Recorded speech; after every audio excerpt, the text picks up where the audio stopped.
All right, everybody, we are back with day 4 at the 2024 World Cup from Albuquerque, New Mexico, kicking things off as usual back in the CSW division. And as I was yesterday, I am joined on the call. I can't believe it's taken me this long based on the caliber of games that we immediately experienced once we got Matt Canick into the booth alongside me. Good morning, Matt. Good morning, Will. Good morning to all of our viewers. Thanks for having me back on. It's always such a pleasure to call Scrabble games, especially with the great Will Anderson. Thrilled to be here. Thrilled to watch Etta and Joel play in a really tight matchup here. Number 1 versus number 3 right now. Yeah, amazing performance, not only by Etta Caro, 15-6, pacing the field, a win and spread points ahead of this incredibly difficult field. But I gotta shout out the entire Nigerian contingent of 3 really elite grandmaster level players. Etta Caro, number 1 in the standings. Wellington Jigare, who needs little introduction, right behind him at number 2. And Nisikak et team, a short distance behind at number 7. The 3 Nigerians all hanging around there in the top 7. Amazing performance, especially traveling so far, Matt, as they have to compete in this event. Yeah, that's impressive stuff. But, this is something we all could have predicted as well. The Nigerian contingent just grows stronger and stronger. Scrabble is so huge over there. And now we're seeing them come over here and dominate our North American tournaments. It's exciting to see. The future of Scrabble is bright. Yeah, it really is. So Etta going first in this game, and he is up against it and a tough opponent, Joel Wapnick, in his late 70s, I believe, and still turning in extremely high quality performances at the toughest events the world has to offer. He is a former world champion in his own right, so he is not going to make it easy for Etta in this game, nor is Etta's first draw going to make it easy for him, Matt. Yeah, yikes. These opening draws are tough. You've got all 1-pointers. You can't score well. The 5-letter Urari, Urari, is the bailout of this rack. You see, he's also identified Turr as a 4-tile play. I think you play Urari and put some points on the board here, but I could see a case to be made for exchanging or for Turr. None of these plays make you happy, but you've got to pick one of them. Will, do you have a preference between those? I think I do prefer Urari here ever so slightly. It's as you suggest, doesn't make you too happy to score only 12 points on your opening move. But if you think about it, what would you keep if you exchanged? Probably something like AIRT. That's a good leave, but it's not so fantastic of a leave that you would want to turn down 12 points here, especially when you can keep RT, which is a nice core of the tiles that you would keep if you exchange. So Tur looks like Etta is considering this instead. I think there's some merit to this. It keeps AIR, so you leave yourself a little bit vulnerable. So, okay, we are going to see an exchange instead. I do feel like all those options were pretty defensible, Matt. Yeah, that's a tricky turn, and all the plays are within just a few points of each other on a simulation. That was an interesting decision, though. I don't think many players opt to exchange there. I get it. It makes sense to me. Just a stylistic decision there from Etta, setting the tone early. But because he does not take away the star, that's going to allow a big play for Joel to open this game. He's got the X, and relax for 40 is his highest scoring option. Yeah, relax. That type of rack for Joel really does better as the first play of the game. So he was probably thrilled to see Etta exchange that gave him a chance to pop that X down on the double letter square. So yeah, but Matt, I see you drawing the very cheesy, beautiful next play that Etta has, and I fully expect him to spot this here. Wow, that's fantastic. You see him set up initially Tovarich on his rack, wishing for an S or a C. I think both spellings of that are acceptable. No bingos here for Etta, but the double-double is 52 points in Havarti. He's very close to setting it up now. Yeah. That's a killer play for a team here. Yeah, it's very, very nicely spotted. Oh, wait a second. He saw Havarti, but he's going back to Varix. That's surprising. Maybe he hasn't, maybe in his mind, he's only seen that it plays here and he hasn't connected the dots. There we go. Now the space between the letters is in the right spot. He realizes with the two A's in the word, I've done this before, Matt. I'm not proud to admit it, but sometimes you don't realize, oh boy, I could play Havarti here. It only scores whatever, 20 odd points, 26 points. Maybe I'll play Varix instead for a better score. But you could just push that same word up. Now he realizes it. 52 points on offer for him here. So good patience. Ironically, though, the one thing that I thought might prevent him from seeing this was the fact that he also has Aviator through that same spot as a double-double, leaving the H. This is better, but if I saw Aviator, I might have been inclined to throw that down fast. Yeah, that's a trap. I think if I see Aviator, I might rush that play too. So well done by Etta, taking the time, looking for bingos, identifying there's nothing there, and finding this killer option. You got to find the best play every turn, not just a good play every turn. Etta's maximized that one, and Joel now looking to maximize a great draw. After Relax holding DR, he's found AEMST. He threatens bingos all over this board. I think the highest scoring is probably the one we'll see him pick. That's the 7 letters Smarted, either on top of or beneath the RE in Relax. There are also 8s available through the E if he's looking to kind of shape the board in a different direction here, but will probably take the points, right?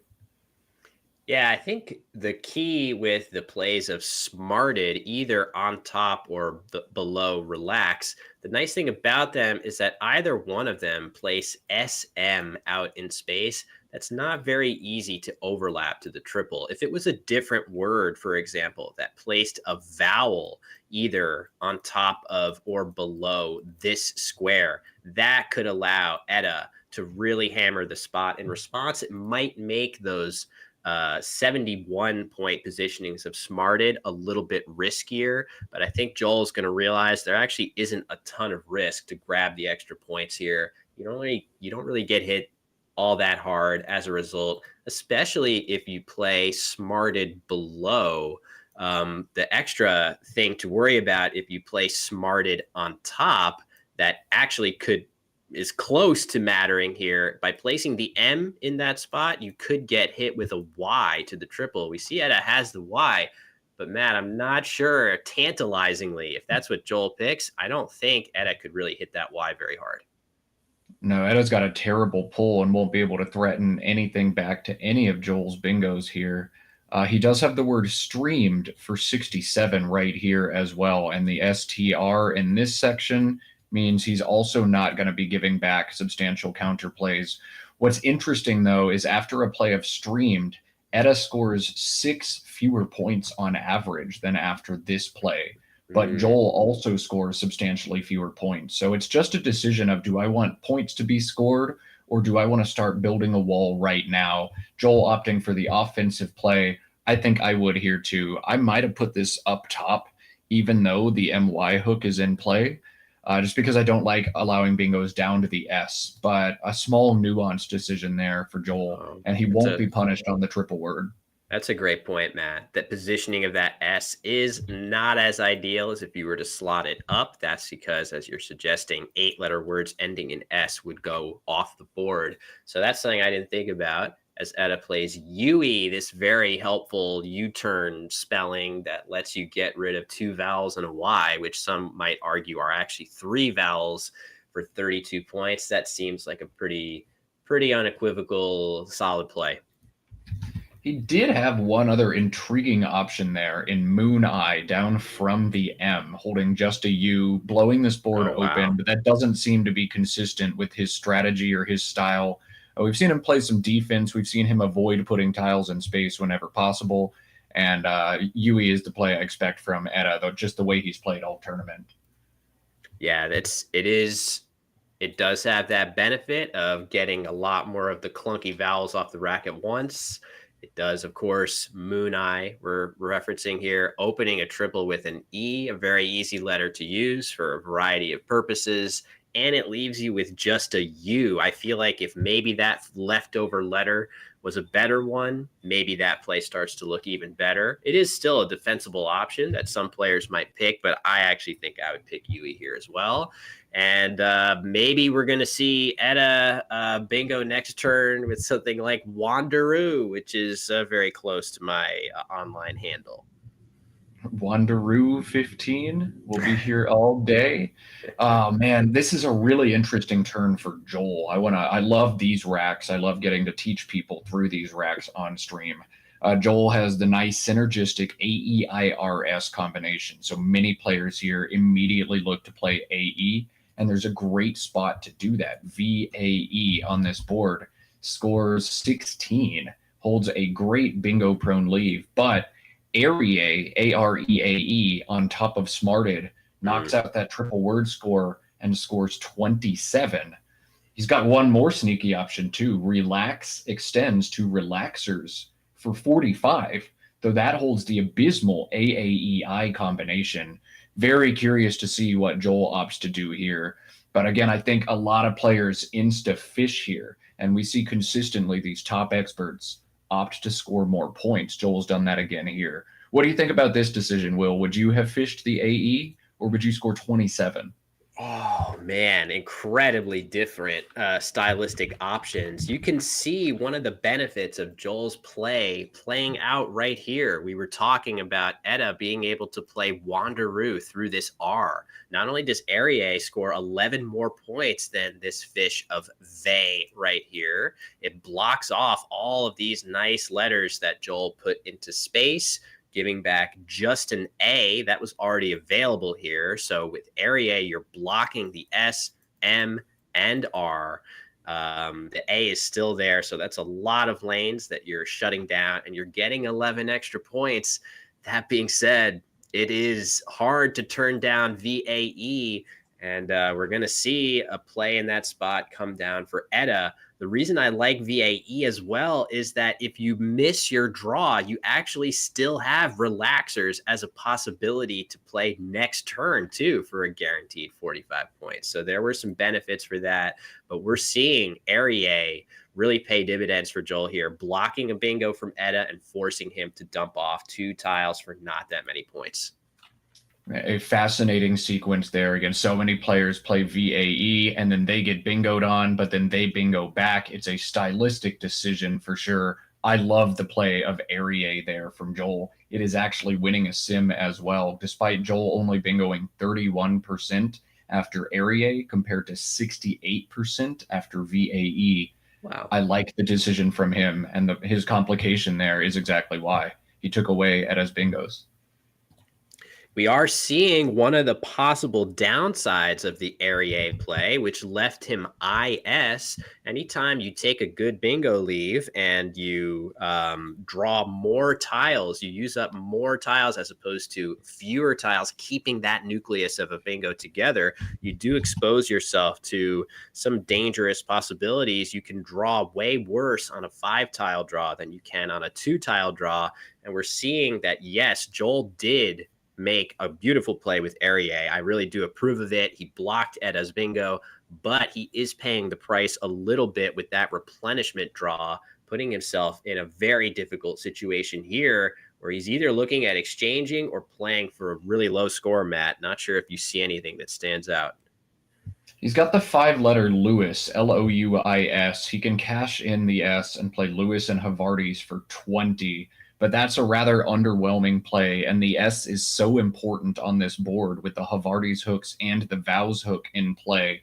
I'd be looking to keep the S no matter what here, not cash it for 20. I'm going to get more points out of that tile if I hold on to it. But the decision versus to exchange versus fighting through is one that's tough. AULOI playing down from the A makes some sense, but this I think makes more. Just eject it all. I'm not going to work out of this stuff in a turn. Loy still holds IOS. It's only 6 points. Just get rid of it. I like that from Joel. Yeah.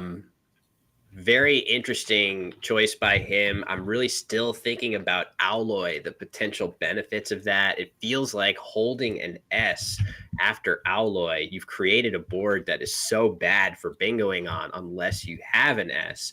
I kind of like it thematically for that purpose. But now look at this very nicely spotted bingo by Etta of Bonsella right here. His highest scoring play, but it does leave him vulnerable to an S hook, which we know that Joel has. So we could see some fireworks from here on out. Nicely played so far, frankly, by both players. So Etta has to score a lot of points, but open a big part of the board to do that with Bonsella. I think it's correct for him to take those points. And now Joel's going to have exactly the same decision. He threatens massive scores through the A in Bonsella. ZOAEA is 68 points. Oh but Will, for those a little less familiar with Scrabble and CSW, tell us why this play is terrifying for Joel to make. This is a terrifying play just because if you're familiar with the North American dictionary, have played a lot of Scrabble, you may recognize the word ZOEA and know that that word takes a bunch of hooks. It takes an E hook, an S hook, an L hook. This word actually doesn't take an L hook, but it still does take an E and S, the E being the salient tile. There's just so many E's in the Scrabble set. So to make this huge of an E hook is definitely quite terrifying. Add the S to the mix, and you've got a play that, even though it scores 68 points, Matt, it does give me a little bit of a shudder to think about putting on the board.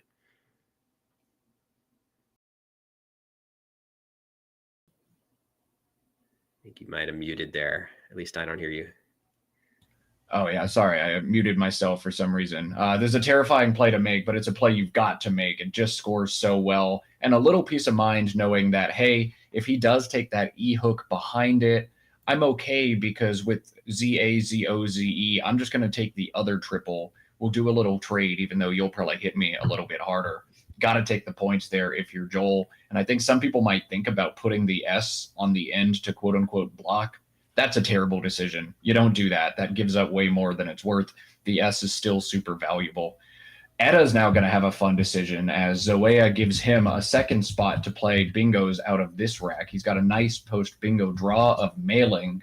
And while mailing does not fit on the board, bingos are available with an A. He can bingo through the A in Arié or the A in Zoea now, making the 8-letter Imaginal.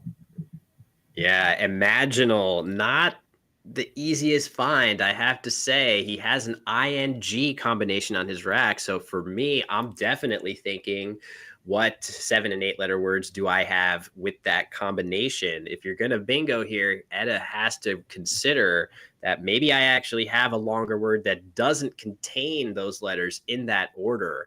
I also want to point out, Matt, that it would be very tempting to put an L hook onto this because ZOEA takes an L hook. ZOOEA is also a valid word in Collins, and that takes an L hook. This one does not for some reason. So if either player isn't keeping track of these weird nuances of the dictionary, we could see an L hook. And I just wonder if Etta misses Imaginal here. Could he consider trying the L hook right now? That's so interesting to think about. Yeah, if he doesn't see Imaginal, this turn is a lot harder for him. The bait is there, but I feel like this word and these words come up enough. A player of Etta and Joel's caliber definitely knows this set. Though keeping the nuance straight every day at every tournament is always tough to do. He does have a really high scoring play on the right side if he's not going to play the bingo, the 6-tile Lingam, Lingam, making ZA and OM. But I'm hyper fixated on the bottom of this board. That E hook at the end of Zoea is so scary. And if I'm Etta and I can't play there, I don't have an E, I want to make sure Joel doesn't play there either. That's just such a mammoth spot. I don't know how he's going to approach this turn if he misses the bingo here. Yeah, it looks like he spotted Lingam, which is certainly a nice idea if you can't address that big Zoea hook. This is a nice way of scoring well and drawing as many tiles as you can to try to get your hands on one. Maybe you get lucky and Joel doesn't have one. It's pretty unlikely, but it's possible. There are a lot of E's on the board. From Edda's perspective, only 5 in the bag. You could expect to see a lot more at this juncture of the game. So maybe you get lucky. He is going to let Imaginal get past him. I was even wondering, is it even worth playing Imaginal here? But unfortunately, the spot you'd be making seems similarly dangerous to the one you'd be taking away. Yeah, I was running a sim on that because I thought for sure we'd get to talk about where to place this bingo. That's a fascinating decision and one that's I don't think I could answer without spending a lot more time looking at it. But we're gonna see the bingo missed here. Lingam, a good consolation prize though. Etta leads 234 to 206 after that play. But Joel setting up the big E hook can now crush the spot at the bottom of this board. He's got decisions to make though. Maximizing his points is infuse and Zoeas, but FOEN for 48 in the same spot lets him keep his S. I don't know which one he's going to play here. The points are always nice in a close game. The S is always nice to keep. Bone or infuse are both good options. He's going to have to choose one. Will, which way are you leaning here? So the thing about Lingam that changes the board dynamics quite a bit and makes me lean maybe a little bit closer to infuse than I would before is that the S just got a little bit less powerful. A really nice spot, right? We were talking before about how good the S was. As Joel does play phone, this is a perfectly reasonable choice. The S is still solid on this board. If you draw well, you can still get stuff ending in S right here. But a few turns ago, there were 2 really good S hooks on the board with Havartis and Vows. And now one's been taken and one's been obstructed. And that decreases the value of your S a little bit. There isn't a free, totally unobstructed S hook. So Infuse was tempting, but you also got to consider what you're creating if you play Infuse here. Really, really easy spot if Edda has the Q. There's certainly other factors that make Fowen very attractive here. Yeah, it was an interesting decision, but this is kind of the old school brand of Scrabble we've come to expect from Joel. Younger players, I think, are a little more likely to just do what the computer says and play Infuse there. But we've seen the older players, they don't want to get beat by that worst case scenario. They don't want to give you the Q spot at all. And I think the play makes perfect sense. Etta has found princes here. This is a nice way to work out of a yucky rack. 28 points keeping CL together. Think this is fine. It runs right up there with some of his other options like clip on top of these plays here. But Prince's, I think, was totally fine as well. Yeah, I like Prince's for sure. It's scores a few more points, uses a couple more tiles, leaves him with just CL instead of those 3 consonant leaves, which, yes, maybe keeping those 3 good bingo consonants together is a great start towards a bingo on your next turn, but it's also a recipe to potentially really get hosed on your next draw. And we're going to see Joel plop down what looks to be by far, maybe not by far, but certainly, in my opinion, his top play here, Matt. I like this for him. Yeah, I think some people would be inclined to play Jure in that situation, keep the S, but as Will just pointed out, the S has lost most of its value on this board and in this game, and you don't want to keep those double I's with a ton more to come. Juries was a great choice, and then this play coming down quickly from a team BOCK 36, but holds GLRV. He's got to find some vowels to find some relief from that. Yeah, let's see what he picks. It's going to be the Y, the only saving grace on that draw. Just that was a very fast play by Edda. I would add that there was also an interesting option for him on that turn of Vlog right here for a significantly lower score, admittedly. But instead of leaving GLRV, it would have kept CKR, which is a much more synergistic 3-tile combination. That being said, there was certainly hold on, I got to make sure I give Etta his points for this move. But there's definitely another consideration for Bach, which is Etta probably loves the fact that it takes this easy sevens line away from Joel. We've seen Etta, a very defensive minded player, and plays defense very well. That had to be on his mind of, not only do I get the extra points for this play of Bach, I block this easy lane, which was probably the only realistic sevens lane on the board at that time. So no real complaint for me on that play, Matt. Would you have considered vlog there, though? I would have blocked. I would have done what Etta did, I think. The leave is unwieldy, but I don't want to lose the game this turn. If Joel bingos in the only bingo line left, there's really no way for me to catch back up in this one. So I think I would have done what he did in this situation, take out the sevens line. But that's a tough turn. It's a tough play to pull the trigger on, because when it does go south, you're ending up with a rack like Etta's got here. I still think he made the right decision. Joel has found a really cool play here in width for 38 points. WHUP in this same spot feels a little more standard to me, INT the leave, but Joel sees that there are 4 more eyes in the bag. He does not want to get saddled with them, so he is going to leave a little bit of equity on the table to avoid these nightmare pulls. One other really awesome option there for Joel, though, was Punji through the J and juries. A lot of high scoring plays out of what looked like an inflexible rack. This is the one Joel's pulled the trigger on, though. Yeah, what if Joel draws QI, though? He's going to be so happy that he left these letters with this nice Q spot right here. Maybe he's going to be able to play Quip or something like that, which he'll be thrilled that he kept UP together. This is kind of a Q hook that's not really going anywhere, as you can see Etta playing Grody through that O. That looks like one of the better ways he could possibly have dumped some of those, so many of the consonants that he had right there. But no Q for Joel. And Joel in a much better situation to weather a Q draw. If Etta were to draw it now, it could be devastating. Yeah, I think Joel might actually think about keeping the U here, realizing the Q is going to be instrumental in this game. A lot of the time in Scrabble, we see that whoever draws the Q is going to be in trouble. I think in this game, we might actually see the opposite. The Q with the UEY spot on the board is going to be great for whoever draws it, threaten 40 points on a board that's running out of opportunity. But you're going to need the U to punish that spot. So Joel, I think, is looking to hold on to the U here if he can.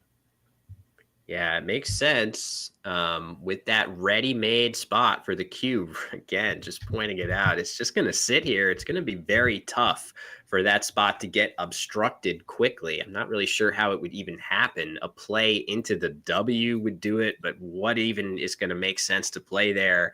So, I'm very interested to see, just because if Joel draws the Q, he's going to be fine as long as he holds on to that good stuff. A couple of you guys in the chat pointing out that an F play right here is a fantastic way of scoring very well. It also makes it maybe a little bit tougher to play into this H. That might have been a slight drawback of in width, is just opening a really nice tile for Etta to play into. And of course, we saw with all those consonants, he had no way to access it. If Etta had a good way to play into this H, he would probably have done that and potentially be opening some space that Joel would have to be worrying about here. So either way, really interesting plays from both sides. And now I think Joel, what is he going to play here? Is he going to consider playing that U, or is he going to stay the course and hold on to it as protection against that Q draw? Yeah, there's a really standard play here, POUF, right in this spot. Looks to make sense to most players. Yeah. It scores well, 28 points, gets rid of some of the uglier tiles on your rack, the FOU combination, but crucially, it plays off the U. EIS is a nice leave on a wide open board with bingo lines, but there's really just the one on this board unless you have a Q bingo. So EIS is not something you're looking to get saddled with. I really like the 3-letter F plays here. I think FIE, but potentially FOE. FIE holds the combination OPSU. or Yeah. OPSU, which would Yep. give Quops, QUOPS, if he draws the Q. That's an instant bailout. And I like Phi over Foe because there's three T's and just two O's, or three I's and just two O's to be drawn. So I think I'd play an I here, knowing I've got Quops as a bailout.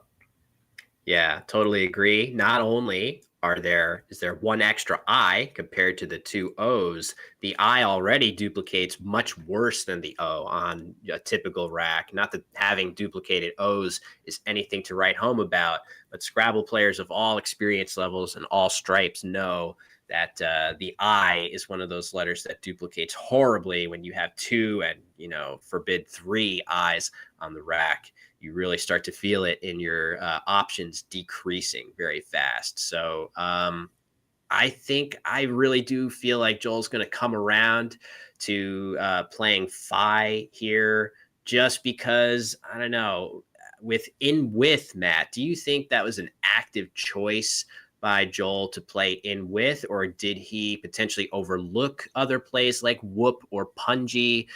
Is it something we think he chose specifically to prepare himself for that cue? If so, I think we can expect to see him. And there we go. Maybe that's our answer. Yeah, he's got the plan for the worst/best case scenario, usually drawing the Q the worst case scenario, but Joel's planning around it. And IPSU is not so inflexible that if you miss the Q, you're going to be in trouble. I still think putting the I here feels a little bit better. If you just think about doubling up on O's, OOPSU feels much better than IIPSU, at least to me. So I think maybe Phi over Foe, but still a great decision here, actually keeping the U a good choice for Joel. Let's see if he finds the Q. The T is going to synergize nicely. There's that second I we feared, and a Oof. third I. Ooh, Oh, now Phi looking way stronger in the, hindsight. Yikes. yeah. Yeah, this is a great example of like foe versus Phi, right? If you're watching this broadcast and saying, who cares? These are like, whatever, they score the same.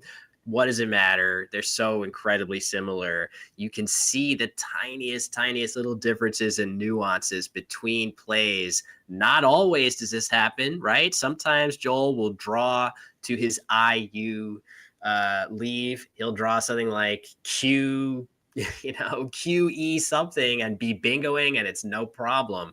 But there are times like this where he'll have a draw just like what he has. And now he's in quite a bind heading into next turn with this rack. So not that Edda is in a great situation either, Matt. It seems like this is going to be a struggle for both players.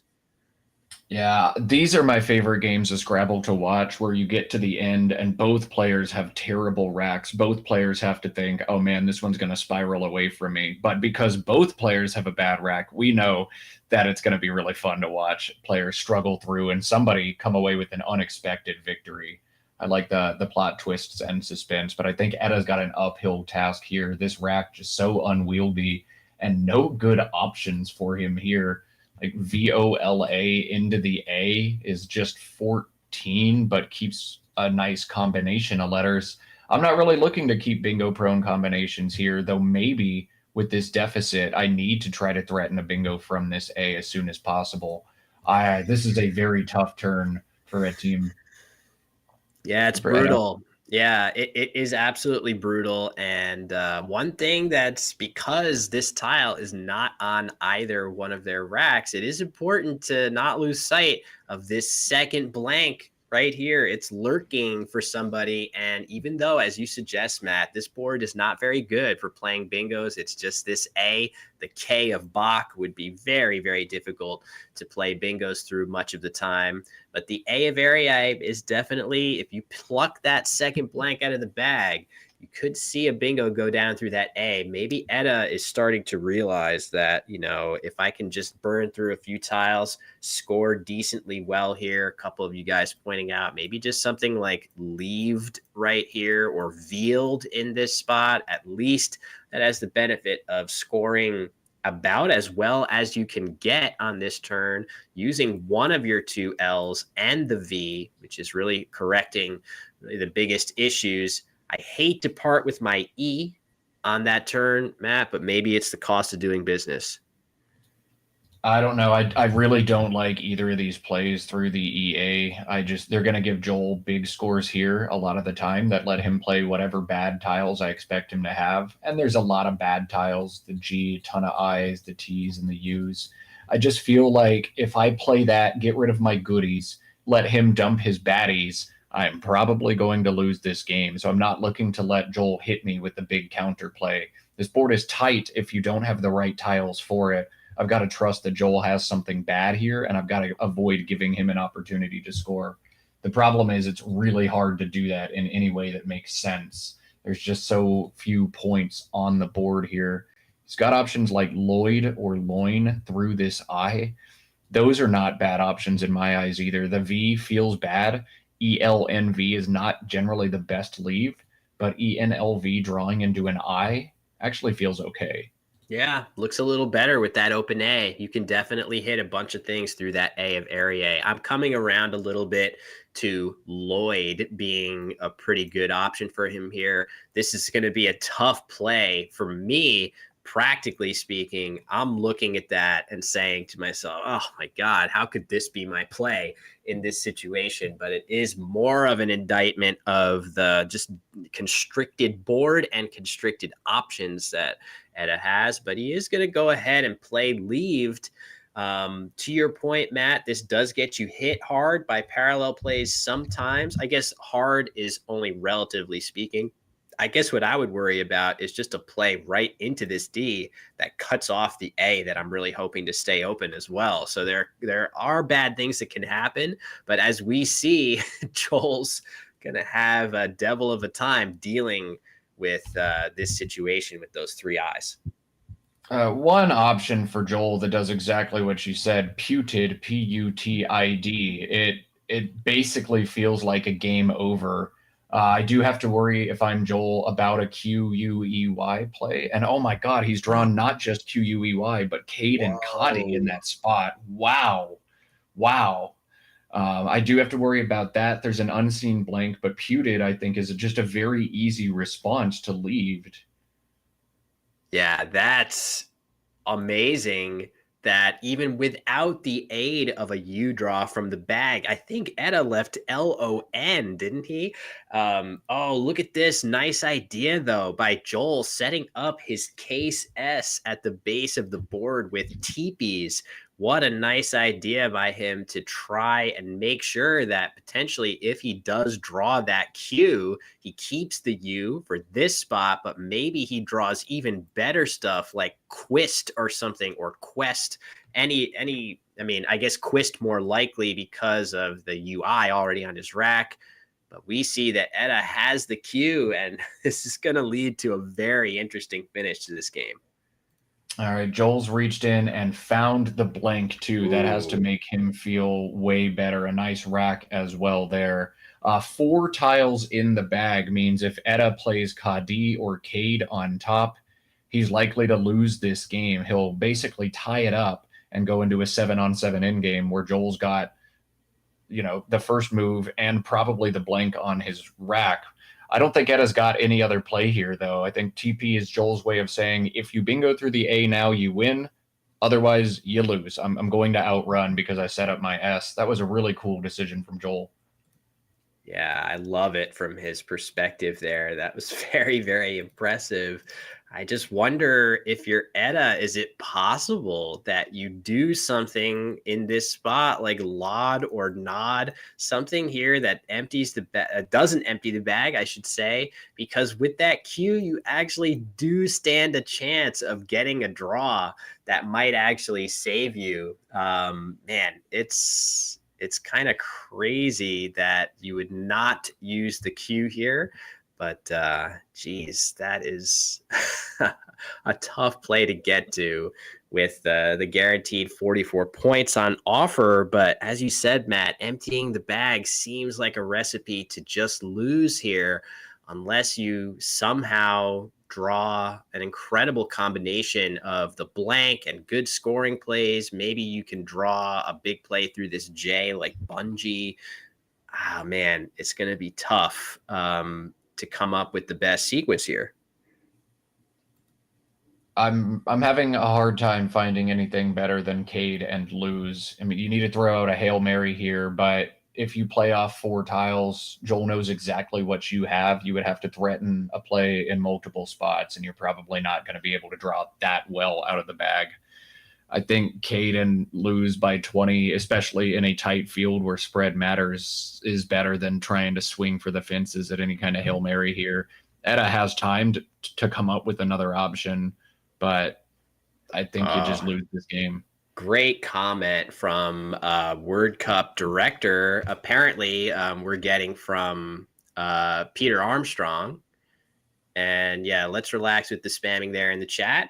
But a really cool idea. What if you just fish the D? Again, this is not my idea. I'm just plagiarizing it from the chat. What you do with the just fishing off the D from Edda's rack, if you draw any of the U's or blanks from the bag, and there actually is one U still lurking, you can draw Aquilon and Quay as a massive bingo that would deliver him the win in this game if Joel leaves it open. So that would be fantastic to spot here. Maybe that is the most practical way to get some winning chances here if you're Etta. Yeah, that's fascinating. And Joel's basically going to be forced to make a decision. Did you fish on top or did you fish for the A in area? That is fascinating. That's incredible. That's the move here. That would be incredible to see be played. And as we know, the tiles in the bag, this is from Edda's perspective. So we know which tiles are on Joel's rack right here.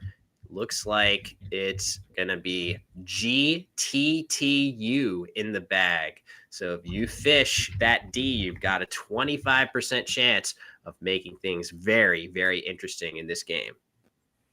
And that's a 25% chance in a vacuum. I don't think a play of TP comes down if Joel had both of the U's. You can assume at least one of them was in the bag most of the time, or else that's going to be PU or something else like that. TP also doesn't come down as quickly as it did with the blank very often. So I think U blank was very likely not on Joel's rack last turn, probably slightly more than 25% with the inference. That's a sneaky play. That's hard to spot, hard to think of, but Edda's had several minutes. Edda's a fantastic Scrabble player. Will he see it or will he concede in this one? Yeah, I don't know. I mean, how does he feel necessarily like playing Cade in this spot for 44 is conceding? I kind of feel like it is against a player of Joel's caliber. He's going to be able to come up with an endgame sequence that is very likely to win this. So yeah, I mean, Edda look, you see him shaking his head. I think he's shaking his head as if to say, yeah, you know, this is my best scoring play. I get 44 points here, but how do I win the game after this? We'll see if he can dig deep and realize that actually with that fish, he can put Joel in a bind here. So yeah, it's tough. But I would love to see him come up with this fishing off of the D. I love the point you made, though, Matt, about TP from Joel being a good indicator. And oh, look at this. What is he getting set to do? Oh, I see what he's considering. He's considering responding to this play here, realizing Joel almost certainly always has the S after that play. Nope. Instead, he's going with the more traditional spot here. And this is going to create a tight end game, but Joel definitely has the stuff to withstand this tough GTTU draw for Edda. Edda's going to reach in and find Glutton in the bag, but no spot for that on the tight board. Wow. Joel Didn't even notice. Nice. Yeah. Fun draw. Fun game. The unplayable Glutton. But yeah, Matt, I think Joel's got more than enough goodies to finish this out. So Edda's clock is still running. I don't think he's but he's drawn tiles. So this is a mistake. Edda just hasn't hit his clock. I think we need we need the director to intervene here, correct? Yeah, let's see if we can get some kind of intervention just to prevent Edda from going overtime unnecessarily. Not sure if we can Are we supposed to? Yeah. He's being told He's being told. There we go. Okay. Yeah, it's okay. I think he's all right. And he's upset, but yeah, I think it should be okay. He only lost a couple minutes, but let me make sure the scores are correct, which they are not right now. Etta just got a whole bunch more Hey, Will, points. let me interrupt. This is a gameplay thing. That was we're hearing from the chat that that was a clock malfunction. Etta hit it, and this clock has been malfunctioning across the tournament. It might have bounced back. Etta should probably be rewarded a little bit of extra time based on if that information is correct. Not that it's probably going to matter, but I think that's a ruling that needs to be made pretty quickly. Yeah, there was precedent for it last time. Maybe I think it would be fair to give Etta a minute of overtime based on what just occurred there. I think it's all academic. Joel looks like he's getting ready to play his best endgame play of bungee in the upper left corner through this J right here for a very, very solid score, getting more than enough points up on the scoreboard and guaranteeing himself a way to go out with OS in a variety of places on his next move. So purely academic. Etta's not going to need that time. This is Joel's game to win, and a very, very nice one for him to win against the tournament's #1 player so far. Yeah, man, what a well-played game from Joel across the end. I think he showed some heads-up awareness. The play of Arie over the fish of VAE helped him avoid falling into the trap that some players fall into of overfishing, took away Etta's bingo. The play of Zoe, Zoaea, that was really fun to watch him kind of struggle through that decision, but again, come to the rest conclusions. Despite the fact that he's in his upper 70s, Joel is still playing some fantastic Scrabble. Hard-earned win here. Yeah, pretty amazing. He also we've been talking a lot, Matt, about the stamina element of these events, and Joel is one of the few, I guess not few, but a lot of players are careful about which of these big events to play because there is a huge stamina component. You want to play your best, and it's really difficult to play your best in multiple of these long, grueling events, one after the other. And Joel, at his advanced age, just had a very respectable result at the Scrabble Players Championship last week in South Bend, Indiana. So it's crazy to think that he's here, potentially poised to vault into the lead in the near future. Maybe not this very next game, because as you can see, he's going to go up to 15-7. Etta will drop to 15-7, and these tiebreakers are still going to be in Etta's favor, but he's knocking on the door of being in first place at this event 1 week after he just played 31 games. That's actually almost unfathomable to me. God, the fatigue factor is so real for players of all ages. So for Joel to be performing at this level after just having played in another major is utterly incredible. And he played a very precise game despite all the fatigue and all the circumstances going on. That's awesome stuff. Yeah, super impressive. All that's left for him to do here, find a good place to play his O and S. There are all sorts of places all over the board where these two tiles play. There's one place that's pretty cool. It's kind of a fun spot. Not the simplest spot to play OS on the board. I feel like a normal place for a player at the tournament level would just be to plop it down right here. That looks pretty good.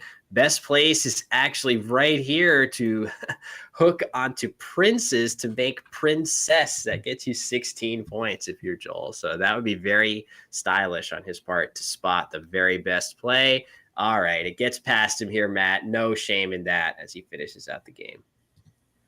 Princess would have been an extra firework, but a great game from Joel. Let's see if we get anything on overhead mic here.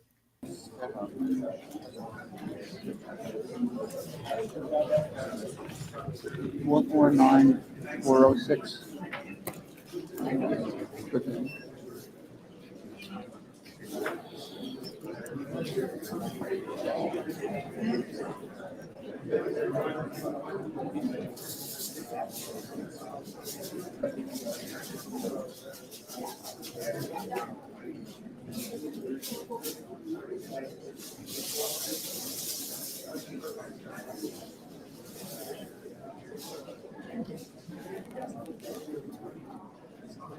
Taking care of their bookkeeping first.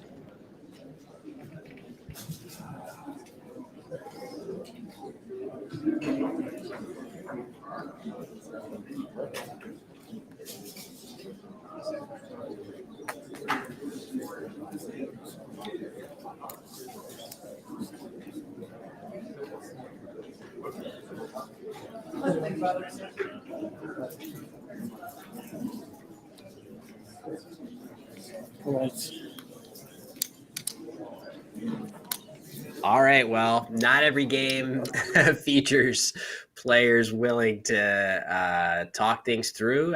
Famously, Matt, one of our most decorated, I guess I shouldn't couch it in those terms, our most decorated and well-known player, Nigel Richards, never talks about his games after they're complete. So you don't get a great post-mortem each and every time, as the players are just squaring, and we'll be off to next round shortly. That was still a fun one, though. We'll be back in just a minute with another cool game of Scrabble.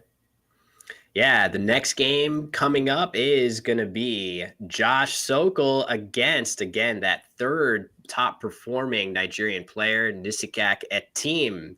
Is that matchup between Josh and Etim coming up in round 23. So we're going to take a quick break, reset the board and nameplates, everything else, and we'll be back in just a couple minutes with that game from the 2024 World Cup.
All right, folks, we're back with our next round game between Josh Sokol and Isikak Etim, another extremely strong performing Nigerian player on your right. And of course, a player who many of you should need no introduction. Matt, you've surely watched many a Josh Sokol game on stream over the years. Oh man, yeah, Josh is a treat for the stream every time he's on. He brings a brand of Scrabble that is creative and clever. He, more than anybody else outside of, say, Nigel Richards, likes to shape the board to the tiles he currently has, likes to set himself up. He's very creative and very fun to watch. Though the last time I got to see Josh on stream, we saw a little bit of rust, not totally solid on his CSW only words yet, but that's to come for him, and he's still putting up great results despite the deficits in some word knowledge. Yeah, it's actually amazing how well he's doing with just still big holes in his Collins only word knowledge as a North American player for most of his career. But he is going to be laying down his top play here. Hopefully, this is he couldn't miss a will variation word on stream for me, Matt. No, absolutely not. You got to give Will the shout out when you can. This was interesting. Generally, putting the S at the end of a word is not something you want to do on the first turn. Bingos to or from the S happen very frequently for massive scores, but with two S's, I think this was still correct from Josh to put the S at the end of the word. Tough decision. Yeah, what is that last letter on at Team's rack there? Was it an E? Is it a vowel? We see AMVTR blank, the identity of that last letter. If it is a vowel, it might be bingoing here. And I guess we don't know what it is just yet. Hopefully he can use the middle of his rack a little bit more so. Clearly, I'm guessing a consonant, Matt, because he plays Merv relatively quickly without even thinking too hard. Another R. So that makes a lot of sense why he would pull the trigger on Merv so quickly. Yeah, it's basically like it has to be an R or else Merv is not a good play, and a team is far too good a player to make poor plays like that. That makes sense. And now he's got OE, and I still don't know what the seventh is. We'll working with our team on the ground to see if we can get Nisikak to put the letters in the right spot. But Josh has a fun turn here with the big S hook made available after Merv, and Josh kind of telegraphing that he has another S. He gets to choose now if he wants to cash it in. Jay Hoos is 40 making Mervs, but Jay Hoos is also 27 playing to the S on the board and holding Josh's second S. Those are both really awesome plays. Will, what do you think? 40 play the S, 27 and don't. Oh, brutal. The thing about the S is that the Merv play makes the S so strong because there are a lot of different types of plays that just aren't possible with a V here. You're not going to see an underlapping play. You're not going to see any other hook to Merv. Instead, he is going to go with Jehu's, which makes sense to me. It is a lot of extra points.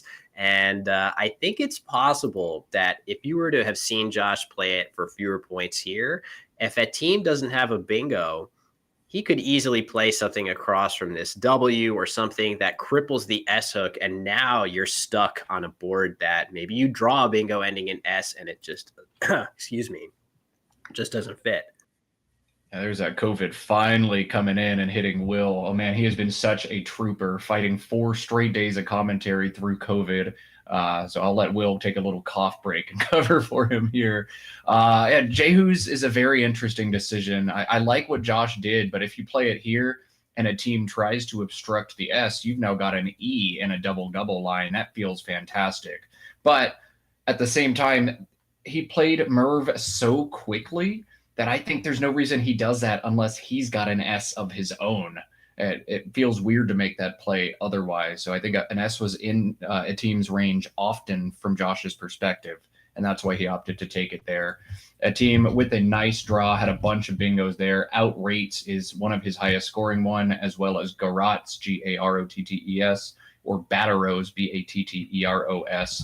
both 78. There was also a 9 through the disconnected WE. That was fantastic for a team there. It was only 74 and not his best play, but there's a little puzzle for you in chat. And here's a little puzzle for Josh, AIILNRY. You'd love to play rainily here, but you cannot. There are no playable bingos, and Josh has a tough turn on his hands. Yeah, thanks, Matt, for that. I got a nice swig of my honey water here to calm that throat down. But yeah, it's funny you mentioned some of the other bingos that would have played in this highest scoring spot. One of them being the Collins only word Batteros, which puts a B here.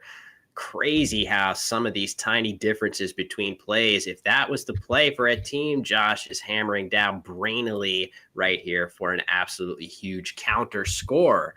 Instead, he does not actually have a playable bingo on this turn, and that makes things a lot tougher for him here. How does he approach this turn? He's got this Y. Normally, you would be absolutely desperate to play off this Y in short order, but actually, if ever you were going to keep it for any reason, he's got the perfect tiles to accompany it with that L and maybe the I.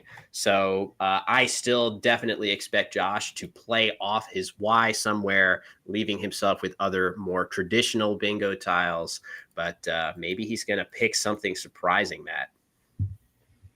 I don't think he'll surprise us here. He's going to look for opportunities, but the play of Anility, ANILITY for 30 just seems so much stronger than the other options. Get rid of as many of these one-pointers as you can and score 30 in the process.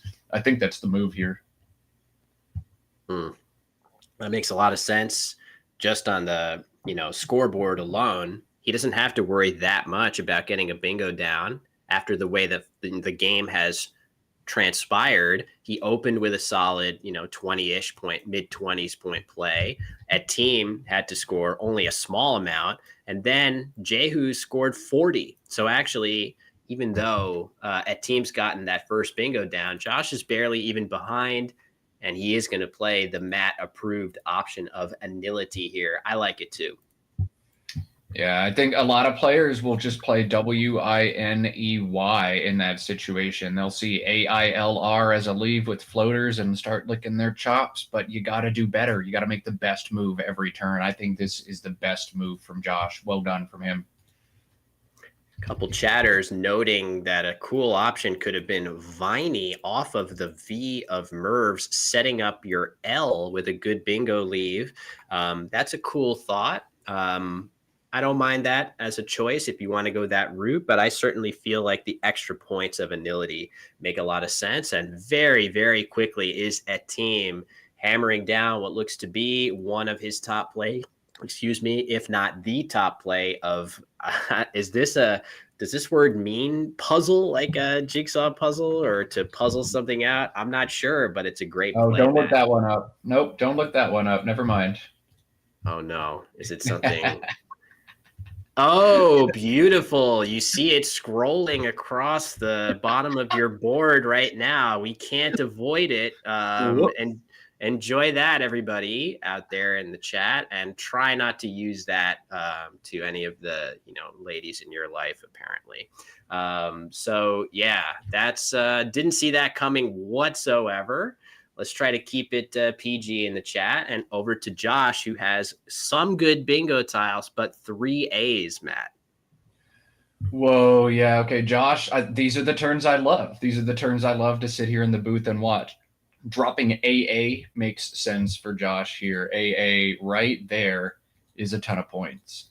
17 points, and it holds AENRT.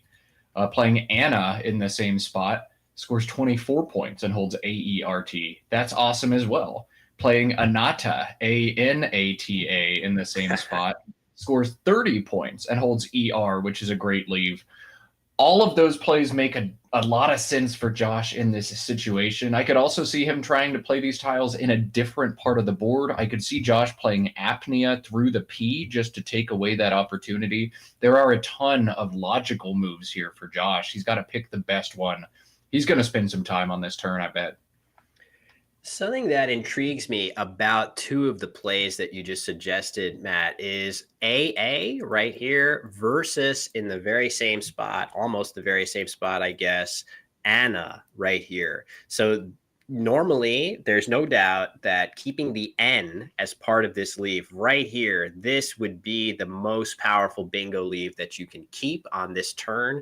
But something about playing the N here, this looks like maybe it makes it slightly more difficult to overlap. I don't know. Is this really, this looks like it's very easy to overlap, where I guess if you just add one more degree of difficulty to being able to go all the way down, maybe that adds a little bit of defensive value to that play.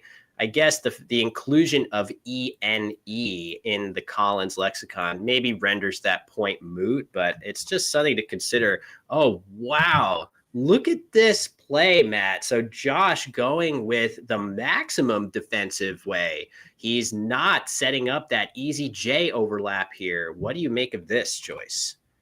I was going to say AA for 17 is the dummy play here. It just gives back so much so often. And you see a team would be threatening Yurivd, YRIVD, for like 50 if Josh had played this one space higher. This is a great choice from Josh. You know you're not going to have a high scoring overlap next turn. You might have a bingo, but you're not going to have those 4 or 5 tile plays that score 50 because you're keeping all one pointers. You want the board to be open to bingo opportunities, but you don't want those mammoth scores coming down. I love this from Josh.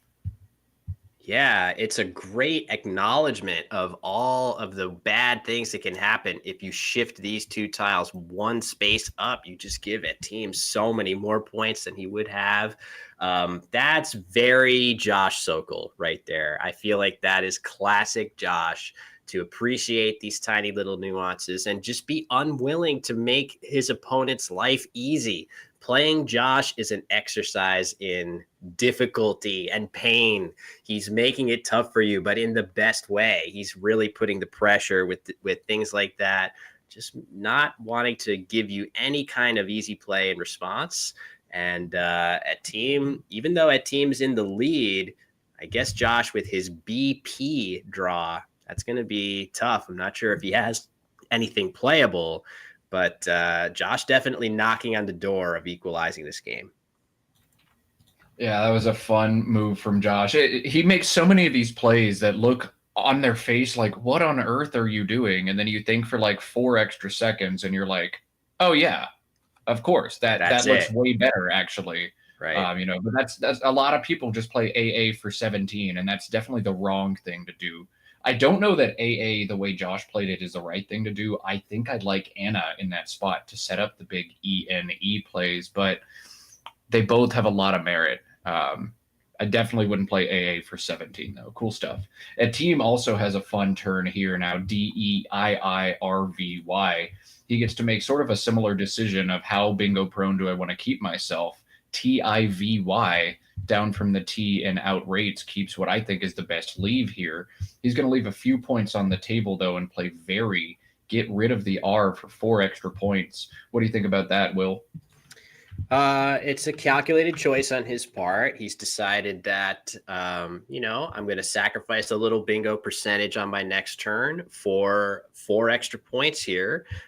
Makes sense to me. I also would note that maybe he's thinking about Tivy here yielding some good counters. If Josh has a tile like the B, for example, he can hit that relatively hard. Remember too, in Collins, the F and K can play alongside a Y. So it's not quite as free and easy to play some Y in that spot as it would normally be. So that could be guiding some of a team's thinking as well. And a very nice look at this. I'm proud of Josh for playing this Collins only 4-letter word, Matt. Piba looks like clearly his top option here. Yeah, slam dunk, the correct play. You've just got to spot it, and Josh has spotted it. Nicely done.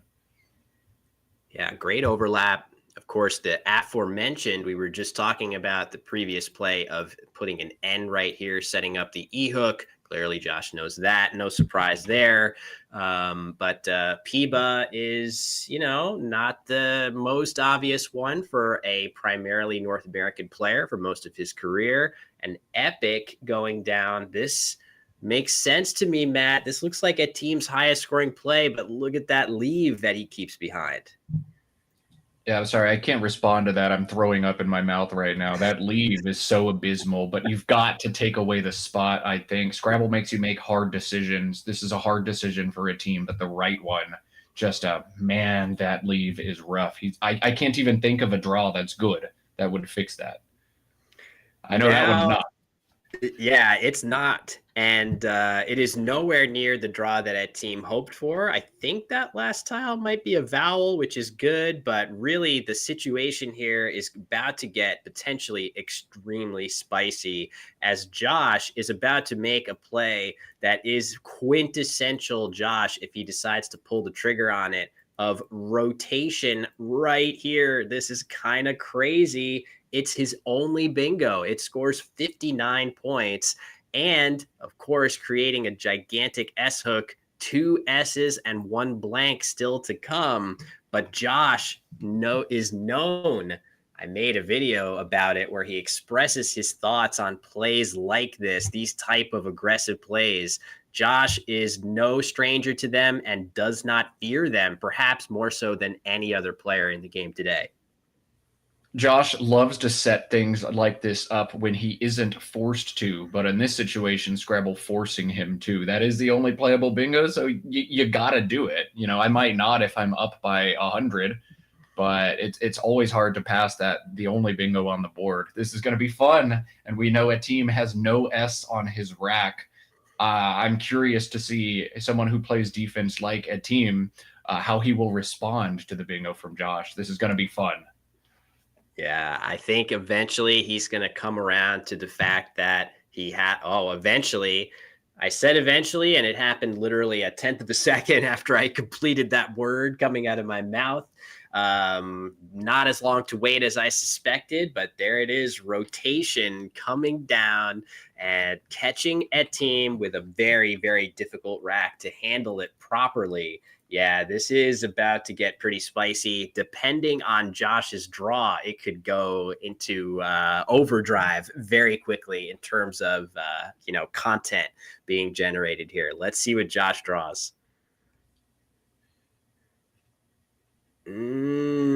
That's content as well. Now, neither player can do anything productive at all while a massive spot sits there on the board. Dilemma, thy name is Scrabble, and I'm here for it. This is going to be fun. Yeah, this is hilarious. So the normal moves that you could make without acknowledging this gigantic S hook, which could swing the game quickly, depending on how good the draw is for one of the two players. Normal play for a team would be something like Band. That looks phenomenal. It scores 30 points, leaving NG on your rack. Maybe you draw an ING bingo, but that leaves the huge spot completely open. Maybe a team has no choice but to go this route. And then the really interesting thing is that Band in this spot does allow hooks to go across, BAND as a word. You've got an A hook on that. Oh, instead, bank is the play. That's a really interesting choice, Matt. I kind of like this one if you can't do anything better. It takes a back O though, and there are 6 unseen O's. I think it's the right idea, but unfortunately, it's hard for a team to execute that plan. Band has like 1 million back hooks. Bank also has 1 million back hooks. Well, actually, just 2. But with this pool, it's 1 million. 6 O's, 2 S's, and a blank. I would have played Bang, I think, in that situation, not Bank. But an interesting decision there from a team for sure. He'll set up the O. He'll draw the O. But Josh has 2 O's and nobody was home on the threat from the get-go. What an interesting game.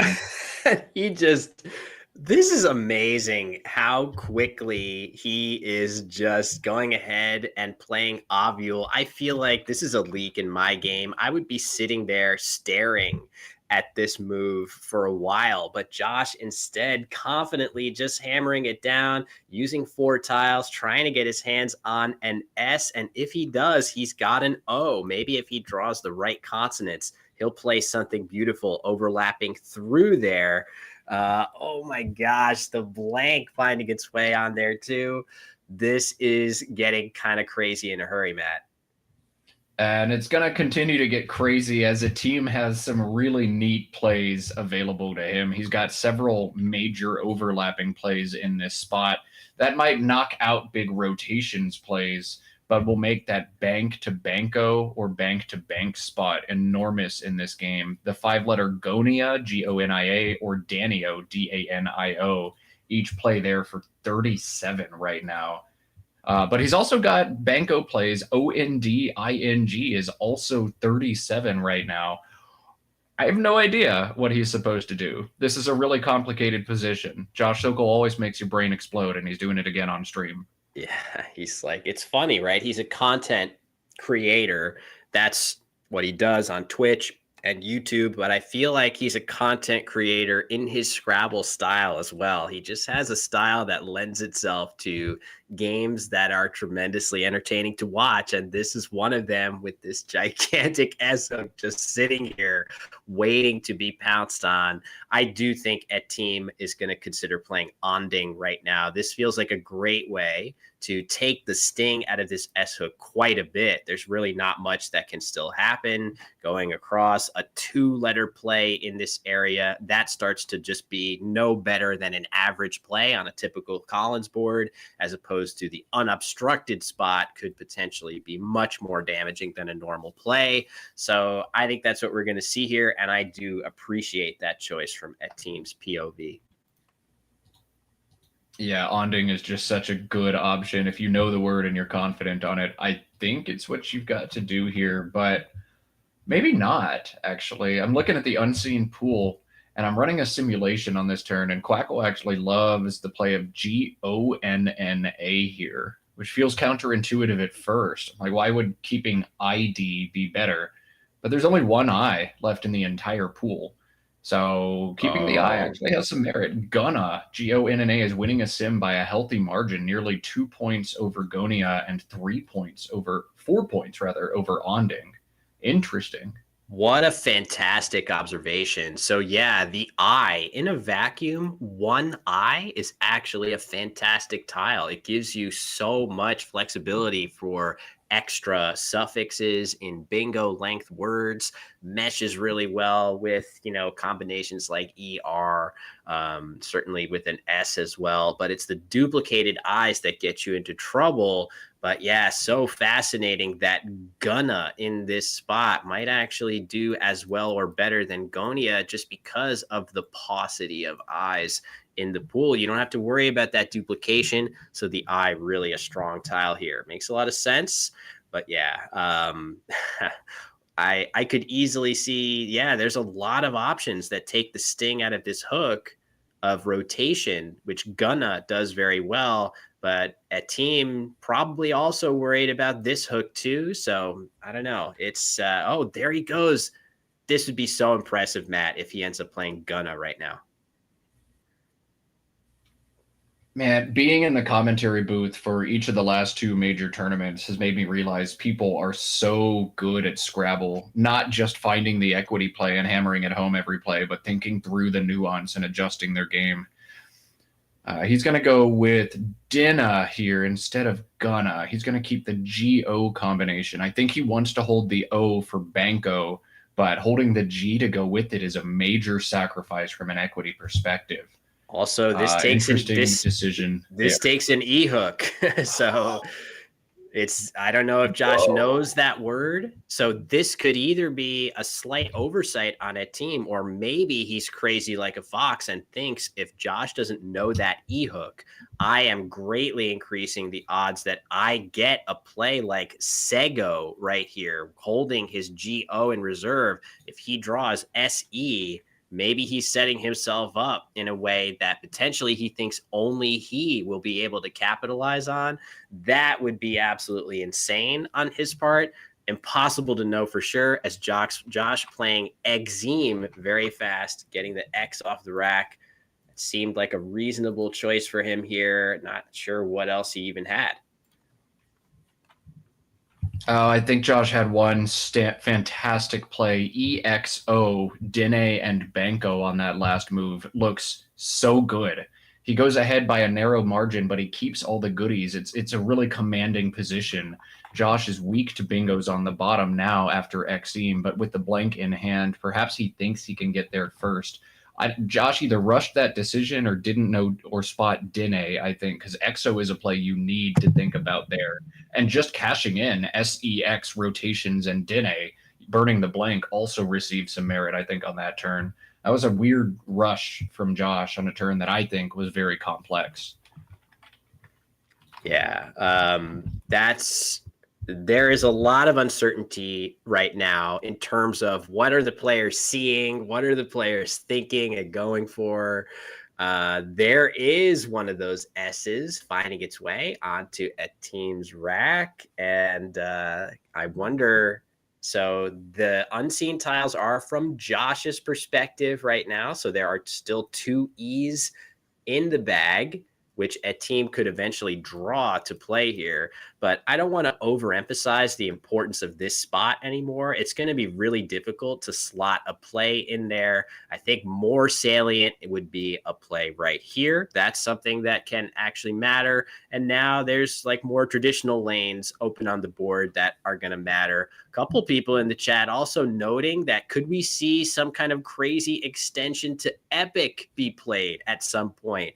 Certainly, there are a few 8-letter extensions that the players are likely to know, but what about stuff that's longer? I could see Josh, I don't know about what a team's knowledge is there, but I could see Josh knowing random stuff like that, Matt.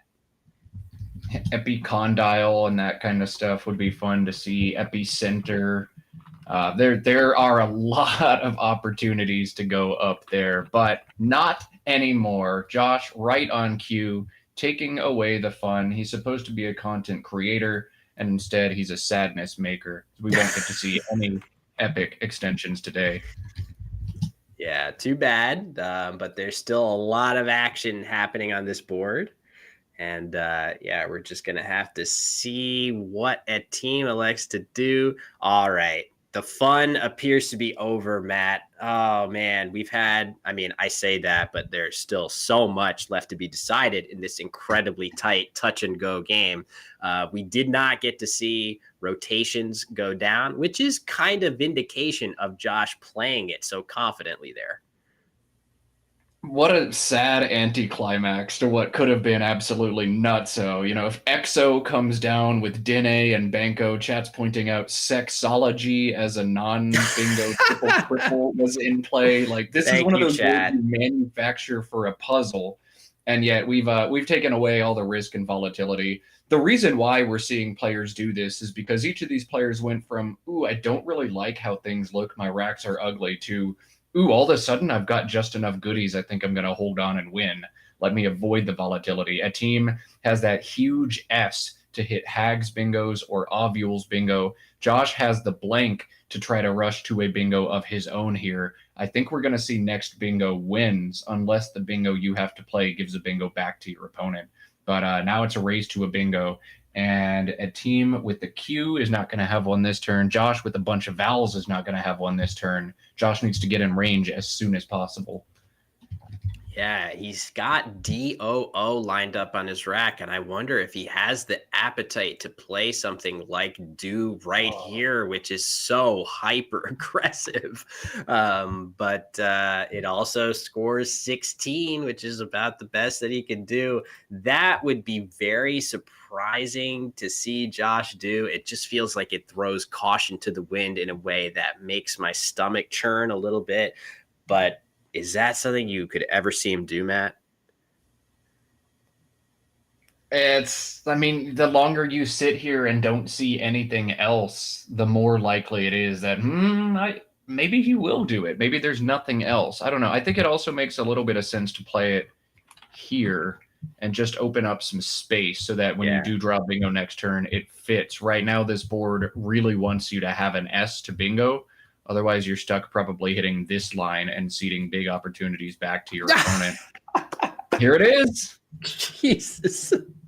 This is hilarious, and it really is going to make a team's life quite difficult. Yes, he can play ERR if he wants to right here for 20 points, leaving a solid SQU leave. But if Josh draws some consonants, and it looks like he's not going to draw enough of them, he could have surged into the game, surged into the lead a little bit. I don't think he's likely to have a bingo available here. But yeah, this is just crazy back and forth. Look at the scores, too. Don't let anybody tell you that there aren't defensive struggles in the Collins lexicon.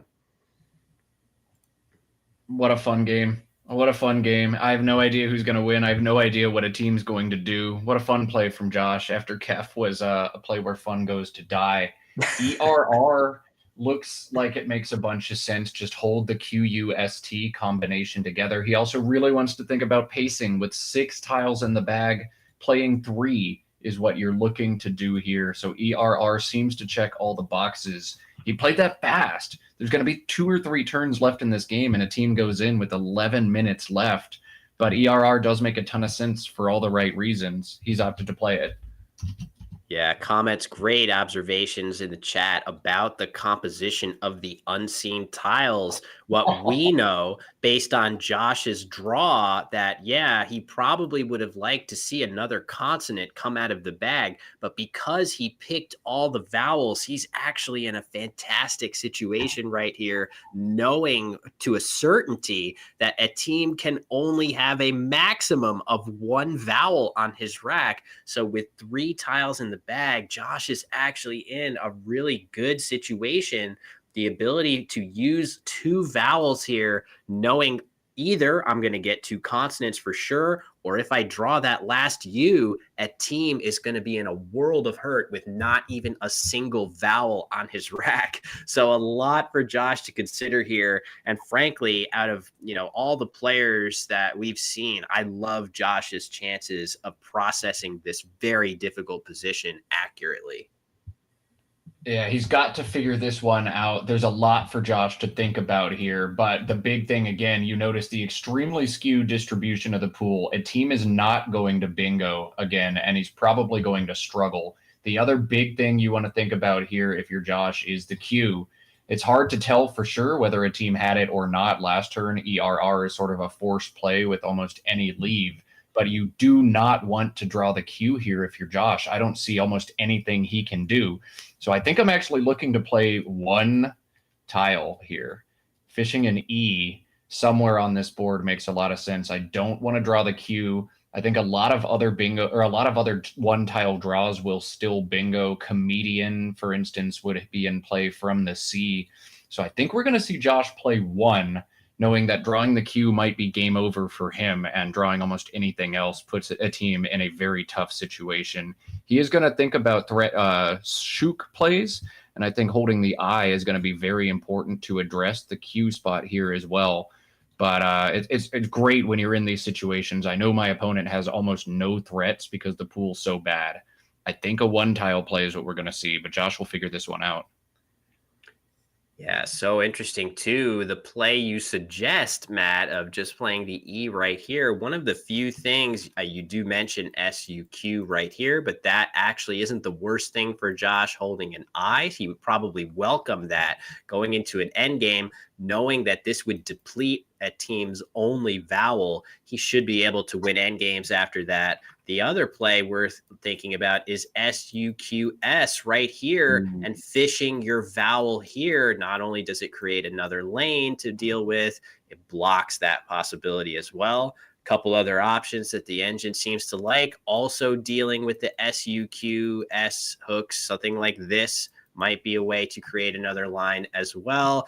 It does have the negative of blocking some of the things from the C. You did mention comedian, which actually is not playable here with OT, but I'm sure there are other things that are playable off of this C, so you might want to have it as a lifeline.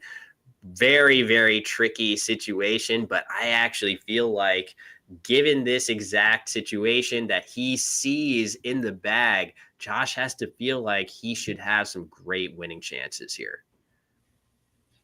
Josh's previous draw after DOO of Val, I think is a situation where a lot of players say, oh my goodness, I got so unlucky. Any one consonant and I bingo and win the game. But Val is nearly always a path to victory for Josh as well, because it means a team is so hamstrung here. There he goes. Look at that. Perfect. So this does so much, Matt, of what you were mentioning is important in this position. And a team has to just shake his head like, oh my goodness, this play doesn't come down unless you have really good stuff. And now Josh pulling Hemiola as a natural as well. That's crazy. Hemiola plays at the bottom. I'm trying to make sure Josh has bingos in other lines. He can't hit the E in Ovule. I don't think he hits the L in Ovule at all. Hemiola might be all he has right now. Even then, though, I feel like bingoing is not necessarily a must for him here as well. I think he has that H draw is just so nice because it gives him flexibility after this next play. If a team ends up playing Fug, I think I mean, what is he even going to do with his leftover Q, right? Like Josh should be just fine in the resulting end game because he's drawn 2 high point tiles to use. So yes, Josh wants to get that bingo down quickly. I don't think a team is going to play Fug here. He just must know that the Q is just never doing anything for him. But yeah, either way, Josh has got to feel good with that H draw. Yeah, great play from Josh. It's so hard for him to lose with almost any tile he pulls out of the bag because the team's faced with almost this exact position. He can't know what Josh has, but you have to know a play of just an E fish from a player as good as Josh means probably all of those vowels are on his rack and that blank is on his rack. He doesn't make that play for almost any other reason. Yeah, it's just brutal for a team who I feel like he probably felt like after his last few plays that he was kind of tentatively in control there. He had SQU on his rack. Josh making a series of moves. I just feel like this move of do was so crazy, but look at how well it worked out to get a team to spend that important E and really get it to some trouble right now with only 2 tiles in the bag. This is like a classic Josh Sokol rabbit out of the hat game in progress here. Yeah, it's so easy to bungle the end of this game with the series of complex racks that Josh has had, but he's not going to do that. He's found the blank, and even though he may not use it to bingo here, he's going to write it to a victory. I still think so much of the complexity of this game goes back to Josh's play of AA much earlier on. That gave us the more complicated board position. If he just plays AA in this spot, that's a boring game of Scrabble. Whoever smacks this spot for 60 is probably going to win the game. Josh decided instead to avoid the volatility and create a game that's more complex, that one that he can figure out, and he's figured it out fantastically. Yeah, I'm trying to imagine what, from a team's perspective, gives me some hope here. I feel like he is probably realizing with these tiles that he's in a little bit of trouble after just this E play. This certainly looks like a play that you would make holding the blank if you're Josh. If you didn't have the blank, I could imagine wanting to play more tiles than just the one and try to get your hands on it. So I'm very, very worried that I'm up against the blank if I'm a team and I have to somehow find a way to beat Josh in games where he has that tile. I guess there might be some way to do it, Matt, but maybe a team has to pretend that it's still lurking. The longer he spins here, though, this is pointed out in chat and a great point. The longer he spins here, the more Josh can conclude, oh, yeah, he's got the Q. This is only an extremely hard turn if you have the Q. So the faster he plays, the less confident Josh can be that the Q is on a team's rack. But a team's got to know this is the game. This is your last shot. try to optimize it. We know with the strength of Josh's rack, there is no optimizing to be done. So he's set Sook up again.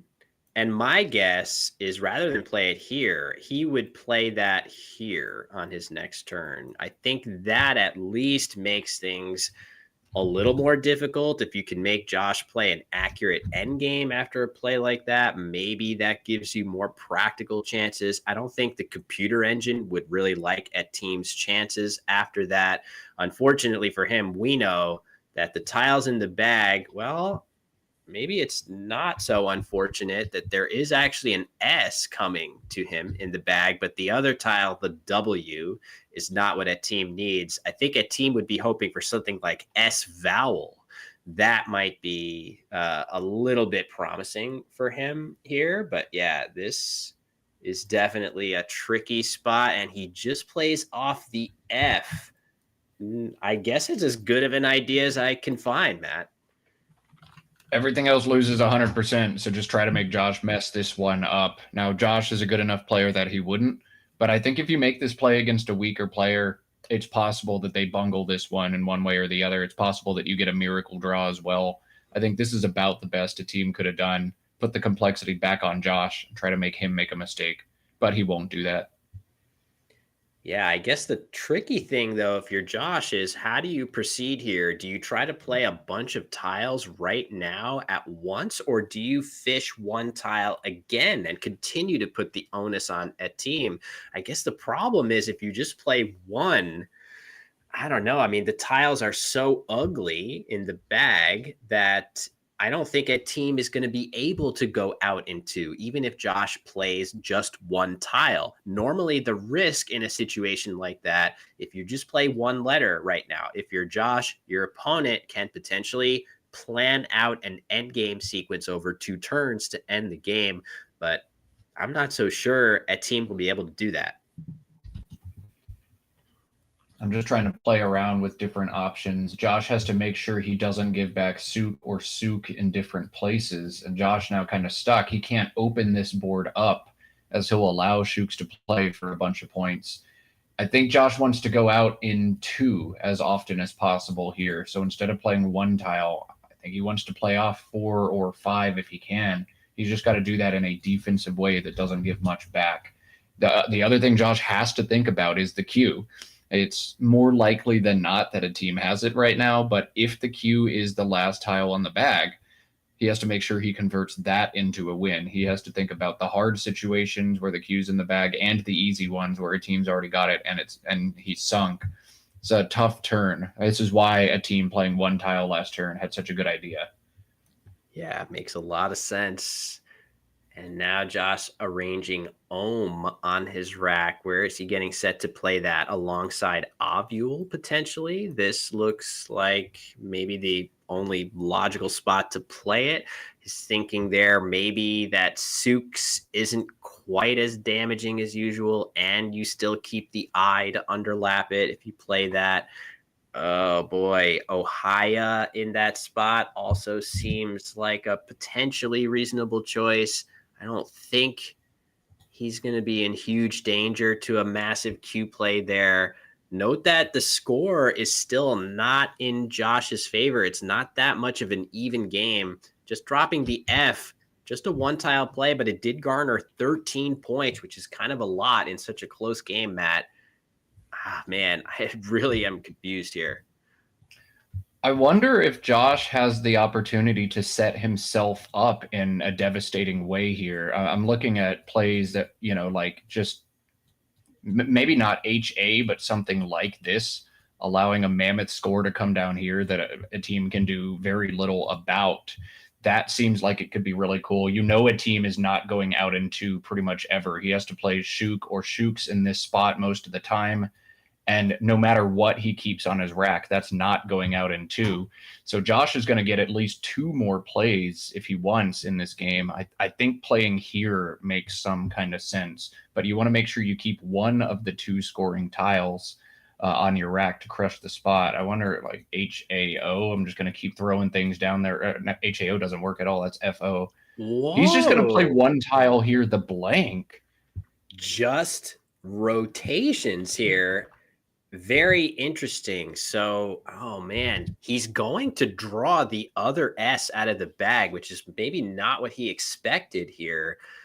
That was the last tile, but boy, that opens up a world of possibilities for a team here, potentially, knowing that it's a basically even game. I feel like Josh should still be a favorite in this game, but I really worry about his clock now too, Matt. I think he's going to be able to figure this end game out, but playing the blank for an S and then drawing an S is really fun out of the bag. This play wins, I think, if Josh draws anything except the Q out of the bag, and he's using a little bit of his gut to determine. Well, FE probably did actually hold the Q for a team. I don't think it's one of the last two. Rotation wins 7 out of 8 times in a vacuum, but drawing the Q was a vulnerability there for Josh. I guess he assumed he wouldn't draw it. He didn't draw it, and he is going to win this game. Wow, crazy. Absolutely crazy. Very, very nice. It makes sense, right?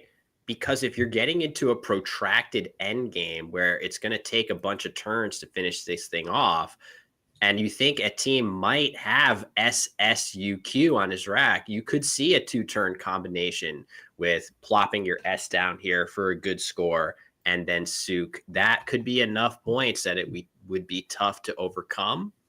A team with plenty of time, but he is going to try to play fast. It looks like he was about to play Ute here through that E of Ovule, maybe trying to create a safer place for himself to play Suk on a subsequent turn, just knowing if he plays it now, it's just a non-starter. That's probably the idea here, Matt. Do you see any other principle in play? I think you're just kind of done at this point. This is, I guess, the best idea. You know, Josh is not going to hit you out and make him figure out how to address this spot. But plays like HOISE beneath this, absolutely. Well, I guess that still gives back Shook. At least complicate things. Give Josh a tough puzzle to solve with 40 seconds on his clock. That's cool. Try to induce the blunder. Josh is going to play Hose to keep that eye to hit back if Shook comes down, and I think that's enough for him. Yeah, he should be all right after that. He's got, yep, there we go, and he'll be able to just play MI in that spot, which should be more than enough as an overlap. A team might now realize that. He might essentially say, no, I should probably play it here instead because I'm not giving back anywhere such, nowhere near as big of a play, but then Josh will just go out with aim. Let me get the scores. I'm so sorry. It is 365 to 335 now after Josh's big overlap of ovules there. So crazy finish to this one. Oh my God. I think Josh should still be fine, even if he takes a penalty too. But I think he'll be able to finish this one out without doing so, Matt. Yeah, great job by both of these players bringing drama and suspense to the end of this one. Josh did not have this thing slam dunk closed when he had a ton of vowels on his rack. He had to make sure he took his 80 or 90% and converted it to the W here. Seems to have maximized his chances of doing that, and a team doing everything he can to make this game as difficult as possible. He's not going down without swinging. That was just a ton of fun to watch from both ends of this game. It's just like crazy how tactical this became. Pretty much the whole way after you pointed it out, Matt. This was the play that started things on the path of becoming more about tactics than play finding alone. If you just shift these 2 letters up 1 space for an extra 4 points, now the plays that are being made probably by both players for much of the rest of the game are starting to be more about, let's just find my good scoring plays. And Josh going to play aim to finish this off. Let's get the final score here. Crazy game. I'll have the final score for you guys in just a second. I show 389, 356 in this one. We'll see if we can catch overhead Mike, but I think they're a little behind on the paperwork right now. 389.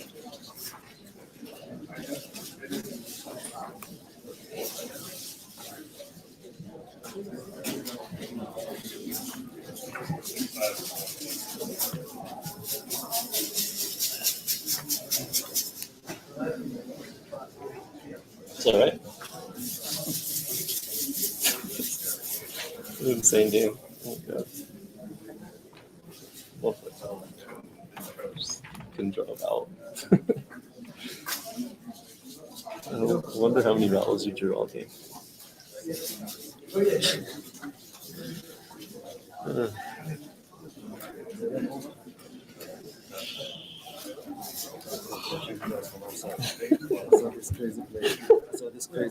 That was amazing. That was an amazing play.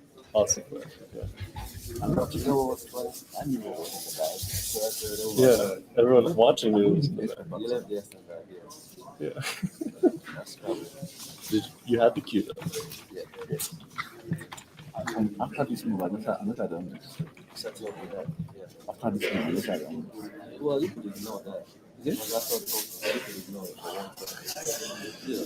what You just like lose instantly. So we go together and like, I'm not getting it. If you pick score here without the bingo, I don't really lose. it's done. It's done. Is restricted. I played the D. Normally I wouldn't. I played it because you played this. And if you only have one vowel, you can't really hit the spot very hard. I get just maybe. You're right. Five all those vowels were the same. And if I draw the vowel, it's like, okay, this is what's gonna happen. Insane. Like, time is traveling. Yeah, you know the points. You know the points. Oh, that's no. What'd you have? I didn't see This is what you have? because I know him. But if I change this to Is that what you had? yeah, why do you make this? Wow. If I change this to You could do that. I now need a bingo because the pick score here, the bingo that kind. I now need a bingo. Yeah. That's the problem. Yeah. You can analyze this game for like a month. It doesn't look so promising.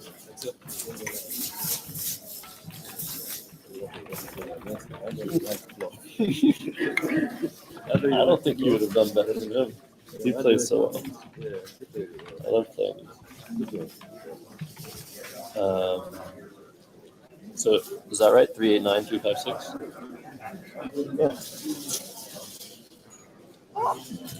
Yeah, yes, I'll win.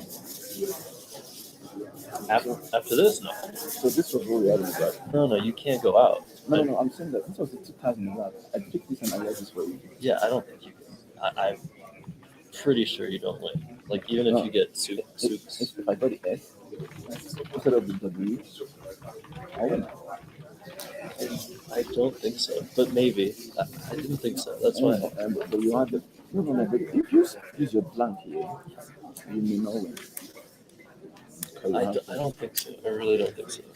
But we didn't have that much time. So you have this. And you know you don't have time. Last time I was on stream, people were like saying the same thing. Oh, I think you blew the game. But I had it all figured out. But it was scary. It's like a very stressful. But I think I win. I don't know. Because you only have. What are you gonna do? This with the S. What are you gonna do? I'm gonna give I have like this. I'm gonna score like 30, 40 points, whatever you do. And you don't have time. I don't have time. That's true. You could win on time. That's possible. Probably for template. Okay, I didn't know that word. That's a good play. I would have probably lost. Wow. Okay. Yeah, maybe.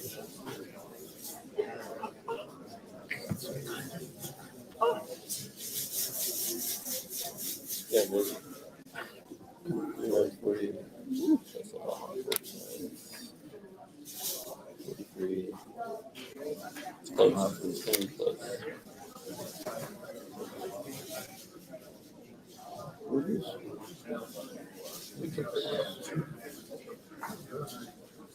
Like, Well, it may be tough because after this, you were out.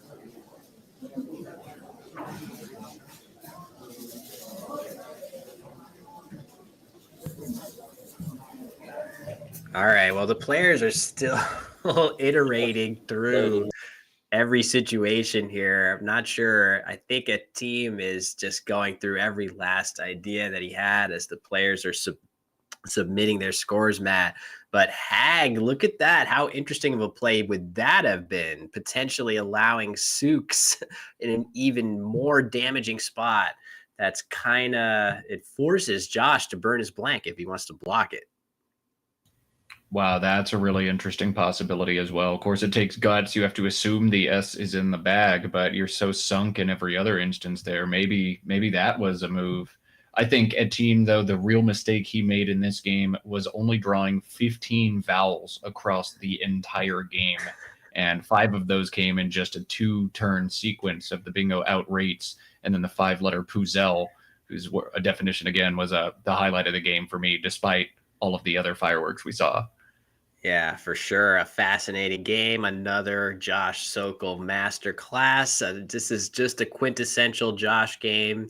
He has a lot of different, games that he can play. He can play on an offensive board if he needs to, but very few players are more comfortable in games like this. Not that at team, really, as you said, he made an excellent account of himself in this game on the whole. It's just going to be one loss for him. But Josh moving even further up the standings with this win.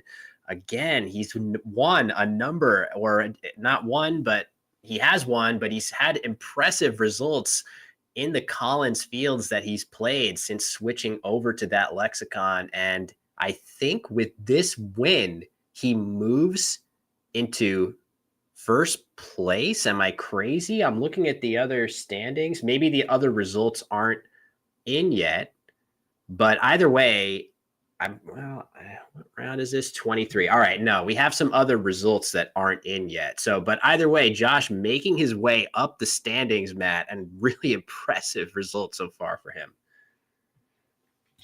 Yeah, man, this is incredible. Josh is so inconsistent as a player, but when he's firing on all cylinders, he is so good at Scrabble. It seems like he's put it together here at this one.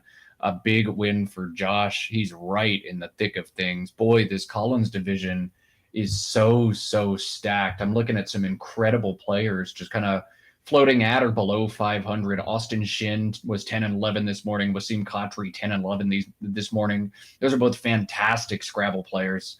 But hey, somebody's got to lose when everybody is this good. It's true. And 2 players that we've seen already this morning. We've had 2 matchups to start of our top performing players from Nigeria versus North American based players. We're going to go back and see 2 of those players again. It's going to be a matchup next round between Josh Sokol again on stream against his countryman and former world champion Joel Wapnick coming up next in round 24. Just want to say a quick thank you to all the staff behind the scenes associated with this event, the 2024 Word Cup, co-produced by Word Game Players Organization, WGPO, and the Collins Coalition. Both organizations doing a wonderful job bringing us this amazing event. And yeah, Matt, we've got one more game before our lunch break, and already we've seen a couple of bangers to start here. Couple of bangers to start. We're hoping for a couple of more bangers from the CSW division this morning. One more game to come before our lunch break. Huge thanks, as Will said, to both the Word Game Players Organization and the Collins Coalition, Wigpo and Coco, for putting together this event. Huge thank you to our team on the ground, Christian and Andrew, running the contraption, doing all kinds of electronics. They're the ones running the stream. Will and I just get to do the talking and analysis, but huge thank you to them. Thanks to all of our viewers. We were over 300 for most of that last game. Thanks to you for being here and for continuing to be here. And if you're just tuning in to Scrabble or stumbling upon this stream, Will's channel has tons of Scrabble content, some of it live streamed events like this, but a lot of really cool breakdowns of all-time classic Scrabble games. They're accessible to players at all levels. I, as an expert level player, get a lot out of the videos, but beginner players, intermediate players, players from all across the spectrum have digestible and awesome Scrabble content. So if you haven't subscribed yet to Will's channel, do that. Give this video a little thumbs up. Help us build some traction across day 4 as well on YouTube's algorithm. Make sure you like and subscribe. I got to do the plug-in for Will while we're here. And one more game to come. Thanks, Matt. Appreciate that. So we got Joel seated down there, but Josh is going to need to stretch his legs after that one. So very quick break for us, and we will be back with Joel Wapnick versus Josh Sokol from the 2024 World Cup.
All right, here we go. It's our third round of the morning, and it is between the winners of our two previous games, Joel Wapnick and Josh Sokol. You can see Josh, I don't think we mentioned it, Matt, with a tie in an earlier game.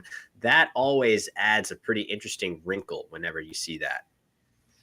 Yeah, when you get a tie early in a tournament, it means you don't have to think about spread nearly as much. It's unlikely you'll finish with exactly the same record as anybody else. There are three other players in the CSW field with the tie. Rashid at just 12.5 wins, Puneet at 11.5, and Mohammed at 10.5.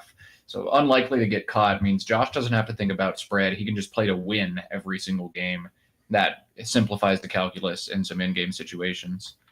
It's kind of freeing in a way that you can usually just sort of give up the idea of needing to win every game by the most and losing by the least. And you just go for the win, as Joel going for the exchange, drawing 6 vowels and a W. Totally approve of his choice here. And Josh with a totally different type of rack with that first blank. Doesn't have a great combination of vowels and consonants, but depending on his word finding ability, he could be starting this game with a bang. Oh man, yeah, one playable bingo here for Josh. The blank is an L. Working to his advantage is this word is valid in both lexica. So this is definitely a word Josh has studied before from his NWL days. Will he pull the trigger on it here in 5-point challenge though? It's challenging. Vinnick is a nice 5-letter play that makes sense as well for Josh here, but he will not play his bingo. Uncivil, the bingo that Josh passed up on here, was 80 points. Vinnick just 26 or 28. Yeah, a lot of points left on the table here. Of course, in a vacuum, when you miss a bingo, leaving the blank on your rack for a subsequent turn is often really softens the blow of it here. But an 80-pointer to start the game instead, just 28. This is like if you were to create a player in, EA Sports Scrabble 2024 and look at Josh's attributes, word knowledge would not be his top attribute. He is liable to make a mistake like this a little bit more potentially than other Grandmaster players. He makes up for it by being so friggin' strong in every other way that you can be strong as a player. And ultimately, he's not going to pay a big price here, Matt, as he's drawn a very flexible rack for next turn. Yeah, great draw from Josh there, and he's bound to bingo on the next move to get to soften the blow of missing his bingo on the first turn. Rejon, a nice Collins only 5 coming down from Joel. This looks to be his strongest option here. Chat was suggesting Geely, Jeelie, for 26, but I'm way more inclined to keep an E, even if it means keeping 2. I think Rejon was the best play for Joel on that last turn. Matt, please consult your engine right now and look at the highest. God. Please. All right, everyone, we are using game analysis tools to figure out what the player should play and explain to you why we think the plays are good. There we go. It's been mentioned in the chat. There is an absolutely bonkers play available here, the highest scoring play. This is in the realm of a Nigel Richards type play, Matt. This is incredible. Vinicultures for 101 on the table for Josh. That is not a play I think Josh will find, though it's in his wheelhouse. You wouldn't even look to think about that option. Josh is probably going to bingo from the C or double here, but God bless Scrabble for these positions, man. Nigel would find that. I think that's the only player in the universe, and even that one might be one Nigel misses. Vinicultures for 101. If Josh would even know that, I mean, how would anyone even know that? He's gonna, this is fine to play something like resulted right here. Josh is a human being. He is flesh and blood after all. This is just the beauty of Scrabble, though, Matt, that plays like that every so often come into orbit. And that is the Nigel difference, right? When a play like that crosses his path, he somehow finds it, no matter how crazy it is. Stuff like that makes computers on a slightly different level from Scrabble. Humans, I think, can have some of the subtle nuance, the poker reads that computers will never get down. But computers and Nigel will find vinicultures when nobody else would. What a fantastic thing that we got to see from Josh. Those possibilities that come up once in a lifetime that none of us would ever see, even players as great as Josh Sokol.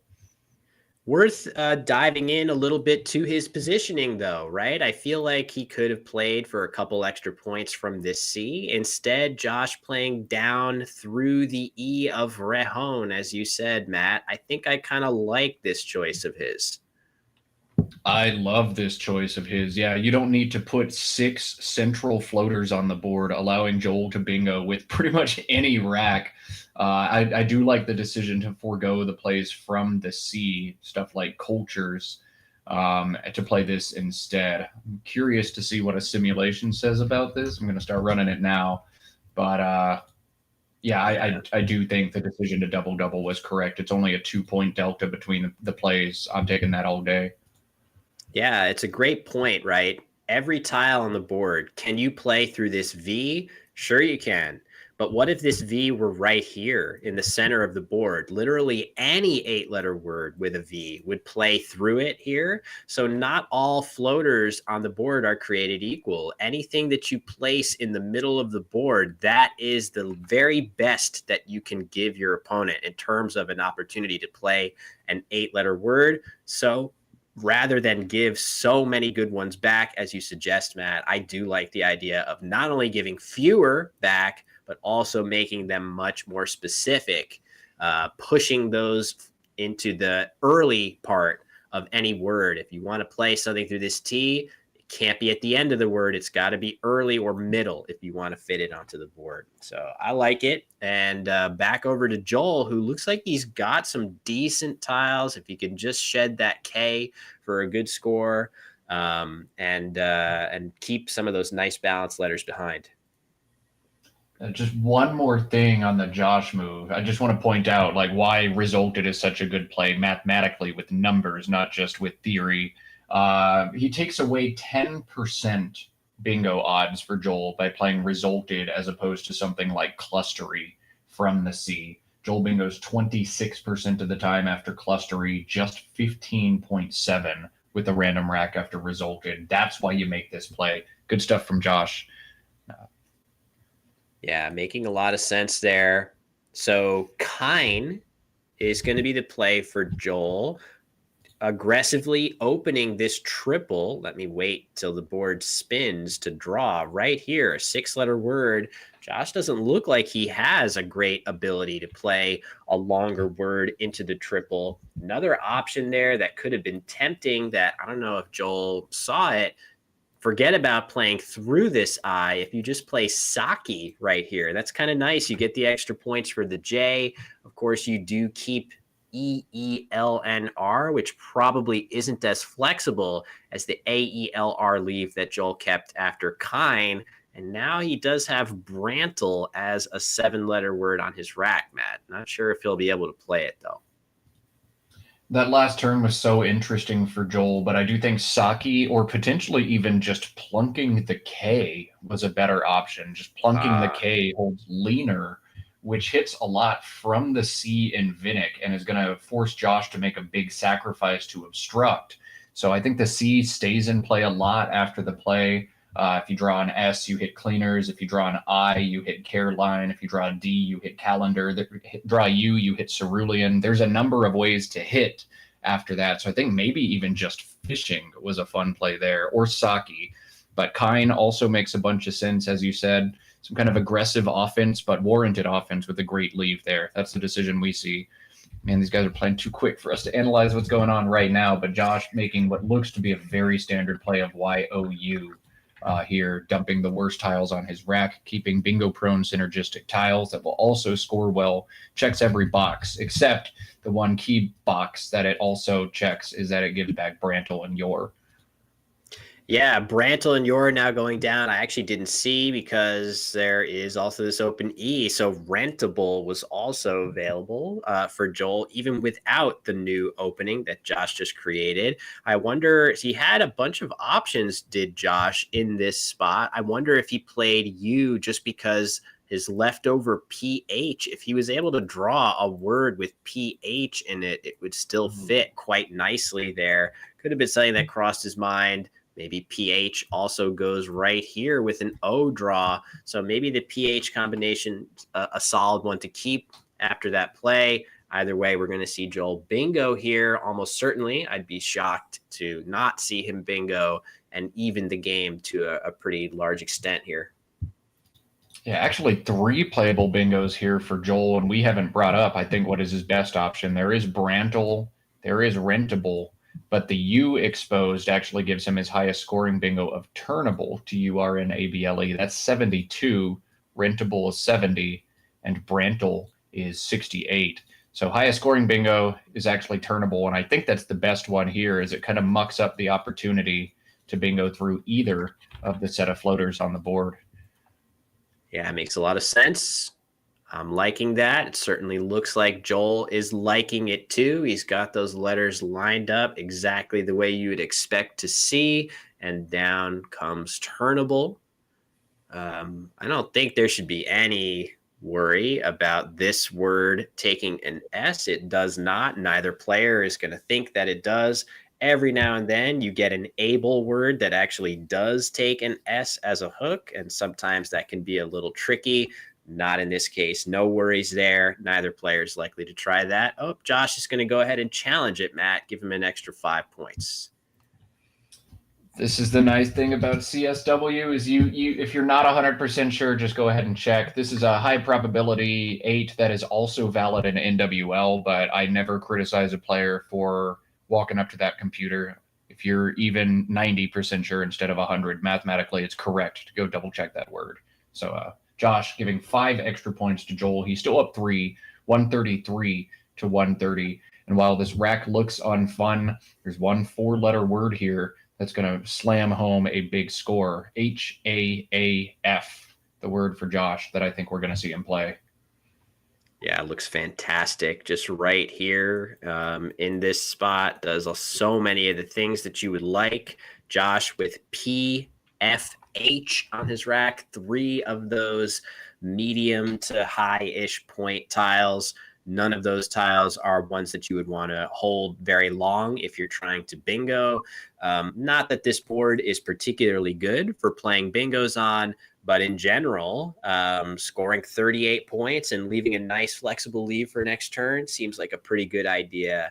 I like it a whole lot for Josh here, and a pretty decent replenishment draw for Joel here. I don't think he has anything great, but being able to fish off that Y, Matt, and maybe make an S hook for himself somewhere in the process could be a really nice idea. Does Collins have H-A-O-S?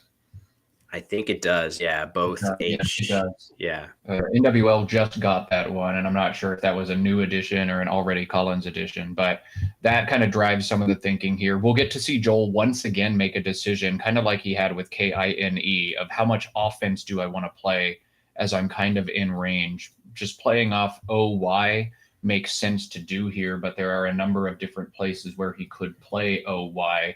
H-A-O and A-B-Y is a really nice one to set up the S, and ABY also takes a sneaky back S. So that strengthens his ability to bingo next turn, but also opens things back up for Josh. He might play OY, those 2 tiles, in different spots, maybe here, YO. There are so many different places for him to play those 2 tiles, or he can opt to not just fish here. He can opt to score a little bit more. ROOTY is a reasonable play too. That scores 28. Does open the board up. I'm curious to see if we'll see Joel play long here or keep the IORST leave together. What are your initial thoughts, Will? My thought is that just OY here looks really strong. I think this looks really strong because it doesn't give a ton back to Josh if it's not a bingo. I'm not sure I read very much into Hoff in terms of what other 3 tiles he's keeping. I just feel like on this board, I don't have a great S hook currently available, and I've got a place where I can thematically very naturally play OY and set myself up to draw a 7-letter bingo on a subsequent turn.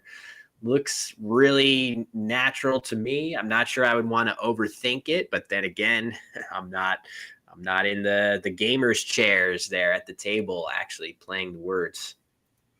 Yeah, and Joel Wapnick is a former world champion, so we always should try to glean nuggets of wisdom from how world champions approach positions like this. It's a complex one for sure, with a lot of options that make sense. I am very curious to see what a player like Joel Wapnick opts to do here.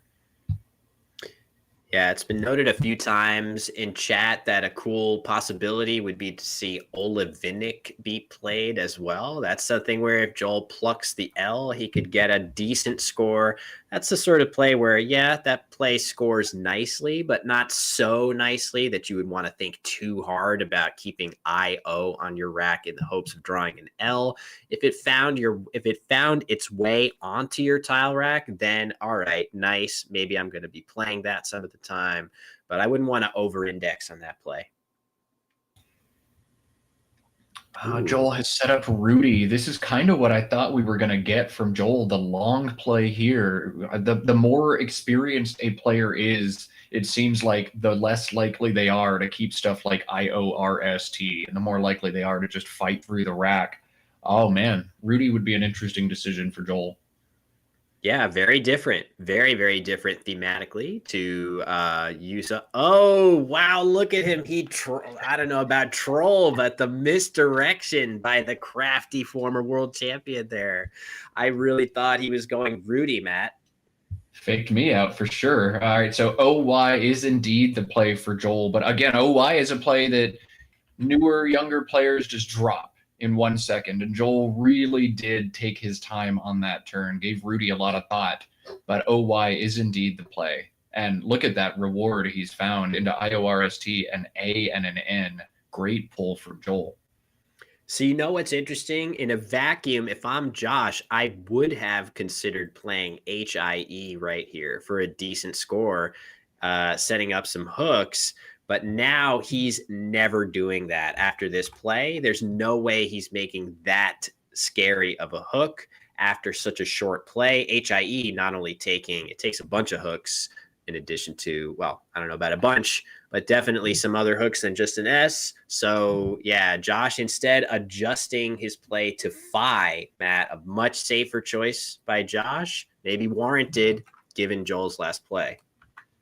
Yeah, great example of how to adjust your play based on what just happened. Oh, he played 2 tiles after thinking for a while. He's got a good rack right now, and I can't put that HIE spot out there. I can't let him bingo for 90. I know he's sitting on good stuff. Great job from Josh, and he's going to dodge at least the worst case scenarios of a mammoth score from Joel, though Joel is still going to bingo on this turn. You know what I didn't consider at all, though, Matt? The Rudy possibility. This play is, I was talking about how natural it is to fish off one of your 2 O's and a Y and set up a lane for yourself. But what happens when you cash the lane? You play something with ending in S and you make a huge hook. NOS. Not only does that take an E, nose, that's pretty normal, but Josh actually had an H, right? Well, he couldn't have known that. He might like to keep the H there, but, you know, from Joel's perspective, playing this and then bingoing is not foolproof. You definitely can get hit hard by counterplay if you hook that with an S. So now I'm wondering, is there any merit to like somehow trying to avoid? What about playing like a Roints here? Could this make more sense? Placing your S with Hayes just to cut off the ability to really go that far down the board. Maybe that is the most sensible way for Joel to bingo here. Yeah, you're not going to hit the double word here because of what it does to that back hook, but also a Roints in OT and HAYS actually just scores more. HAYS adds 10 extra points, and hitting that double word doesn't do as much. So yeah, you're definitely right that playing a Roints and not and HAYS is the move. Joel is fortunate that he isn't forced to play NOS and leave that hook in space, but also most of the bingos Joel is going to draw on this turn are going to allow him to make not just one overlap, but two, hit that HAYS hook and be more defensive. Both the R and the T allow him to do that frequently, and he's hit one here. Yeah, really savvy choice. Not foolproof. It's definitely possible to still overlap down here. And we could easily see that come into play at a later point. But this is definitely the safer positional option for Joel. And he is showing that the stamina, again, I'm just amazed. I feel like in his shoes as a much younger man, I would be showing much more sign of just tiredness than Joel is showing. He is making decisions at a very impressive level of acumen here. Anybody after this many games of Scrabble should experience a good degree of fatigue, but we're seeing precise accuracy from Joel cover to cover. It's cool stuff. It's cool stuff. Question also about why not, what about rations in the same spot? That has a couple other issues, right? If you play rations, also playable, you're making a much bigger scoring spot here and setting up the O hook for orations. So there are a number of things that get you hit much harder after that choice. So again, another example, I'm sure Joel saw both of those options and picked his safer one here. I guess sometimes you do get hit with a Z and things like that, but overall, this looks much safer to me. Yeah, and the Z is already so powerful because of the bottom portion of the board. PHIZ is valid. So if you got the Z, you got the Z, and you're going to destroy me anyway.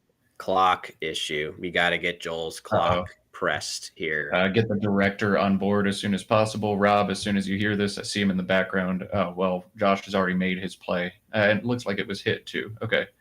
We got it all resolved. Clock's back on Josh. We'll keep an eye on that for Joel, especially since he's already lower on the clock. We got to make sure it doesn't ping pong back to him.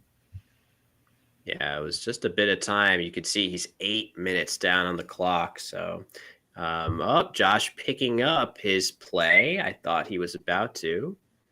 It looks like Josh hit Joel's clock for him there, huh? That's good sportsmanship from Josh. I mean, he's always going to be a good sport. Most top Scrabble players are great sports. We want to play a great game of Scrabble, but nobody wants to play an unfair game of Scrabble. So cool stuff from Josh. Just go ahead and hit it. Don't worry about involving the director and trying to optimize and get every point you can. It's the right thing to do. Just hit it back if you notice it. So Josh is getting ready to play G up in that upper corner of the board. It seems like a reasonable option. After his previous play of Phi, he does still have a viable S hook at the base of the board if he can balance his tiles enough. I wonder what his his reluctance is to make that play.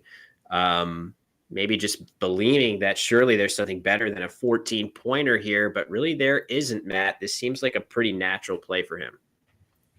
There were several places to play GIE. Just shifting it down one space avoids putting that G right here. This is going to be a dangerous line for the rest of the game unless a play here is made to obstruct it.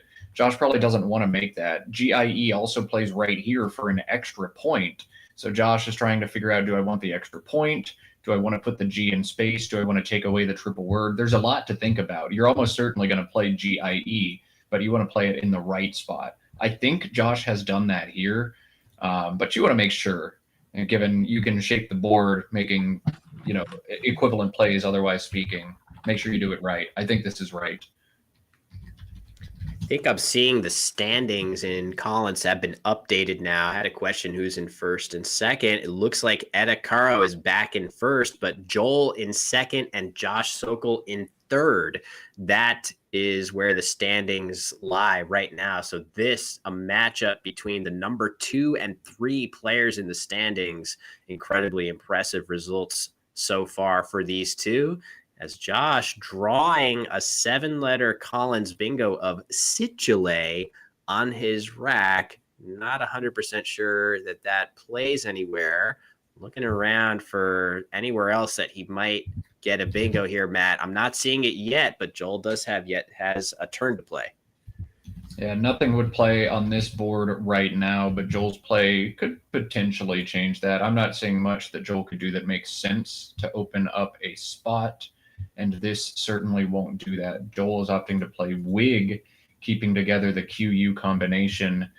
MOW in the same spot was a lot of points, though. I wonder if Joel just didn't spot that. So one idea that might make Wig make sense over Mo, which I agree, it's hard to turn this down. One thought though, Matt, by keeping QUOM on the rack, you do set yourself up to play Quorum or Quotum through this U. That's a Collins only word, Quorum the normal word, but I believe Quotum a word as well. With any of these R's and T's to come in the pool, that could have been on Joel's mind. Instead, he's drawn a fantastic pick where he could play Quorum here, or maybe he's going to find something even better. Yeah, wow. It looks like Joel just has an incredible sequence in front of him of cash Quorum for a major score and then bingo with the blank and slam dunk into this game. So Joel thinking not just about this turn, but about next turn. That's really fantastic from him. And he has executed this plan to perfection, finding the R and a blank. Big swing in Joel's favor in this game. And Josh has a very challenging turn. Situlay does not play. No bingos play. These are always such tough turns to fight through. Josh will have to decide if he wants to try to open the board a little bit more or if he's content fishing UT right here for 20 points. I think keeping the board controlled and scoring 20 is a reasonable approach here. Try to hit the PHIS hook next turn with the bingo makes sense. I think I'm fishing UT here, but Josh needs to take his time, make sure he doesn't miss any bingos first, make sure there aren't any other clever board opening plays. This is a turn that warrants a few minutes of his time. Yeah, he has those minutes to spend. I do feel like I think it's okay in his shoes here to pin some hopes on this S hook staying open. I think he can make an interior play here and reason that it's going to be really, really difficult for Joel to block this spot with a play that isn't a bingo of his own. He can continue to fish for a 7-letter word in that spot. Admittedly, if Josh eventually does play something with fives, it will potentially necessitate some counterplay opportunities. And oh boy, look at that choice by him. That is a very interesting one. There are E's that he can draw, but normally I would be hoarding that E here, Matt. I'm surprised by that choice. I get it. There are 6 E's and 4 A's still unseen, but just because I did get it doesn't mean I like it. I think UT is just too much to pass up here. If you do draw another E or another A, like it is what it is. But man, that was an interesting decision. And now look what you've got, Josh. These are the consequences of your actions. I hate it. Yeah, that went from just befuddlement to something darker pretty fast there. But hey, look, Josh has incredibly intricate rationale for his plays. I wonder, there is a possibility, given that Josh is Collins only, words that are unique to the Collins lexicon, word knowledge is not flawless. I wouldn't be surprised. Maybe he just doesn't know the T hook on this word. He might have felt like, well, I want to get some points on the interior of the board, but maybe he doesn't know that he could have just played UT in that spot. We have to acknowledge that as a possibility. And maybe he felt that that was a really easy scoring spot that he wanted to block now while he had a chance. Those are possibilities that could have been going through his mind there. But yeah, he does actually. I wonder if he's now agonizing over, is he going to try to play upfields, which seems like a pretty reasonable word to try, Matt. I certainly would be thinking about that pretty heavily. In fact, it's not in the dictionary. Wow, that's crazy. Upfield is good, but upfield is an adverb. It does not take the back S. So that could be a crazy I guess you'd call it a blunder, but like I would fall for that trap every time. Well, look at Joel's rack here. He does have Quorum for 54. He has Mosque for 78, and he has a bingo. Moresque plays for 68 on this turn. Joel is opting to play Mosque. He's going to cash it all in right now, score 78. Quorum is 54 and holds E blank. To me, this felt like one of the most obvious cases of, oh no, oh no, he's misdesignated the blank. He's made it an O. Oh my gosh. Wow. And Joel looks at the slip and says, forget it. Stunning. Whoa. Oh my gosh, that is a stunner. That hurts so much to see that happen. You just never want to see that. But there is a reason that we go through those procedural tasks of circling the blank. There needs to be a way to know what that letter is when you play something like blank ANDERS. You have to be able to know what that is.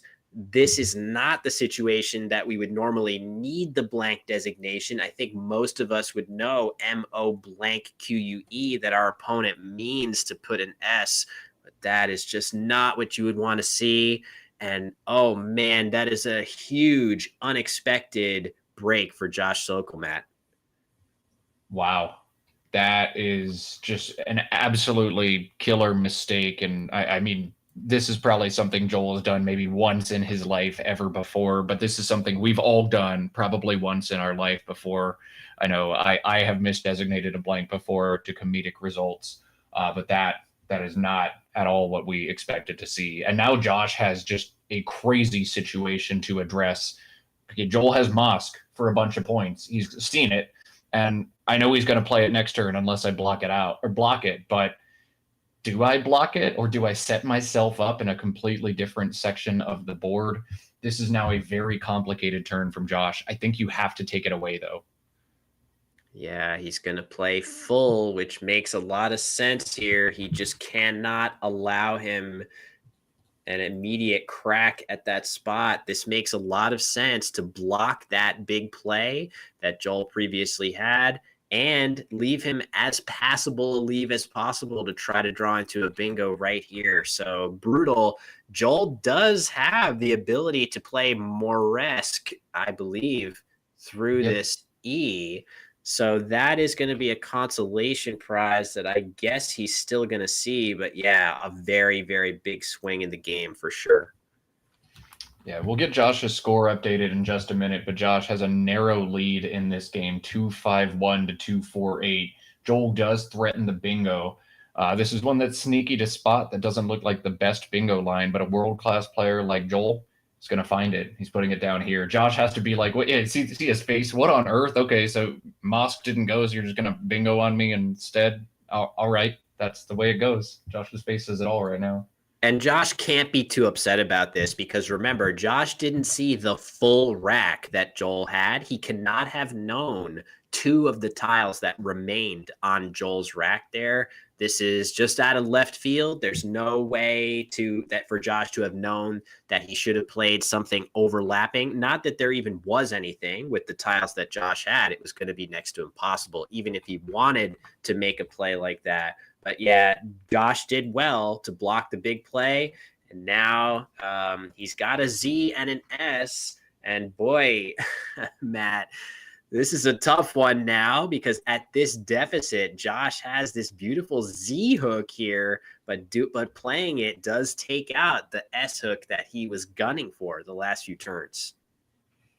Man, you would love to leave that in space one more time. You would also love to fish for PUZELS in this spot right now. That would be 75 points. And with 5 E's to be drawn, if there's anywhere to put the tiles ADI for a big score, Josh is the person who would think of that and go for it. But this scores so well that I think you need to make this play. 46 points. Josh doesn't want to get into a fish for the desperation play. Just score points right now and hope Joel has a bad rack and catch back up. Good plan of approach for him. And guess what? Joel has a bad rack. Yeah, very bad one. And please note here that this is the situation where the Olivinic possibility actually matters, right? So Josh could have played zip in the same spot, leaving the A on his rack. But look what happens if you change that A into, or rather, whatever, if you change this I that's on his rack into an A instead, he now does not have this possibility of a good follow-up play. And let me get the scores updated because it really is way closer than what you guys are seeing. That actually starts to matter now. If you can play zap or zip and not really sacrifice very much on the scoreboard or in the equity of your leave, now it makes a lot of sense to think about that extension. I love that little nuance from Josh here. Joel has a fascinating turn, and Joel is running out of time in this game. We'll continue to monitor, and we'll see if we get any confirmation on if Joel's been rewarded extra time for the clock blip or not. I'll try to get that information. But a fascinating turn here. He's got a number of good plays.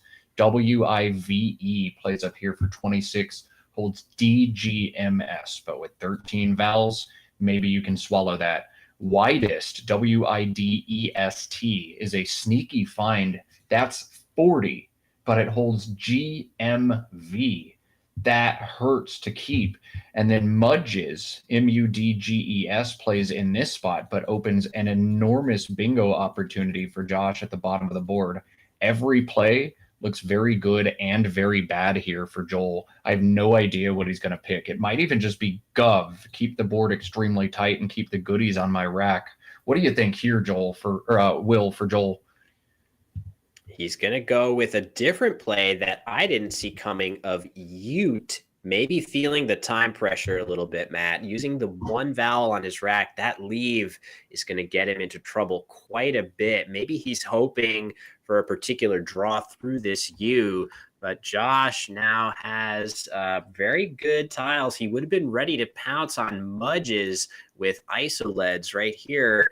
Instead, a trickier call for him. I'm curious if he's going to just play his D under here and save Olivinic for later. Yeah, look at that. He's blocking down there. The patience of Josh Sokol, so next level here. That's so good. Yeah, you know you've got Olivinic. You know you've got the one surprising play on this board. We'll get the score updated now, but Joel at 344, Josh at 231, and Olivinic is not an absolute game changer, but it's a decent play. It's 36 points. It's not like Josh wins slam dunk when he plays this. I wonder if you need to have an increased sense of urgency there and play Olivinic now. An interesting turn, but Josh is choosing to apply time pressure, keep things tight in this one, and just try to induce a mistake or a time penalty from Joel and win the end game here. I think it's a decent decision from Josh. Surprise him next turn when he thinks he's got it sewn up. Yeah, I mean, just blocking off, you can see maybe Josh feeling great about his choice there because blocking the X, maybe Josh is thinking, oh man, I might have just dodged a bullet by blocking this big play there, maybe even something through the P. As Joel playing Vax, this looks like a good play for him, but Josh, now this is kind of a tricky situation because if Josh wants to underlap Vax with Oxo, he would be giving up the O that he needs to play Olivinic, something like Lob, a very natural play for him. Sorry for that very poorly written chicken scratch, but this looks good, but it forces him to redraw the O. Olivinic, a very nice 39 points to have in your back pocket.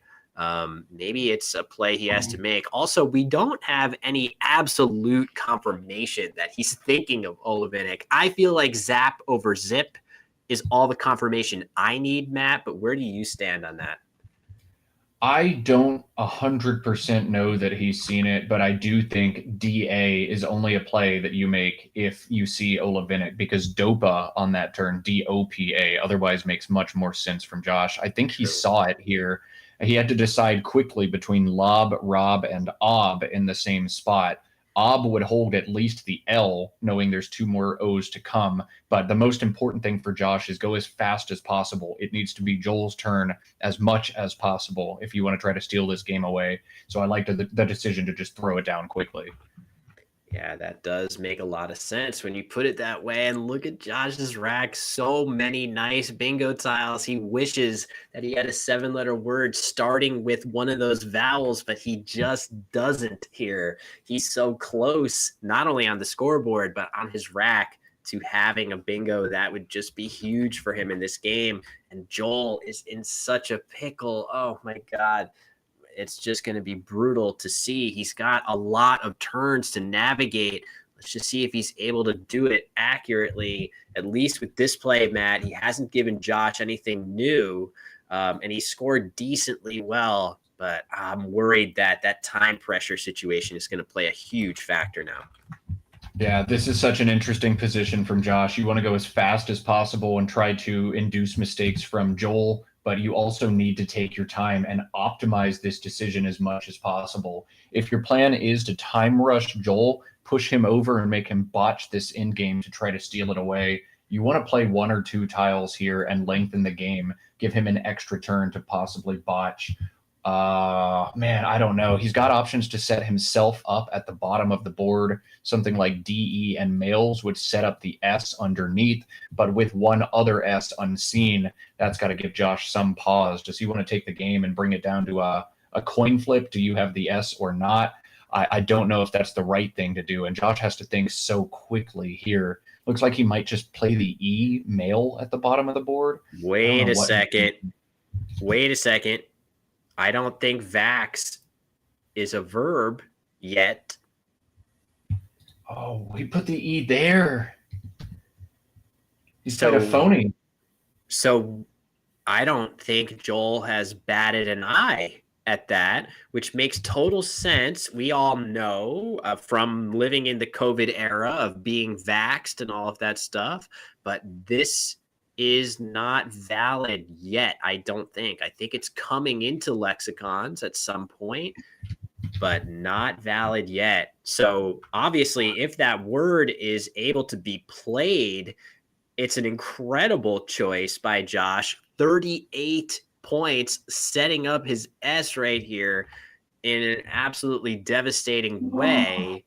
But that is a shocker to see be played, and maybe he just did it as an honest mistake. Maybe it was just a crazy, like a fox play right there, Matt.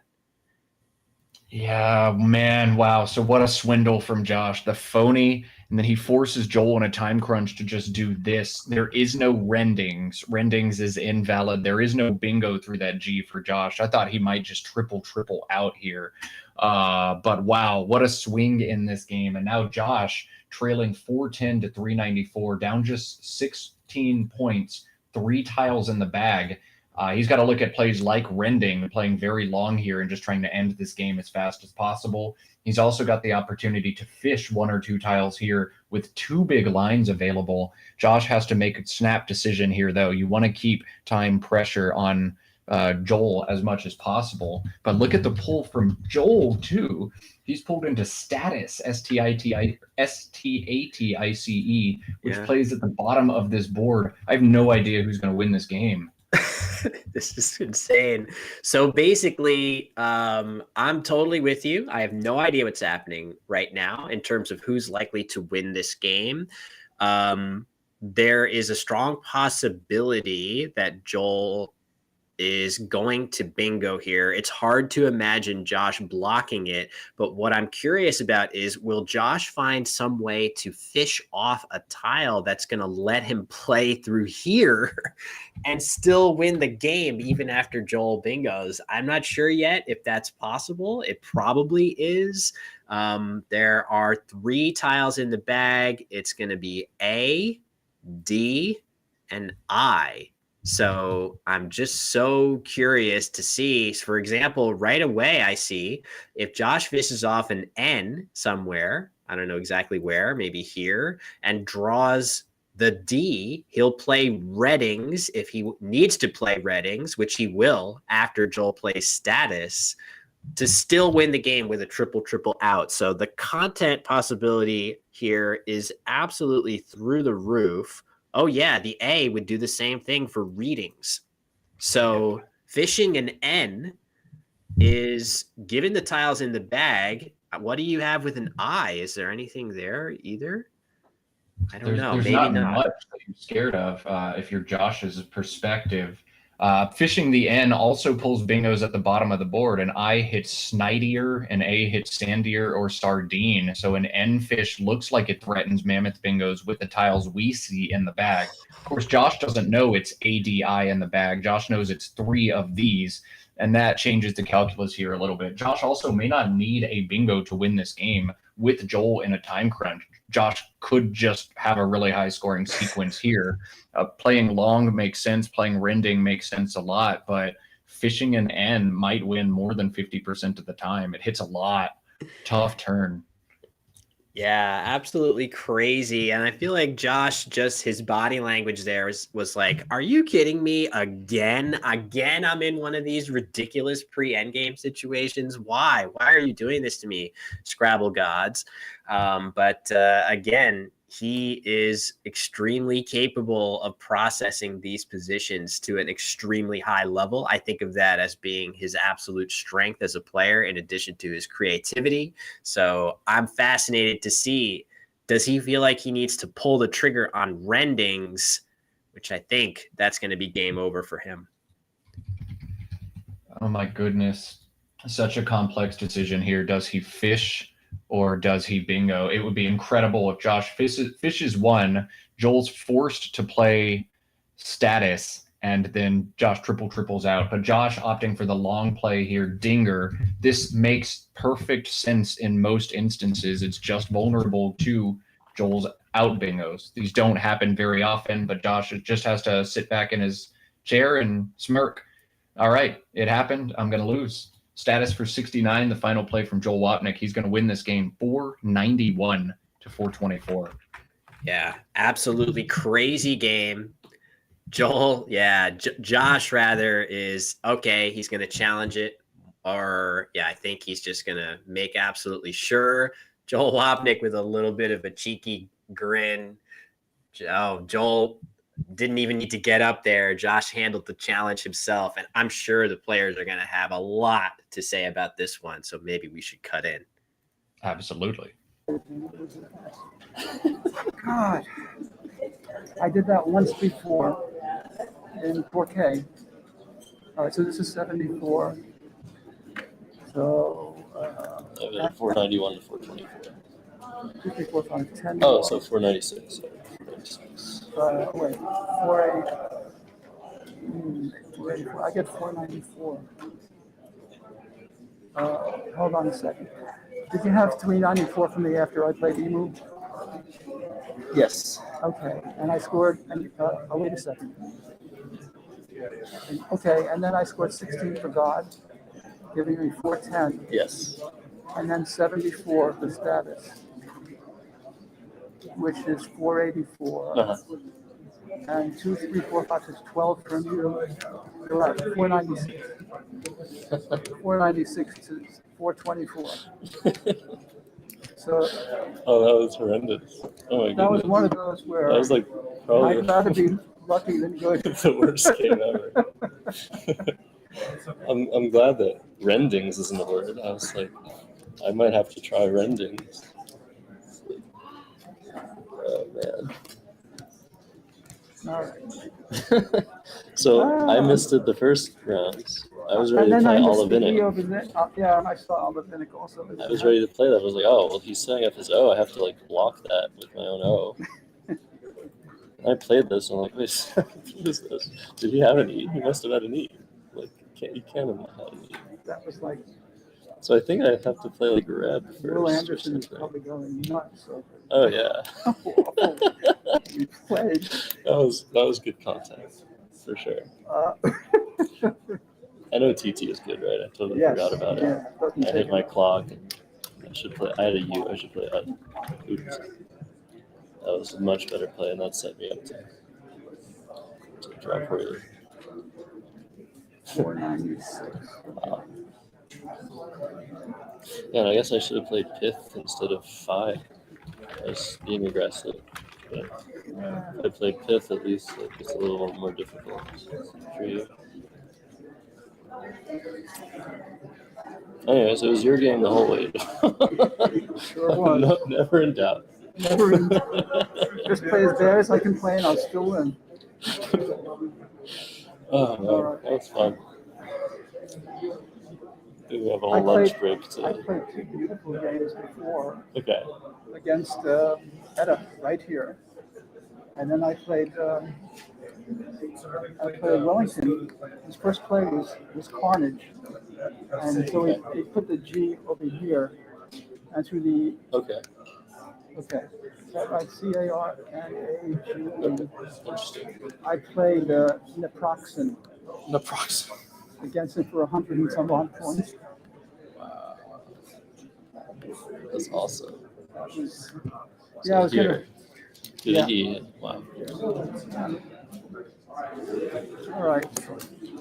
It's time. I feel like there's like too many things about this game that are like notable. It's like recalling this game, so like, oh, look at that and that, oh, and that. This was terrible.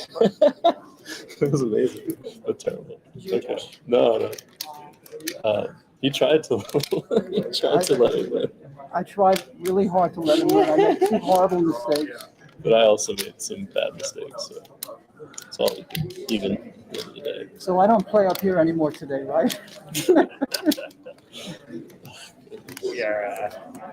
We're gonna find a way to switch to this physical clock. Can't risk anymore. Oh, good idea. Oh, Really? I know we have to. We have to. really? I think in this case it was the dead zone at the very top, right? How many We need to seconds see did I- the instant replay. We already checked. You probably lost around a minute and a half. That's why I decided to. I lost a minute and a half. That's why I took So that's why I was longer. going a little bit crazy towards the end. Yeah, When I saw status. obviously I couldn't give you your minute back, but I No, it's okay. decided to It's my just fault. I let it should have run seen for it. a minute and a half. So it's not fair. Like you hit the clock. All right. Well, with players talking about the clock stuff rather than the post-mortem, maybe we'll kick it back into the booth and we'll see what we want to do about that at break time. But oh my God, Matt, that was an absolute crazy game. Just want to say, for those that are parsing out, who made the mistakes and whatnot, Scrabble's a tough game. This was actually a pretty well played game. Yeah, we saw a phony, but I feel like it was very plausible. We saw a blank be misdesignated. That is incredibly rare. Not that I don't want to call those things mistakes, but there are so many things that could go wrong over the course of a Scrabble game. Definitely want to give the players a little bit of grace in that regard. You always got to give players grace. Remember, both of these players just played 31 games last week, and they're now in round 24 of another pressure cooker of a tournament, 2 very stacked fields, 50-plus incredibly hard games of Scrabble. Everybody is human, as machine-like as we make them out to be on stream. Still some high-level Scrabble played from both of these guys, but it just shows you. Josh is being told about vinicultures right now. You can see. Look at his reaction. I don't know if we want to cut back down and just get an extra clip. Oh, no. I'm just telling the people on the screen not to say anything until after he has it. Well, you can't really. Oh, I know that word though. You got to think of both extensions, not just. I was like, okay, Olivinik. Wow. We've been dealing with that stream and trying to figure Oh out how my best to goodness. Oh, that's a once. Oh man, that's like this is would've what I was been- telling people about Nigel, his finder pronoctated. I said, you might know the word somehow, but you're not gonna find it. You might know these crazy words that come up, but you're never gonna find them. So it's like, what's the point? What are we doing? Vinicultures. Oh Wow. my gosh. That would have been better than my naproxen by a lot. A little bit. Just don't sell yourself short though. You played it. Oh my god. Oh my. All right. Well, there you go, folks. People who were wanting to see Josh's reaction, looks like our director, Rob, let him know, Matt, and that's kind of an expected reaction. Yeah, you almost never get the ability to play a 12-letter bingo in a game of Scrabble. You'll get those, as Josh said, once in a lifetime. And he even knew the word, which is the most incredible part. But you don't even think to look for him. That would have been a Will Anderson video for sure. But alas, Viniculture not the play. Josh not the victor in this one. Yeah, he's still doing great overall in the standings. So, standings check actually is starting to stratify a little bit. In Collins, you have the link to the standings in the pinned comment on this chat. Quick recap though, Edicaro remains in first place by virtue of his tiebreaker, 17-7 plus 1400. But Joel Wapnick right there with him, also 17-7 after this win with a little bit lesser spread. And even after this loss, Josh Sokol remaining in third place for the time being at 15.5, 15 and a half wins for him. So again, we're going to have one more game from this division, the Collins division, before we switch back over to the North American focused WoW division after lunch break. And as I was this morning, I'm going to be joined once again by Matt Canick. So basically, Matt, that guarantees us 4 complete bangers that add to my backlog of YouTube videos. When Matt Canick's in the booth, it's going to be a banger. So stay tuned all afternoon and buckle up. We got 4 more awesome games coming your way. So there you have it, folks. Thanks for... Oh.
All right, folks. Announcements are complete. We've got one more game of the day coming from the Collins division before we head back into the North American focused WoW division of play.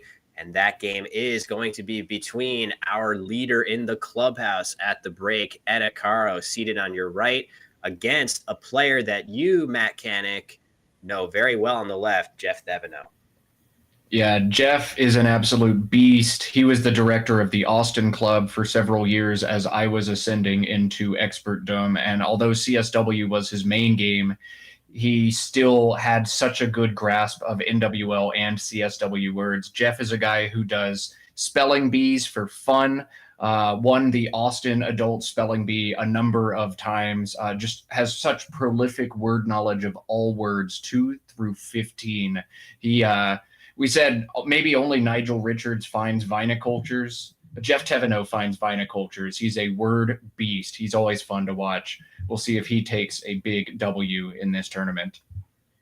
Yeah, he needs it. You can see in the standings that he's at 14-10. Time has not run out on him yet, but he's going to need to make a run up the standings. That is why he has been paired up with Etta Caro. Usually the pairing systems try to give players that still have a chance at this thing a chance to control their own destiny. And with a big winning streak right here, Jeff could do just that, but he's going to need to win pretty much every game that he can. And it would be a huge one for him to take one down against the top dog right now in the standings in Etta Caro. But Jeff exchanging the cue to start.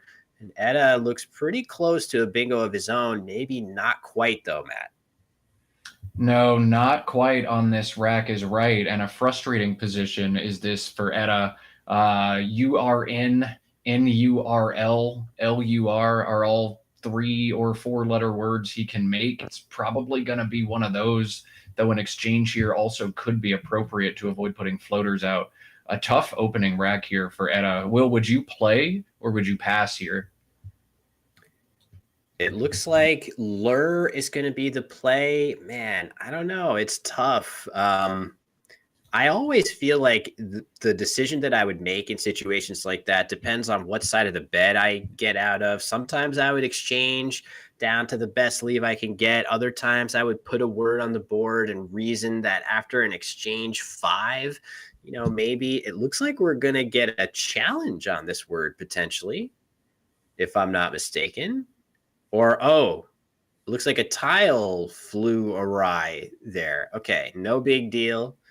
Clock stops and should be restarted there. You can see we've moved back to our traditional clock. Try to avoid some of those issues we've had with the players. Usually the digital clock's fine, but should not be an issue as we go back to analog. I guess this isn't really analog. I'm not sure what word I'm searching for, Matt, but not the phone timer. That's what I'm aiming at here. Yeah, we are a little bit lower tech here, but still some technology being used. Even with technology, I can't solve this turn for Jeff. He has a nice draw. EIIO was actually what he picked up, but the SC blank leave so strong that it will bingo anyway. Jeff's got to figure out what to play here with so many options on the table. His highest scoring play is Eosinic for 70, making LURE and playing down, cashing the C on this triple letter score. That does leave a lot of floaters out in space. Other bingos available like Iconize, ICONISE, also look to be decent options for Jeff. We'll see if he takes points or plays a little bit of defense here. Iconize at first glance looks pretty nice to me. Just overlapping Lure, and it's almost certainly going to give something nice back.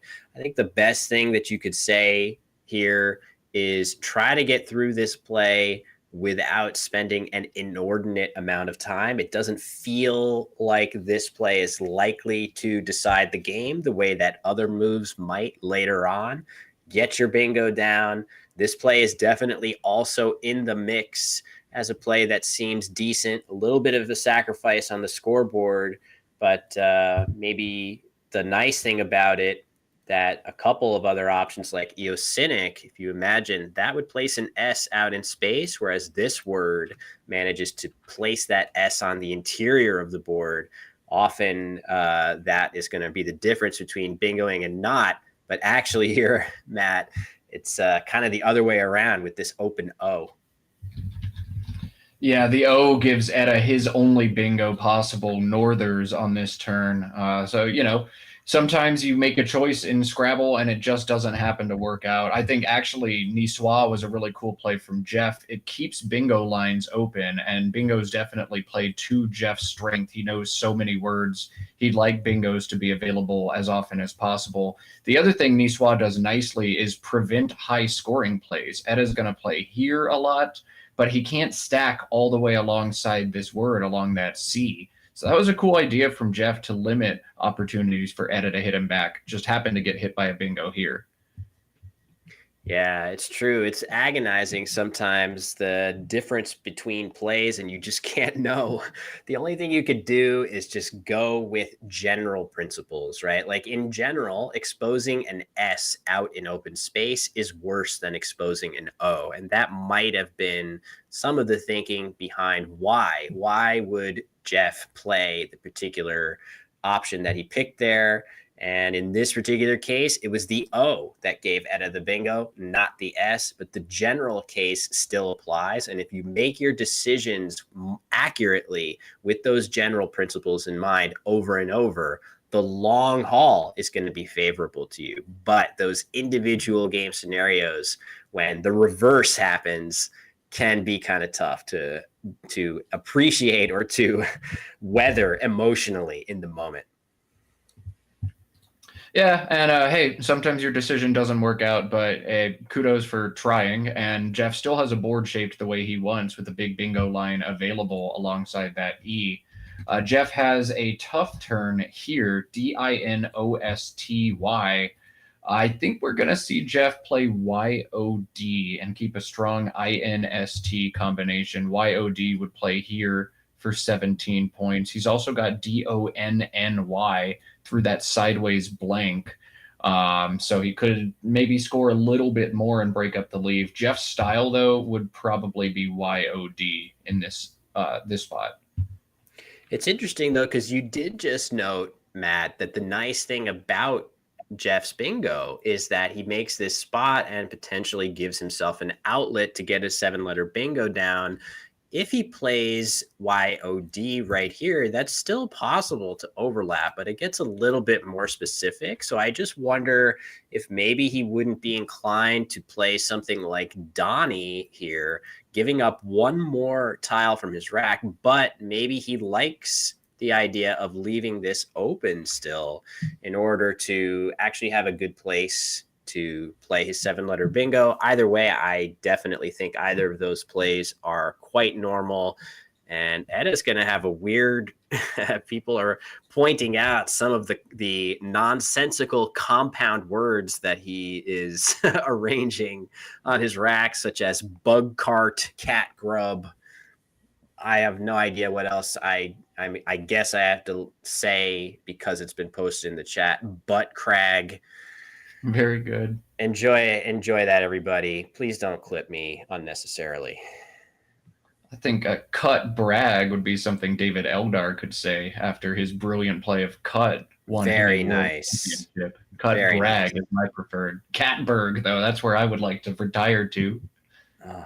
Matt is on fire right now. I hesitate to even take the mic away to share any insight with the pearls of punny wisdom. But here comes Yannick, not a play that we identified, giving up both of the 2 vowels, Matt. A little bit risky, but maybe you get enough points for it to be a relevant consideration here. Yeah, this is a great way to score out of this rack. DST may go south. What gives me pause about playing both vowels is there aren't really exposed vowels on this board, but Jeff has found 3 more vowels in the bag. He's going to be just fine next turn. Not fine, though, is Etta. Man, the CUG combination is just so bad. I point it out every time someone draws it on stream because their rack is always so bad when they've got it together. And Etta, just a tough turn after his post-bingo draw is nasty. Yeah, it looks like one play stands out as the highest scorer here, and it has been shouted out in the chat, and that is catgut, which is something that I myself just had in the palm of my hand during the break as my cat Zoe was sitting on my lap. I had a palm full of catgut. I don't think that's actually what that word means, but we'll roll with it. 33 points leaving BR. That seems solid. Other moves keep a little bit better of a lead. Of a leave, I should say. But I don't think anything realistic is blocking the self-descriptive wordiest potentially coming down for Jeff on the next turn. Goodness, wordiest is going to be a killer, but yeah, Eda's got to make some other kind of play. He had so many fun overlaps on this turn. CUBING through the IN, plays off CUBG and scores 19. That's very satisfying. But you know what else is satisfying? Scoring a ton of points right now. Barrick is 29. Nice job. Catgut, though, would be the standout if he saw it, I think.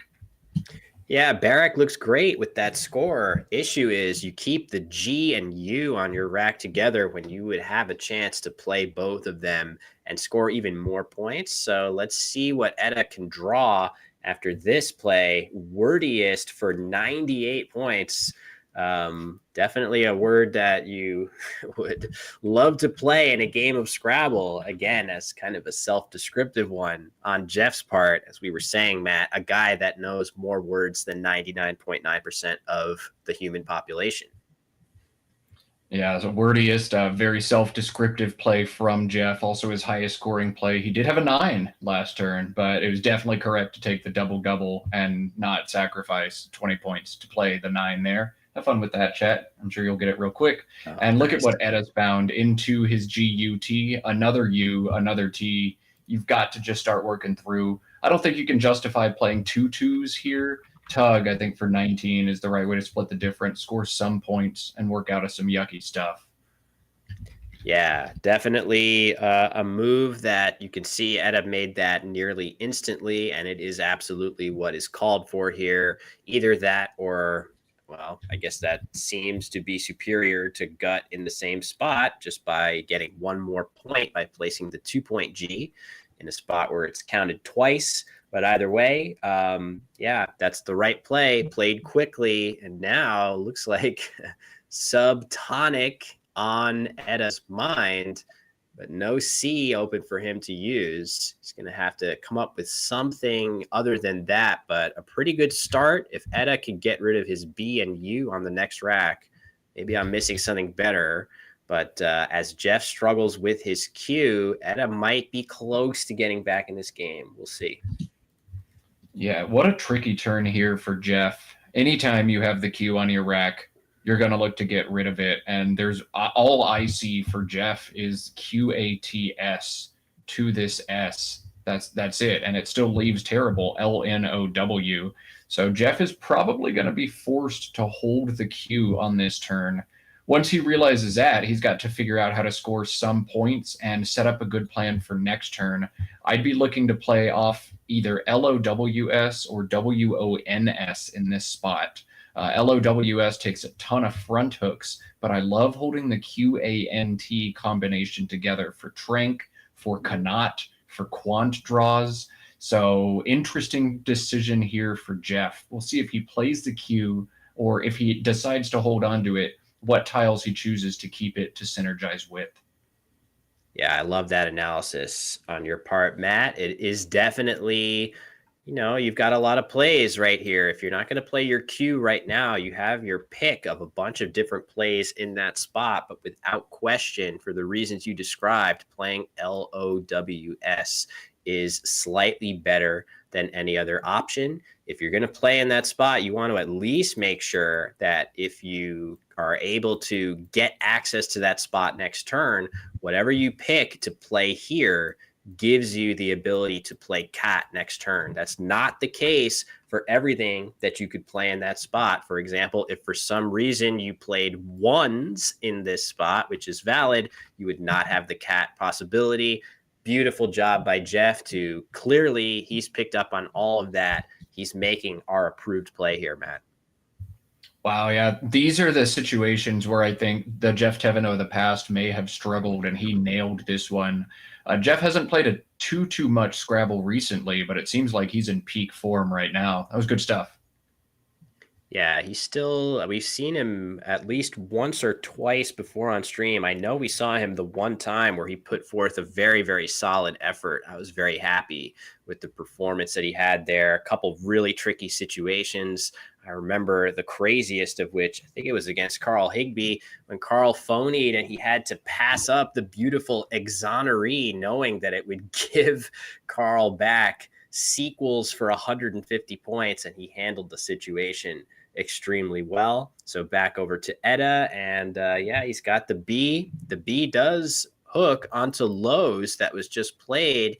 Is that where Edda is going to look to dump some tiles, or is he going to go somewhere else? Just getting rid of the U and B right here seems decent. Gunning for maybe a 7-letter bingo on this line. Yeah, this is a challenging turn. I do like the play of Tub from the tee, but it scores so little that I looked for a play on top. He has 2 lines of approach to play on top. One is what he's just done. The other is the 5-letter OUBIT, which would open not 1, but 2 lines here. Edda opting to take the more conservative route, and that T in the second position synergizes very nicely with the S that he's holding. I think this is a cool idea from Edda. Yeah, this is a very aggressive play. This is a player, Edda Caro, we've seen play a very defensive style for much of his time on the live stream, but this game situation requires him to change course a little bit. So now Jeff has a very obvious play for his Q right here. He should be able to spot this pretty quick. QAT for 38 points. That's great. It does require him to leave this new spot totally untouched. He's probably just going to have to go ahead and live with that, Matt. But man, it never feels good when you have the game in such dominating position. You have to ignore the most pressing threat on the board. Classic example of when you need to adjust your game to your opponent too. Edda's shown great defense all game. What does it mean when he puts a T right there? It means bad news for you. And so that makes this position tough for Jeff. He'd really like to obstruct the T in spot. He has to feel jittery about it. But QAT is such a strong play for him that I think he's forced to leave it alone here. Jeff may also be thinking about FIQH. AENT is a stellar leave with a bingo line here and a couple there in addition to this one here. Maybe that's the line of approach Jeff is thinking about too, but I feel like this has to be caught. He might also be looking at playing something like Quant and setting up his own eye to crush that spot, but I don't think that pays off enough dividends. He's going to take his time and make sure there's no cool idea here, but I think this is a caught turn. It is tempting to take that point sacrifice and really go a little bit harder for a bingo. The F worth 4 points for a reason. It's not in as many words, particularly 7 and 8-letter words. That's why it gets that point increase. But yeah, you're getting 15 extra points over Feek playing Cot here. And it looks like Jeff is working his way up to do it and realizing that Cot is fine here. Sorry. Yeah, Cot is just fine here, Jeff. You're not going to get eviscerated for leaving the triple line open or anything like that. You've got to play Cot. And wow, or not. This is a very weird play, Matt, because he's not played the Q, nor has he obstructed the T of bout. This seems like a play whose rationale I'm struggling to put together. So I think I've got that's a bold strategy cotton analysis there. I don't know what Jeff is thinking. He knocked out his cot and TWO play too. He's got to have a great plan. I'm sure of it. I don't see what it is. Yeah, maybe just not seeing the T hook. I'm no stranger to that. Famously, recently on stream, I missed the E hook on Viler, which was a play by former world champion Wellington Jigare. I had to just laugh and slap my head after I realized mid-game that had happened. So it's not a guarantee each and every time that you see those tricky hooks. Maybe he thought it was a choice between this and he might not have even seen Feek either. That's a play that's evaded my notice. I admit I'm a little surprised by that, and I think Jeff would be the first to agree that that's probably going to be a missed opportunity, especially if that queue hangs around on the rack any longer than necessary. Yeah, this is now a tricky situation for Jeff. He doesn't really have anything to eject the queue except once again playing QATS to the T or to the S in wordiest. I think he's going to have to hold on to the Q here, try to cash points with the Z. I think we're going to see him play maybe down here from the T, something like TZAR, but then he's holding the Q for another turn. TREZ, maybe the option from the T instead to keep QAT together. But this is a tough turn for Jeff, and with just one U left in the bag, it's going to be tough for him to do something productive with this Q that he held on to. Yeah, this could become a textbook case in why players at the tournament level treat the queue with such scorn and hatred, right?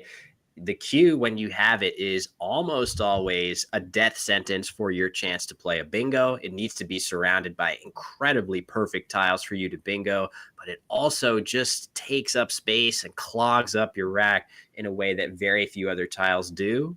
And you can just see the influence of it. Although Jeff, to his credit, he does draw a spot that he's going to probably play that ASAP of Caddy next turn. But even then, it slowed him down quite a bit. He's going to have scored since drawing it after wordiest 29, 24. He did get a solid 39 points right there. He'll be getting 30 next turn, but notice that none of those scores are in the 50s, 60s, 70 range. These are the plays that put your opponent away. Yeah, let's see if Etta could take advantage of Jeff slowing down just a little bit. Etta has a really challenging turn here. He immediately noticed that Souvlaki, the beautiful find, was an opportunity, but no floaters on the board will give Etta a bingo. He's going to need to take some time off of his clock and make sure that's the case. T's, S's, D's out in space, and sevens lines on this board as well. But our engine saying no bingos available for Etta.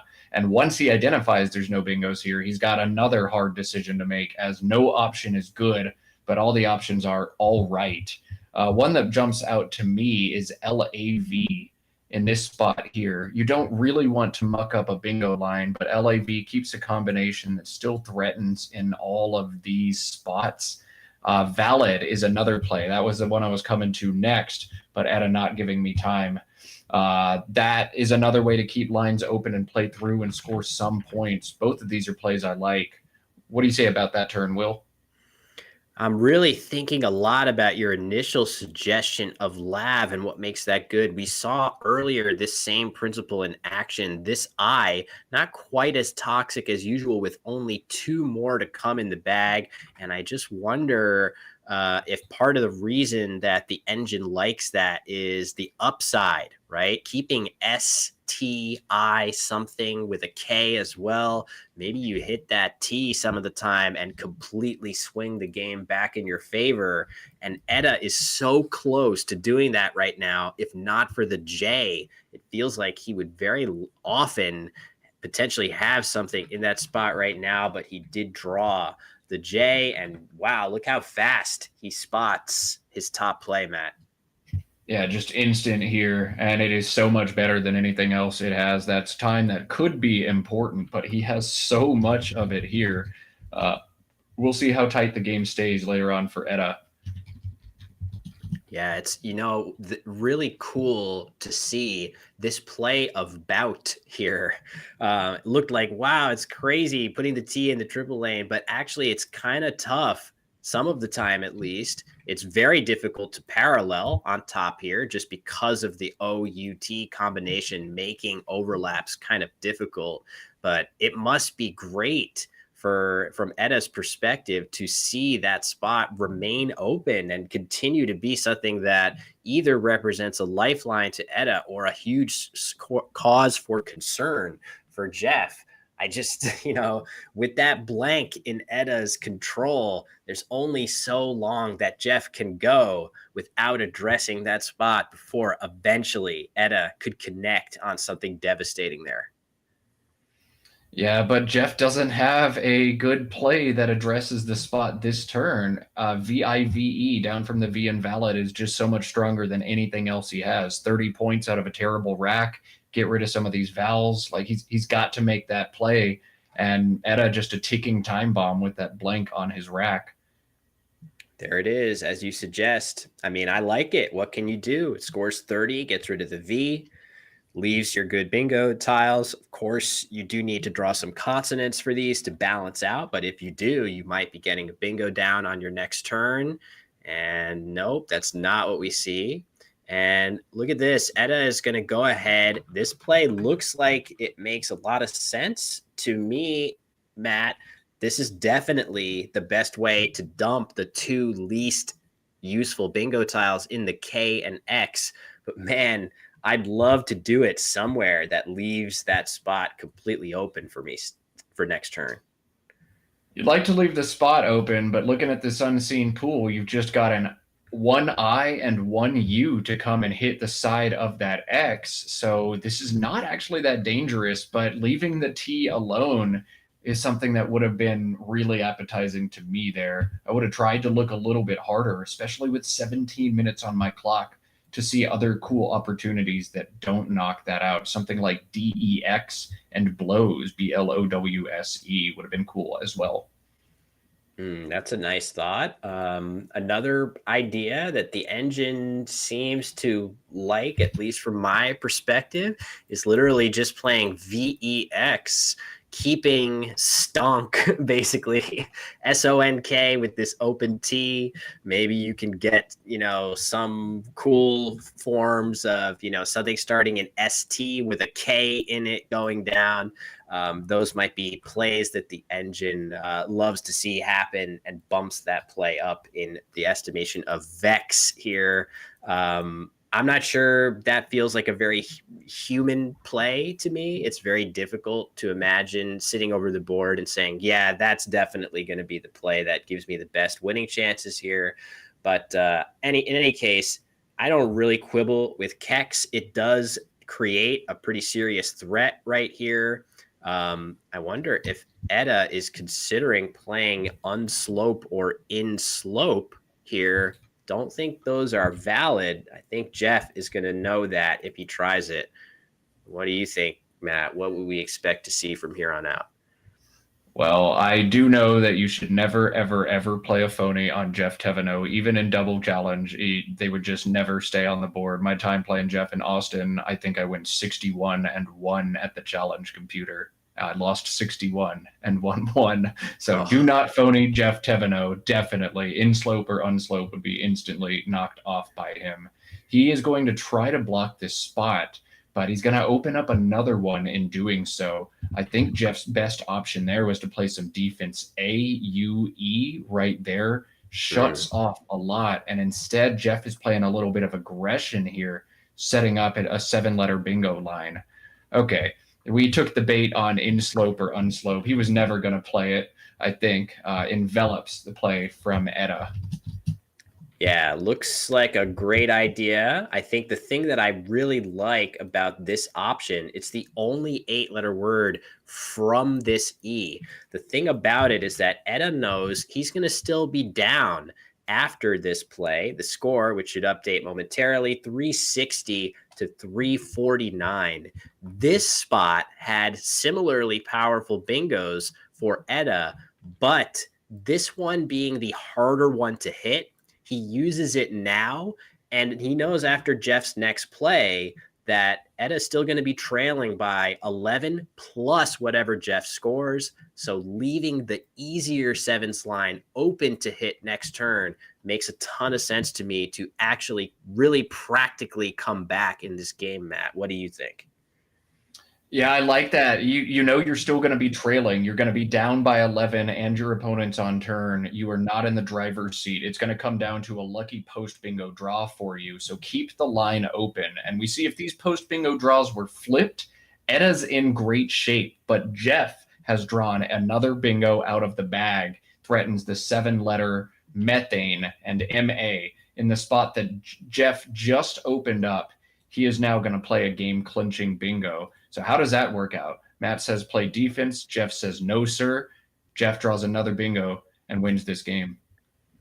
I think it's another example of what we saw earlier in the game with the Niçoise positioning of, I agree with you that perhaps the more defensive option of AUE in this spot would have been nice. This is an interjection, no hooks, doesn't create a sevens lane, definitely feels warranted with a lead, but sometimes you'll benefit from taking a different tack in the precise situation that occurs in the game. That's what's happening here. I guess it is a little bit like you can see Jeff is doing his bookkeeping here, trying to figure out, what could Edda have? How many tiles are left? Maybe that's part of it. There are actually 9 tiles in the bag. Potentially what Jeff is doing is making absolutely sure that by his bookkeeping, there are more than 7 tiles in the bag. That would give him the freedom to play methane and not worry that Edda would potentially catch him with another counter bingo and threaten Jeff's ability to win the game. Once we see that complete on Jeff's part, I definitely expect there is very little chance of Jeff missing this bingo, Matt. I feel like Jeff saw it a while ago. There was a moment where he paused and then reached into the bag, and I think that was Jeff just making sure, okay, there's more than 7, right? There's 9. Okay, let me make sure I've got all my tracking right. It seems like he's retracking everything now. But yeah, Jeff shouldn't miss methane. Jeff should find methane and win this game. I'm almost certain. I'd be very shocked if he doesn't find it. He's so good at the words. Yeah, once that bookkeeping completes, I would agree. I'd be surprised not to see this go down. Practically speaking, again, Edda's tiles are so poor that I'm sure that even a play like Meh in this spot on top of envelopes would give Jeff a great chance here. But yeah, a player of Jeff's caliber, very, very likely to spot this. He hasn't alphabetized it yet. So, okay, here it comes. Placing those letters in alphabetical order. This is the point that I would probably say, oh yeah, I have a bingo. I put it in alphabetical order. This looks really familiar to me. What is the word? Oh yes, it's methane, but maybe he has a different process. Maybe he does.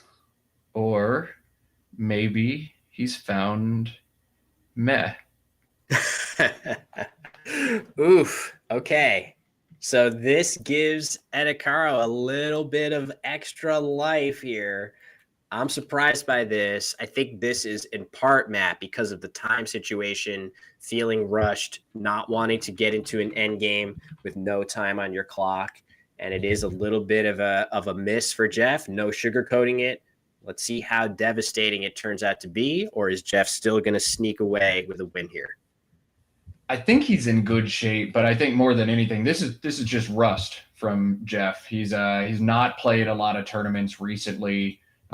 Peak Jeff Teveno 100% finds methane and slams the door on this. Just a little bit of rust showing, but wow, that is a tough draw. AENT picking up AEE. I think that Edda's post bingo draw was so poor that this is still not a game, but Jeff is doing his best to make it interesting here. Yeah, I'm just wondering, what is on the table here for Edda to try to snatch this game away from the jaws of defeat.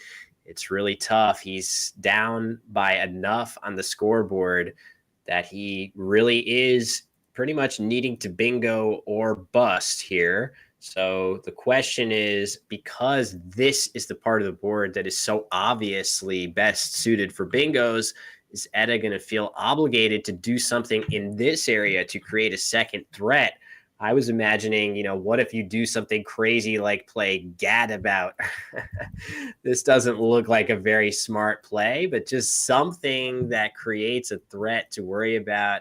In fact, it's, I would hate to do that because you wouldn't actually retain a hook that plays on top of here. But maybe, ooh, very nice, Matt. Talk a little bit about this play that you spotted.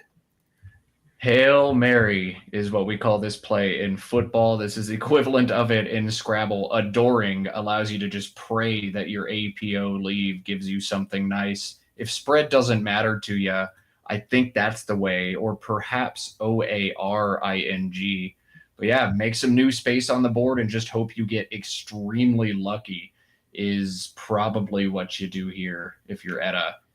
Oring is really cool because your leave is a little bit more balanced. If Etta were to play that Oring right here, I think I might even like that better because you're using an A, a G, and an O. Your leave is at its most balanced.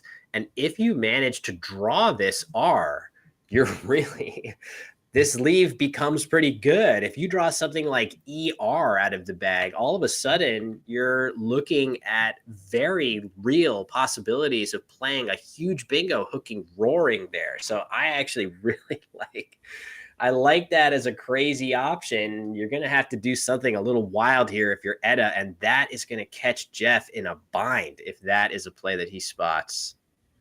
The extra fun part about Oring is Jeff is probably going to infer the R is on your rack a lot when he doesn't have it, and he's going to poop in his pants trying to block that one.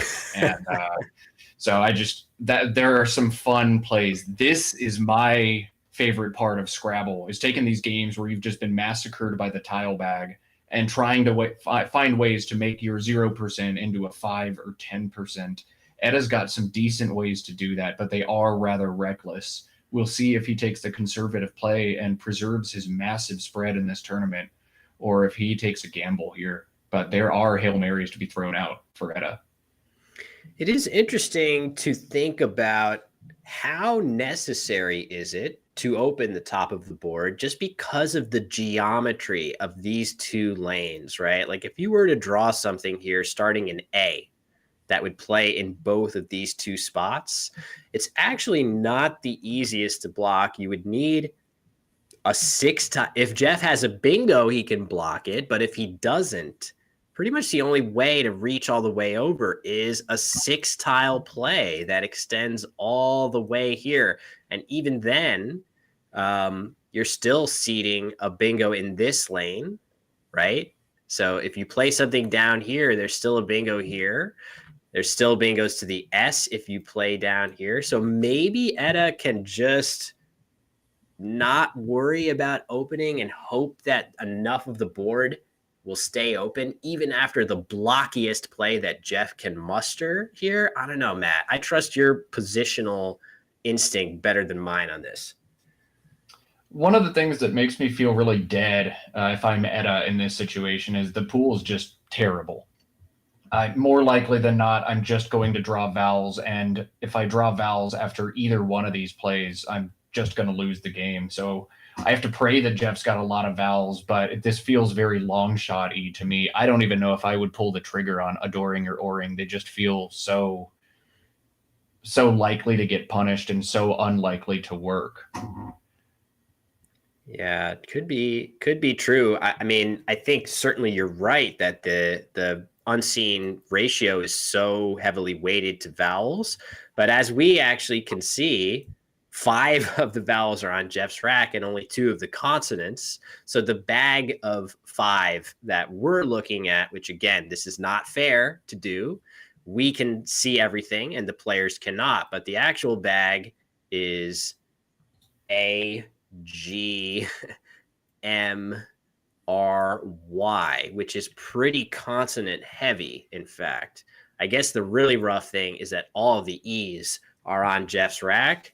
But yeah, I don't know. It's definitely a grim scenario. But even if you're in Etta's shoes, you kind of have to I'm not winning this game if I make a play and draw 3 vowels anyway. So I have to assume that it's a consonant heavy bag. Jeff is saddled with vowels, and let's go from there and see if we can figure out a way.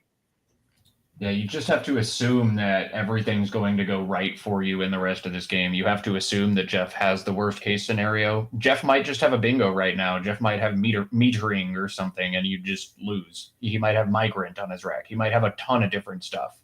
But you have to think Jeff must have something bad, and then it's something good has to go right for me. This is a really, really tough turn. But Etta had 17 minutes on his clock. He gets to maximize this opportunity. I think that's some of the importance of keeping some time on your clock for these big late game situations. Yeah, it absolutely is. And I'm just, I wonder if, I mean, it seems like he has this word spelled out on his rack. So maybe he's thinking about playing something like Opa here. The thing that's kind of cool about that is it gives him an option, at least. If he were to draw a bingo starting with G, this would be a lane where it plays. Of course, Jeff might decide to block it on that basis, but maybe that is part of the thinking. You can't start a bingo with a G right now. And if, I mean, certainly I would want to use the G, but you can't. There's only so many tiles you can use here and keep the game alive. So it's pretty brutal. And that is going to be what he plays. I feel like this is about as good of a play as anything else we've spotted, short of the really aggressive openings like Oring, which I still kind of feel partial to here. Yeah, it's a tough turn, but you've got to just roll the dice on something here. This seems like a reasonable approach. He's going to need a great draw, but we know most of the consonants are in the bag. A great draw might just happen. Let's see what he pulls here while Jeff thinks about his big turn. It's another G, an I, and an M. Not what he was looking for. Yeah, I don't even know, with the contents of the bag being as they were. You know, what could he even have drawn given the contents? What were they? Something like A, G, M, R, Y. It was going to be really tough for him to manage to pull something out. So, yeah, tough situation. I think from Jeff's perspective, what does he have to worry about? Probably Agamoid or something like that, playing in 2 spots, which seems extremely difficult. Oh, look at Etta. He's basically decided if I get a chance, I'm going to try to fish for that A. That's going to complete my ability to play this bingo in 2 spots. But Jeff is going to take this out now. Note that this is not an 100% win for Jeff, Matt. He could definitely lose the game after this. He's probably sweating a little bit right now. Etta, he see the frustration on his face. Really, he emptied the bag. Etta, I think, was expecting Jeff to not empty, to play 1 or 2 tiles there. And Jeff says, you know what? This board's way too open. You're too smart and can think of other ways to open it. I am emptying the bag right now. If you just drew a bingo, you win, and otherwise you lose. And Etta did not draw the bingo. Etta will lose this game. There are definitely instances. Yeah, Agatoid potentially as well was possible for him to draw. Well, maybe not after that, but yeah, Agamoid is the relevant one. You could see Etta wishing that G was one of the A's that are on Jeff's rack. But yeah, there are definitely times when not emptying the bag is very, very wise. In fact, I would say usually Scrabble players are trying to avoid emptying in situations, late game situations. However, there are other times, maybe like this, where you really want to make sure that you don't give your opponent another chance to fish or play something in a way that will give them another lane elsewhere on the board. So sometimes you just got to go for it. I think this actually was a pretty good instance of that in Jeff's case. Play it now. You tip your cap if Etta draws something, but you deny him that chance to groom his tiles one more time. Yeah, we'll get the score updated. It looks a little bit precarious for Jeff, but we got to give him those extra points. And yeah, my bad. That just about does it for this one. Jeff with the final tiles, AAERY. Yeah, he's going to hang on and win this one. Yeah, no real scoring threats on this board for Edda. It's going to be basically just a get out in 2. Jeff has the Y, which is going to help him score a bit. Couple decent spots to play the Y here. Bogey, you could just plop your Y down right there. There's a spot here. So Jeff's going to find an easy score on his next turn, and a pretty nice game for him to win here, although not without a blemish or two that I'm sure Jeff so hard on himself earlier on the stream. He was really hard on himself for a sequence that I thought he played extremely well. In this situation, Methane is going to be a tough one, and certainly the Foyne turn was a head scratcher for us, Matt. Yeah, Jeff is someone who can be so brilliant, but he is definitely his own toughest critic. You see him talking to himself, kind of shaking his head. When Jeff stays out of his own head, he's untouchable, but he sometimes, notices one thing and then feels like he doesn't deserve to win a game. But Jeff played well. He knows a lot of words. Deserved to win this one after the big double-double in Wordiest. Yeah, and it's a big win for him. Edda is going to take a bit of a setback here, but he is in first place right now, pending Joel Wapnick's game. Both players entering this round at 17-7. Incredible performance both by Edda Caro and Joel Wapnick in such a difficult field. Joel is playing Jesse Day right now. There's no rest for anybody at any point in the standings in an event like this. But if Joel is able to beat Jesse in this round, he is going to take over sole position of first place. An incredible achievement by the 78-year-old former world champion. Wow. Yeah, I mean, this is still wide open. Jeff has done the world a favor in winning this game by making this World Cup even tighter. It looked like Edda and Joel may run away with this, each up a game and a half coming into this. But no, this field is very tight with 6 games to go. There are several players who could win, including Wellington Jagere. He's right in the thick of things yet again. Color me shocked at that news. Wellington's right there.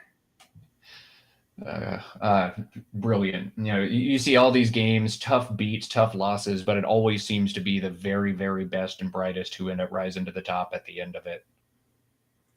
So Edda, as is not surprising, he's got a very, very good tiebreaker right now, and he's going to continue to fight and try to make sure that he's holding on to as many of those points as he possibly can. Looks like he might be considering playing MiG, which goes down right here, and the computer engine does indeed suggest that that would be his best endgame sequence here. Not sure exactly. Looks like it's just a good way to ensure that he has a second play to play like Oda or something in a couple different spots. Surprising that of all things would be the best end game, but that's kind of a referendum on how tight this board is, Matt. Yeah, it's a tight end game. Just go out into MIGG is actually his best sequence. It feels unbelievable that with a bunch of tiles that score points, that's all you can do. But that's all he can do. Noble effort from him, kept kicking until the very end, but the tile bag never on his side this game. Great job from Edda, though, keeping his odds alive and a different draw on the last turn. Maybe he'd steal this game away. I want to talk just a little bit more about Jeff since we've got him on stream. Jeff is one of my favorite Scrabble stories ever. He lived in Oklahoma City, and a tornado came through, leveled his apartment, and just uprooted his life entirely. He moved down to Austin, Texas because his brother lived there, started playing at our club, and with a lot of strife going on in his life, he turned to Scrabble, studied a ton of words, and within about a year and a half, nearly won the U.S. Scrabble Open, that year's national championship in Phoenix. That was back in 2006. Just a really cool story about a guy who had something terrible happen and made something beautiful out of it. Found Scrabble, studied words, moved to Austin, nearly won a championship, directed our club for 10 years, and then fell in love with the Scrabble woman, and the rest is history. And they're happily together up in the Chicago area now. Jeff and Melissa, both fantastic people. Yeah, every single interaction I've had with Jeff has been incredibly positive. He's just like a wonderful guy. And the fact that he was in the finals and nearly won the national championship of Scrabble so soon after becoming a tournament player is absolutely astounding. It's something you just do not see happen pretty much ever. It speaks to his natural ability for sure. I actually remember looking back at some of his games as this game finishes up, with Jeff winning 439, I should say, to 404. Maybe we're actually getting table talk from Edda this time, or I think they're just verifying the scores or something. But anyway, I wanted to shout out Jeff for playing things like Sacraria. I remember seeing him play this insane bingo in the finals of that championship year, as if he had been a many decades long player, when really it had just been like a year or two. All right, maybe they're talking about the game. Let's That's like diorama, yeah. Agamoid. Yeah. Yeah, I think. Yeah. I would just come Agamoid. Yeah. Let's see. I kept AE when I did that. It's okay. Yeah. Good game. And first.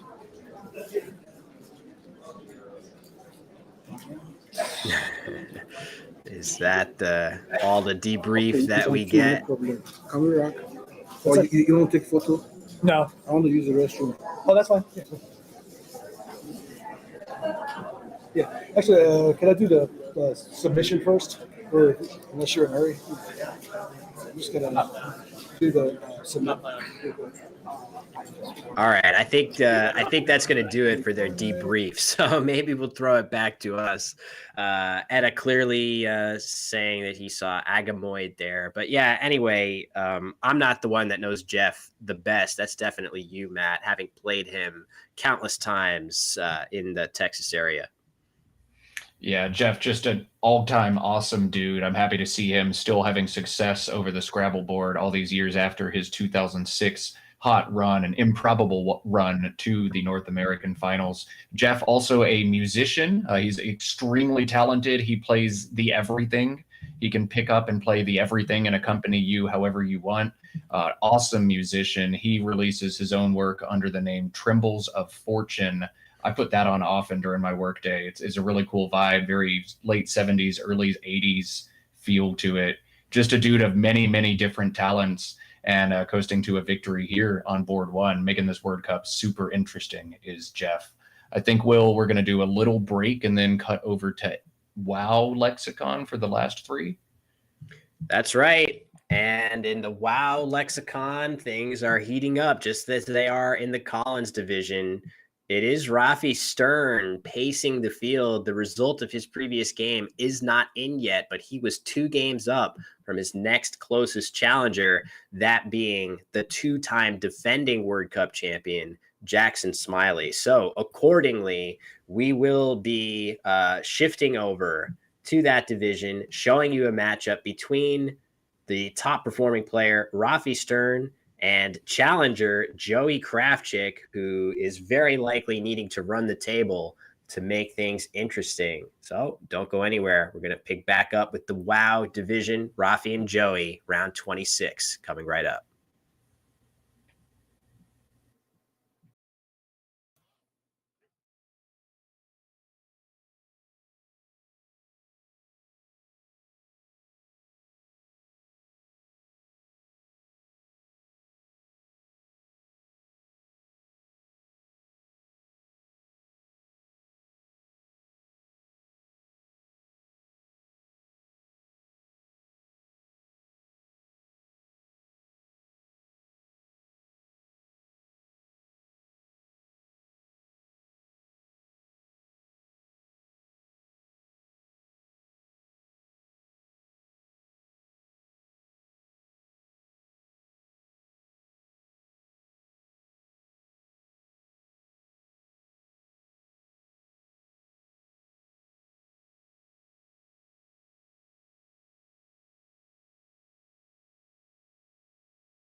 All right, folks, we're back from break, and we are switching over back to the North American lexicon-focused WoW division. We got to get that plate changed in the top part of the board to reflect that it is whatever this round is, and the division is WoW. There we go. Wow, that was fast. I can't believe I said the word WoW 3 times in the span of 10 seconds, Matt. Well, WoW is appropriate. How quickly Kristen and Andrew were able to get that fixed. Again, they are always awesome, and they will continue to be awesome, and I will continue to say nice things about them every chance I can. This is do or die territory for Joey with 6 games to go. He's 5 games back of the tournament leader. Joey needs to win out to win this tournament. He must win this game, and I know Joey very, very, very well. Joey is not looking to take second place in this tournament. It's win or go home for Joey. That's his mindset. He wouldn't care if he finishes second, third, or 74th. Not finishing first is devastating for Joey. Yeah, a guy with extremely high standards, and perhaps deservedly so, given the extremely high level of play that he exhibits on a regular basis. But Rafi Stern also at such a high level. Pretty much every time we watch him, we're really, really impressed with his strategic acumen, the way he makes decisions, and the way he picks up on even the minutest details of the board position. So he goes first. He's got 3 eyes and a bunch of vowels to pair with that blank. I definitely like the exchange here, Matt. I like the exchange too. Interestingly, I'm running it through a sim, and this is like almost 3 points down over some of the other options, which is mind-blowing to me.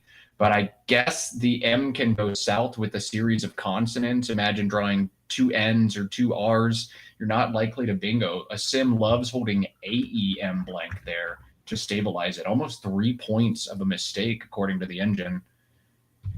That is a little surprising, but then again, I think the M has a reputation for sort of consuming vowels decently well. So it makes sense to me that maybe surrounding it with 1 extra vowel ensures that you might avoid a situation like Rafi has here, where instead of holding on to 1 vowel and maybe keeping slightly lower point tiles on the whole, he has FP to join that M. If you were to take that F and turn it into an A, he would be bingoing with Ipomoya. If you take that P and turn it into an A, he'd be bingoing with Fomier. So that is also a very reductive reasoning. You could also just as easily take that I or O and turn it into an A as well. But I'm taking the most, biased slant towards our point of view here, Matt. I mean, yeah, everything is a one iteration simulation in the game of Scrabble, but it's very interesting to see. Like generally on those opening turn exchanges, things are percentage points away from one another. Tenths, not 3.5 points, but I guess the tile bag skewed. The M stabilized more by vowels than consonants. That was interesting. And generally, I think Rafi's going to think through positions like that a little bit more, but he exchanged pretty quick. Looks like it was wrong. It's surprising. It's definitely a move I would have considered making and probably made myself, is to just go with that nice balanced 1 vowel, 1 consonant pairing. But there does seem to be a bit of a rethinking of how to evaluate these slightly vowel heavy leaves. In the past, we have had the school of thought is keep that balanced leave and avoid at all costs your rack turning into vowelitis. But actually, most vowels are pretty good bingo tiles. And if you can get combinations like AEI together and draw even 1 or 2 good consonants around it, your odds of bingoing are actually pretty good. So who's to say where the conventional wisdom will lie in a little bit more time as we all do a little more research into it. But Rafi is going to try to use 2 of his high pointers here. Which play he chooses, I'm not so sure. It looks like maybe he's thinking about playing Poem alongside Ghazi. Seems like it would be a good way to score, but leaving IF, I wonder if he can't do better. Check this out. POME. AE has no back hooks. HM only takes a front O. It feels really weird for a word to actually fit like EO or AO in that spot. POME really limits what Joey can do back afterwards. That's a nice defensive play.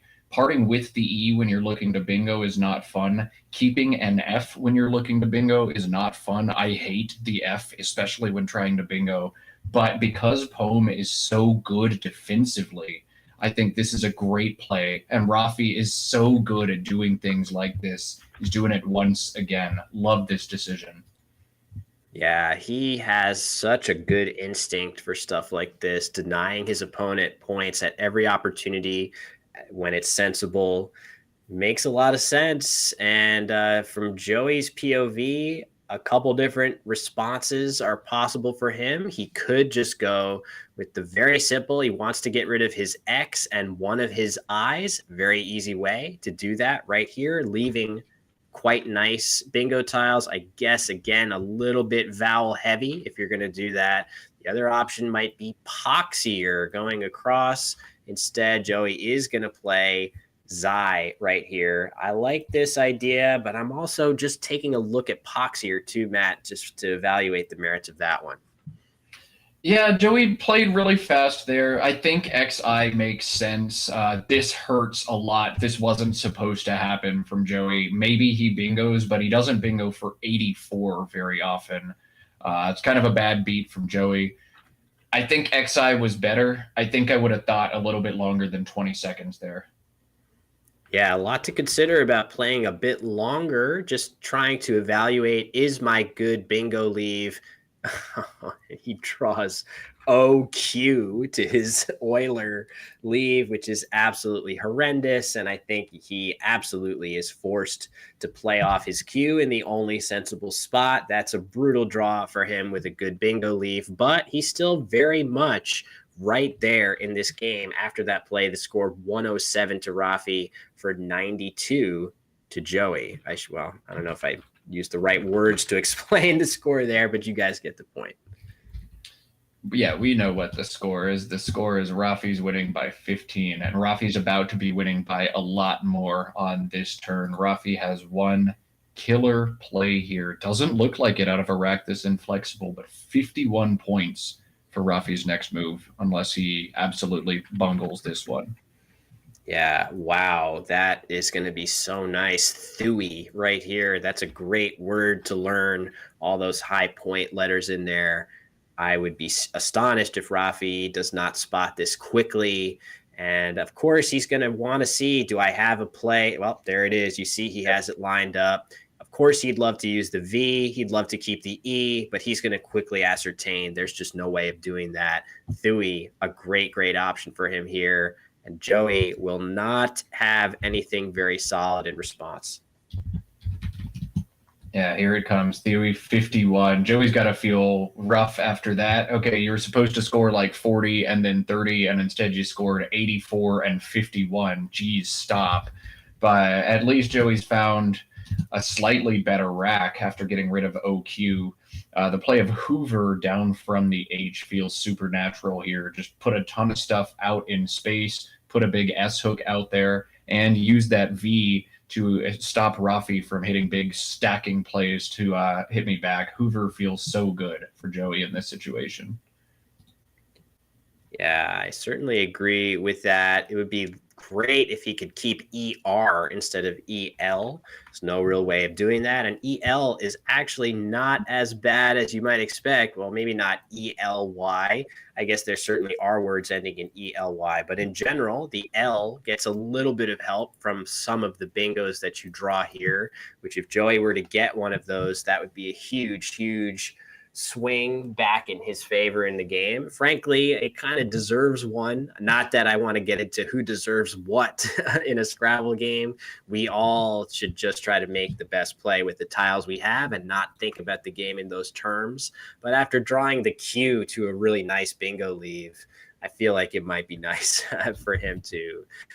Oh, and look at that. He plays Hovel instead. That is I don't know. It's pretty similar, I guess, actually. Keeping the R. I mean, I was just talking about why keeping the R in general might be better, Matt. Seems reasonable. Yeah, it does everything Hoover does, except it scores fewer points and leaves a crappier leave. So that's a terrible decision from Joey. Hoover is a way better play. Sorry, I'm good friends with Joey. He would be the first to welcome this criticism.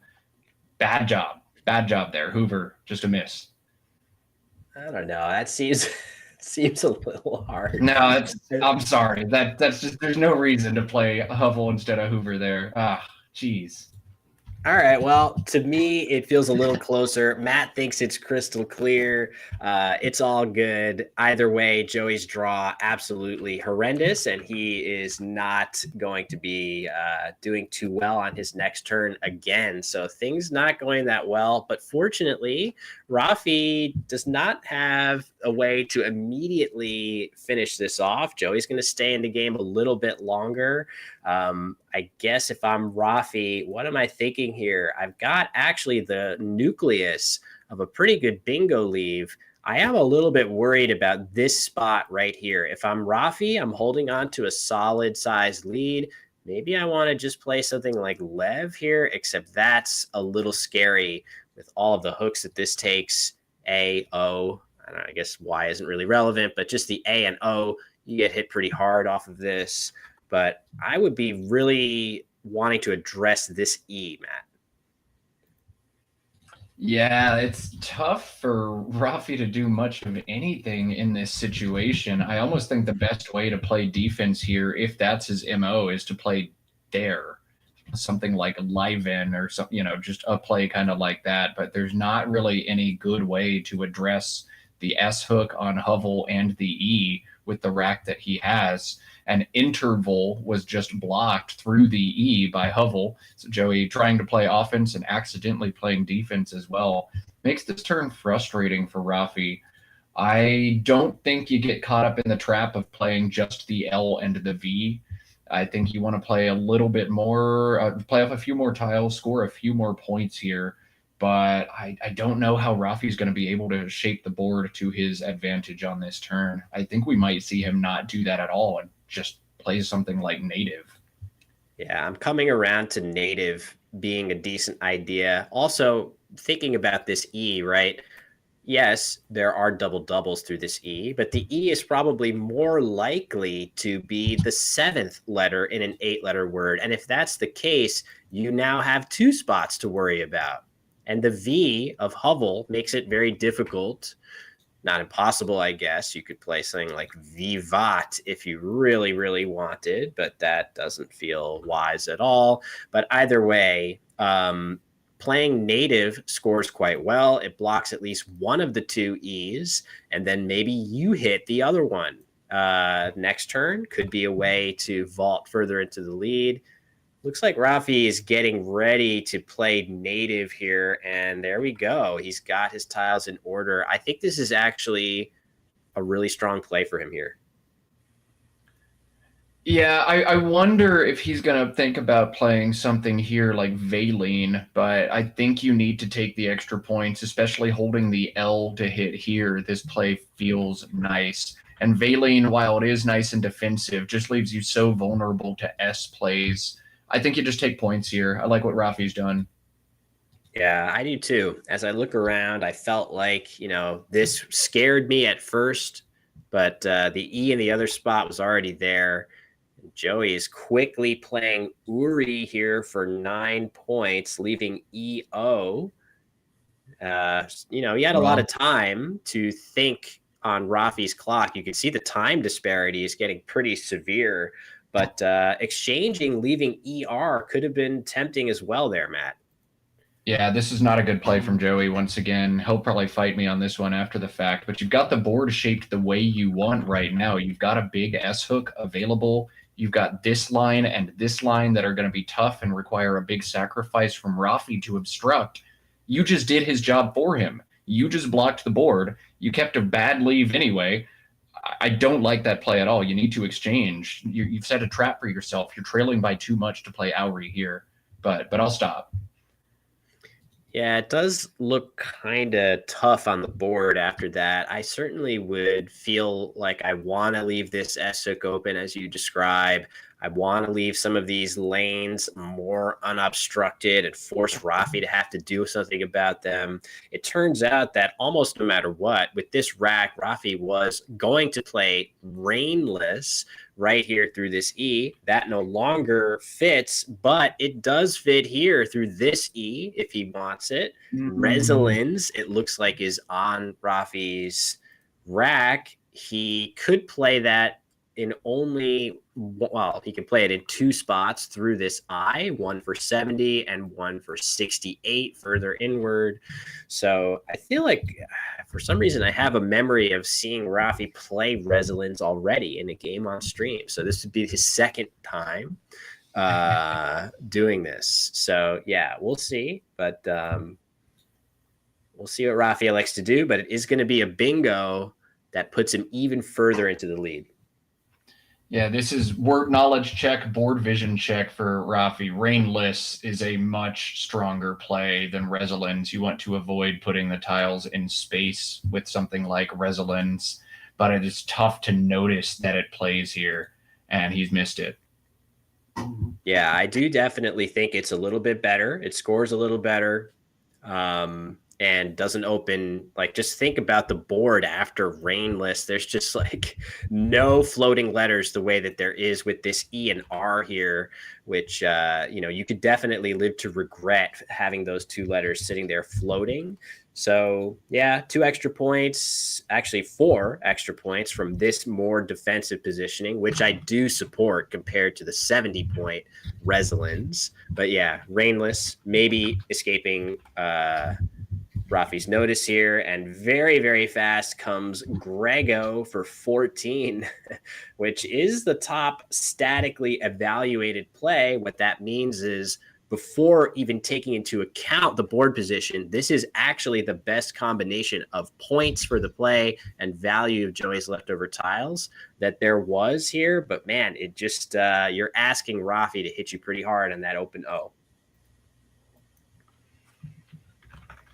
Joey's on tilt here, and I mean, I understand why. Like, he's had a few bad beats in this game, but also the big uphill climb he faces is self-induced. He's made a couple big decisions, Hovel instead of Hoover, Uri instead of exchanging, that have backed him into this corner. So you can be angry, Joey, but be a little bit angry at yourself in this one too. I gotta stop doing this though. Ugh. Yeah, I mean, the reasonable expectation was that Rafi would play through that O, and he does for 39 points with Nook and Lettuce on the rack, Cuvette, a couple other things maybe for Joey, but none of them play. Always a decent indicator that something's gone awry, as you suggest, Matt, with the way that you're developing the board. But that being said, I do feel like Joey's draws in this game have been pretty rough. Drawing the Q after a good bingo, draw. Of course, you could quibble maybe with Uri trying to keep ER instead of OE, which maybe that, I don't even know what that changes given that he drew GGC out of the bag. So it has been a tough one for Joey here in a game that he really needs, but I don't even know what he is supposed to do on this move. This is definitely approaching a resign territory. Just this one feels so uphill for Joey. The Y in theory still allows him to bingo for 100, but he trails by 160. So like even that's not going to do it. You're looking to create more space on this board, but it's really challenging to do that. If Joey wants to win this game, you're probably playing cute right here. But I don't know. I don't know. Yeah, that's brutal. And there he goes. Yeah. I mean, it's probably warranted. It's very likely to be met with something like our favorite 3-letter word with no vowels of cum up there. I think Rafi should be able to play CWM in that spot. All he has to do is think of it, which I fully expect him to do. And the upside of that, not only do you close off the C, which is a red alert, I have to do that. You also keep a decent bingo lead, not great, but good enough that maybe sometimes you figure out a way to fit something on the board. But for Rafi right now, it's not about getting the next bingo down. All you have to do is prevent an absolute disaster, and you should probably be fine. Joey's drawn exactly what he needs. He wanted a bingo down to the Y, but what he wanted even more was a bingo that plays right here. That takes a hook. And that's what he's got. Is that this all is gonna be fun? Got? If that's all he's got, let's check. Yeah, I guess it's okay. He has Terabyte through there. Yeah, Beretta right here. But yeah, Matt pointing out Buy Street will play right here, and that could absolutely be warranted. But of course, Rafi, look at this. Rafi is wondering whether waywards is a word, I think, off of this W. It's not going to matter because it's going to be Terabyte coming down. Joey had a chance to really rev up the volatility here. Oh. Wayward spits.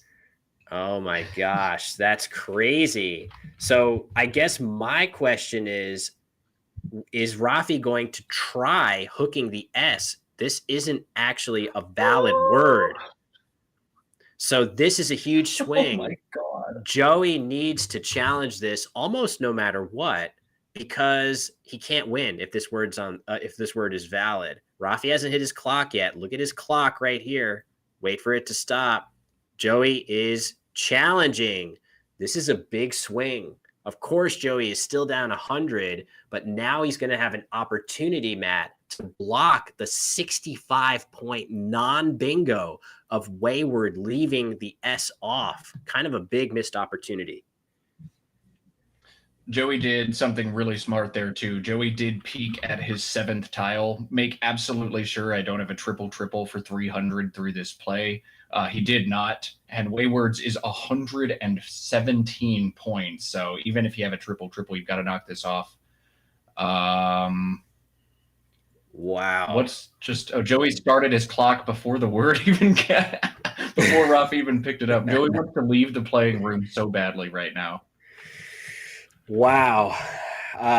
That's rough. Joey's going to have to now block the, I want to say singular of that word, but he should definitely reconsider whatever he normally would play. Something like Juco right here looks fantastic for him to get out of some of his clunkier tiles.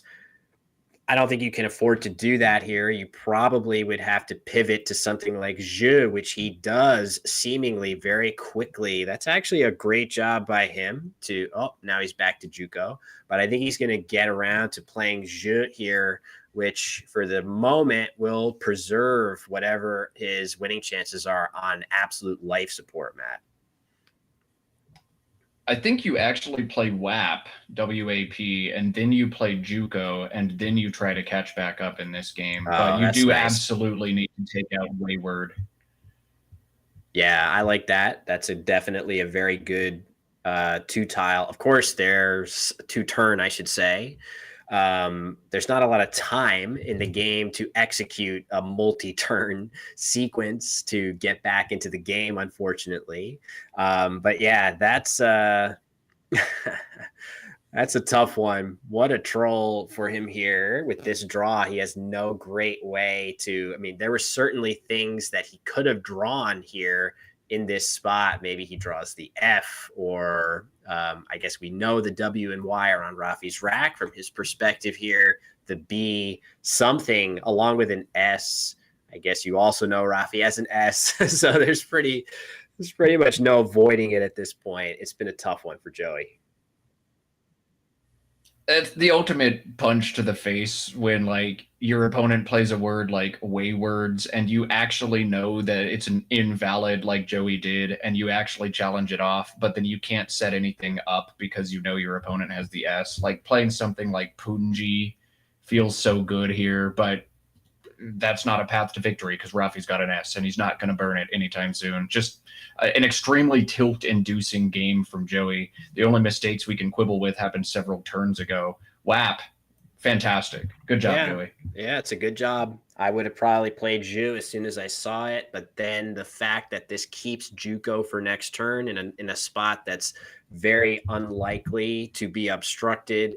Looks like this does give Rafi the ability to vape away here and score a solid number of points. This word doesn't take an S hook in this lexicon. It should be noted. So that's not helping Rafi's S as we see Joey draw another one there. Yeah, Collins folks are probably grimacing at this play, but in NWL, this is nice and defensive. The S-back hook, only CSW there. And here Joey comes, gets to cash in Juco, but of course I've got to keep 2 eyes to do it now. Even your brilliant plans feel so unbrilliant in a game like this, where Scrabble just keeps punching you in the face. Well, let's see. Rafi's draw, not very good. It's going to slow him down just a little bit. We know that Joey had an absolutely bonkers game yesterday. Unfortunately, not on the stream, where he roared back from assured defeat against Nigel Peltier with an out bingo of 12 mo to catch Nigel with the Q to win by 1 point. So Joey is definitely going to continue to grind. He has a bingo on his rack here. Not that I think it plays anywhere, but that's a good sign that his tiles are getting a little bit better. Man, that Joey Nigel game was absolutely ridiculous. I just put it in the chat for those who are following along this one at home, but it's one of the baddest bad beats I've ever seen, and Nigel Peltier had 2 of them in the afternoon session yesterday. 2 99% wins for him. 2 situations where his opponent had the perfect, ridiculous fit on the board. 2 heartbreaking losses for him. Probably the worst afternoon in Scrabble history. Yeah, that was astounding for sure. Mac says Mac in the chat, by the way, our SPC champion. Nice to see you, Mac, says there's going to be a video about that. I feel like I could just as easily say I want to do one about Nigel's game with Lori earlier in the day. And maybe append a notice of the 12 mo game or just a quick position from that game at the very end. So I feel like I have an absolutely massive backlog of content right now from all the amazing events that have been happening with this one, the Word Cup, bringing up the rear. August is going to be a time for hibernation and a time for making a crap ton of videos, Matt. Yeah, you guys get to work in August, and I'm going to be in bed for like a week straight after all of this. I'm exhausted. Yeah, that's I'm looking forward to it for sure. I know it is a lot of work, but it's also tremendously fun to see all of that come together in a way that hopefully the world can appreciate the amazing amount of awesome Scrabble that's been played over the last 30-ish days here. So yeah, anyway, back to Rafi. He's got a bit of a pickle on his hands here with all these consonants. I'm very curious what direction he's going to go. What is he going to assume to be the biggest threat to him on this board? It is a very closed board. He's going to go ahead and play Didst here, which gives Joey tail fins for an absolutely massive score. I am astonished by that. In a vacuum, I think Didst makes some sense to shed all of those consonants and keep your lone vowel. But Joey is going to hammer this spot for 95 points. The only saving grace, though, Joey's got to pause for a moment because he's going to empty the bag. Maybe he's just got to go for it anyway. I don't think you can not bingo. But if you're Rafi, you got to realize, as crushing as that is to see, the game is now tied, and your tiles actually are pretty friggin' bad headed into the end game. Joey has dateable. Joey won. Does he have just a better end game sequence, or does he have bingos that need to be blocked? I think he probably just has. Nothing. I think it's just that Joey's B is actually going to be too much in this spot. He has a good spot to play a B, and Rafi is a little bit, looks like he's a little shell-shocked there. Joey's just won the game. Joey's just won the game. Are you serious? Scrabble, the gift that keeps on giving. Rafi Joey sunk. K. Joey plays it right. Joey has one extremely high-scoring play, BEAN. That's it. Rafi can't go out and two and outrun that with this abysmal draw, the triple-double on his rack. Joey's just won this game. What? That is astonishing. I can't believe that is happening here. What the heck, Matt? How are you doing this? This is incredible. I'm just the commentator hex of ridiculous, miraculous comebacks. Unbelievable. Yeah. I mean, Waywards is just Rafi trying to step on Joey's neck there. Who would have possibly thought we'd be looking at a tie game? And I mean, you even said, I don't think it's right to bingo. Joey can't win after bingoing. Joey drew the perfect rack. Rafi drew the perfectly wrong rack. This is unbelievable. So if we go back to Rafi's previous play of Didst, obviously it makes sense to do that, but I just want to point out maybe something like DEWS here, you don't really need the case S. You might as well just score and keep your lone vowel in a way that doesn't give you anything. Let Joey play here and then sacrifice a ton of points to block the lanes that he opens. Let him bingo to the N. It's not easy to do. Bingo to the G with a bingo ending in A, like that's ever going to happen. This does feel like instantly the most realistic spot for bingoing on the board. It doesn't feel like Ditst is like so bad, Matt, but man, unbelievable how it's worked against Rafi here. I mean, if you play Ditst, the only way you lose is if Joey bingos for a huge score. If Joey bingos for 80, you win the game. If Joey bingos for 95, you still probably win the game. You then have to draw a rack that is so bad that you can't score more than 12 points this turn. Rafi has 16, the play of GOER, but he goes out in 3 after that, and Joey can plink and plunk and do whatever he wants with Joey's flexible rack. Rafi's dead. So Rafi can make this very difficult, or at least more challenging. Note that Joey has 15 minutes on his clock and is a very solid endgame player. But Rafi can turn this, as I think you said, Matt, Roos right here for Rafi, blocking this easy B spot. It forces Joey into Bean. This is his only win. Did you say that? Yeah, kind of. Not in explicit terms, but you've outlined it perfectly. That's right. Okay.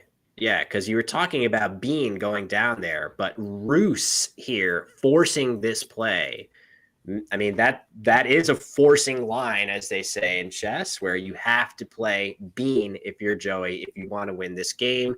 Joey very likely is going to figure that out, but who knows? Got to give him a chance to make a mistake here. And it does feel like blocking this spot is an important one for Rafi. He's thinking about playing en route, but as it's been pointed out in the chat, that's just going to give tradable through this R as an out bingo. You can't do that. You just insta-lose in even more devastating fashion.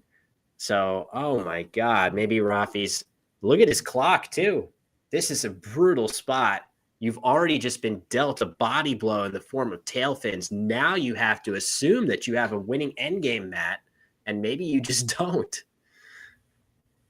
Rafi's can't find a winning line because there isn't a winning line. But yeah, he looks at en route. He's trying to do anything he can to go out in 2 moves. Most of the time, going out in 2 should win this game, but the ROOSE for 7 holds ERN, which only goes out for 4 points or for 5 points.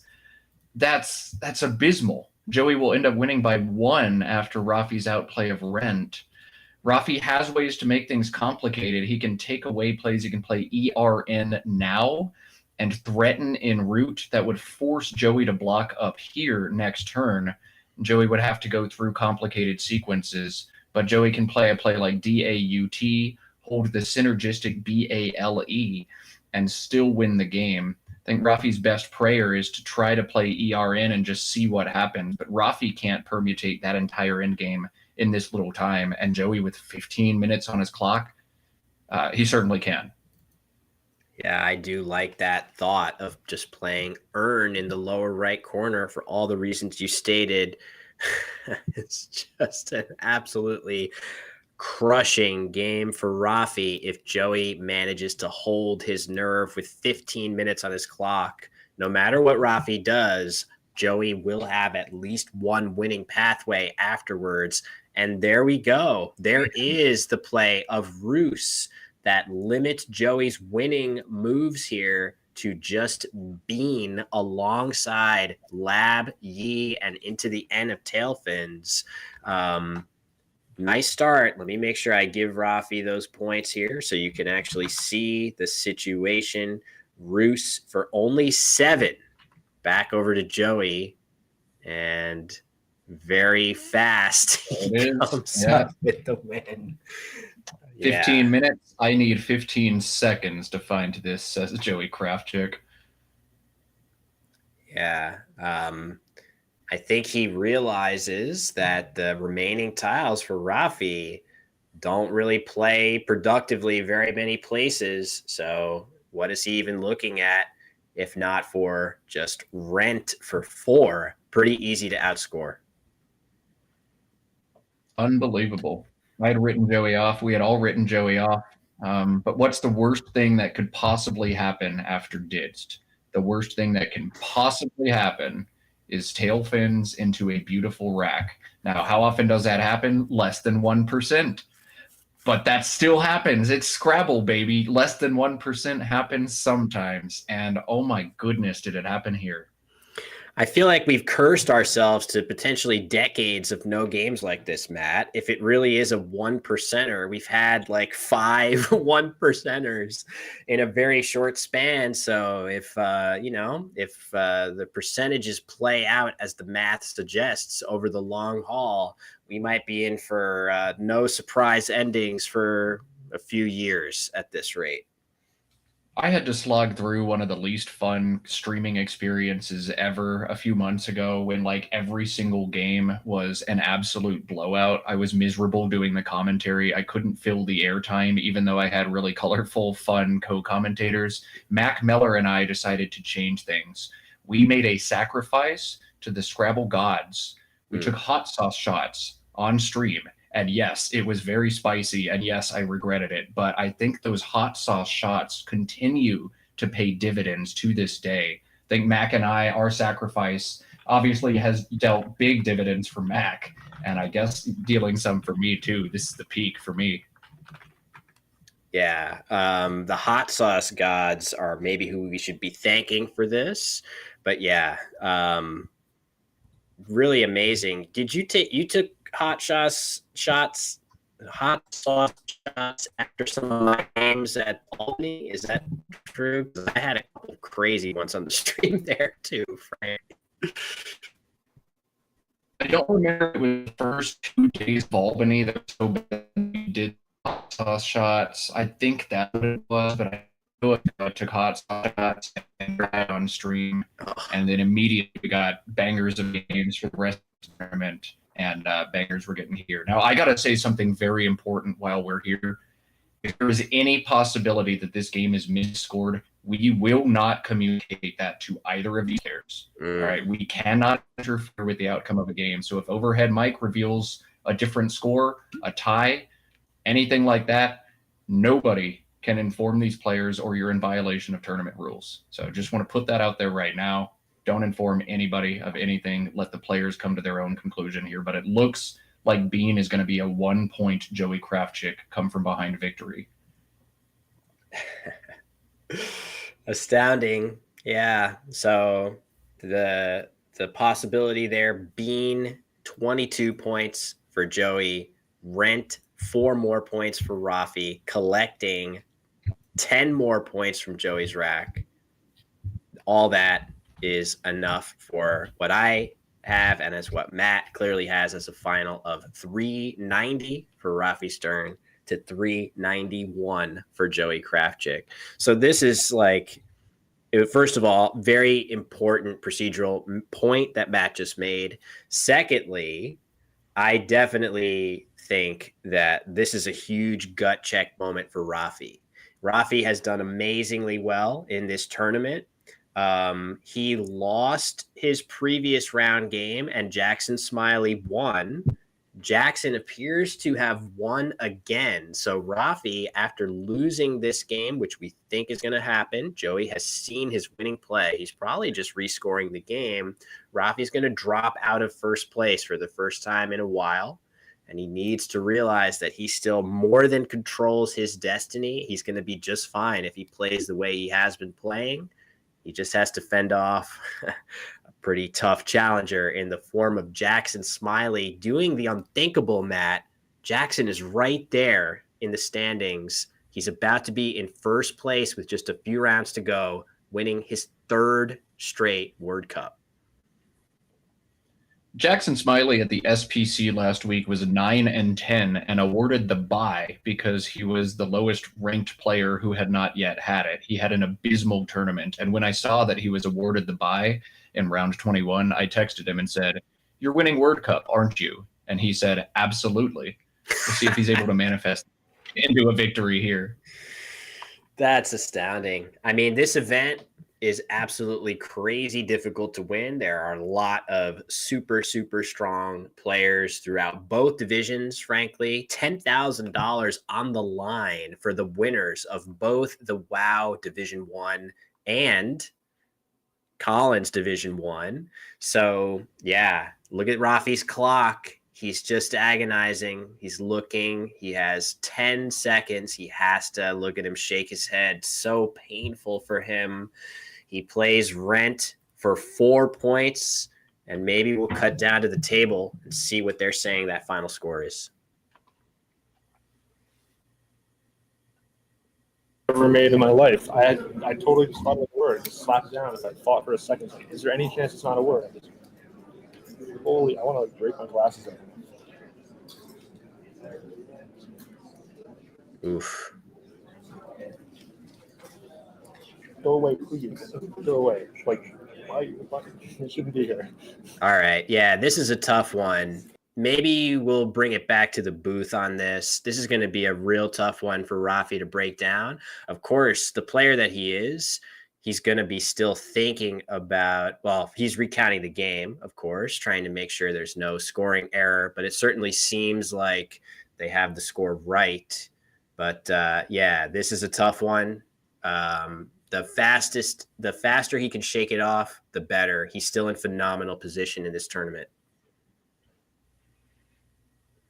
I don't know how you shake off a loss like that, especially with Jackson Smiley now passing you in the standings. Rafi has a big psychological task ahead of him, but he's got to shake his head and say, look, I played my brand of Scrabble. I closed down that board. I opened myself up to one horrific nightmare situation. And hey, maybe it actually happened, but I've got 5 more games of Scrabble to go play. I don't know how you walk away from a board after a loss like this if you're Rafi, but he is still in great shape to win this tournament. He'll have to put the pieces back together next. I don't know if he's on stream yet or stream next or not, but that's going to be spicy either way. Yeah, we'll check in. I don't think I have gotten the pairings to pick from the next game. But yeah, players are recounting right now. They're going to discover the score is what they expect it to be, a 1-point win for Joey. So I think I think we are going to need to take a break anyway to figure out our next round pairing. I don't know if I want to cut right now. What do we think? Any word from, hold on. Getting any word from producers about this? Do we want to cut? Yeah, we'll let them here? read the situation on the ground. I mean, we don't want to show you guys a recount anyway. I don't know if we're going to get a fascinating postmortem, but I sincerely doubt it here. I think we're just going to see the players walk away after this. Yeah. With the internet connection we're having now, it looks like we wouldn't have reliable audio coming in anyway. So I think with that, we probably want to cut away, Will, from this incredibly spicy game of Scrabble. Yeah. I think we all need a moment to get up, stretch our legs, take a deep breath, appreciate that Scrabble is an absolutely insanely complicated, beautiful, maddening, frustrating, gorgeous game. Figure out what maddening, gorgeous game we're going to bring you guys next. and come back in just a couple minutes with round 27 from the 2024 World Cup.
All right, folks. Hope everybody's gotten a chance to get up, stretch, get a deep breath after the thrill ride that was our round 26 game between Rafi Stern and Joey Krafchick. But we have a new player in first place after that game, and it is probably the least surprising player ever.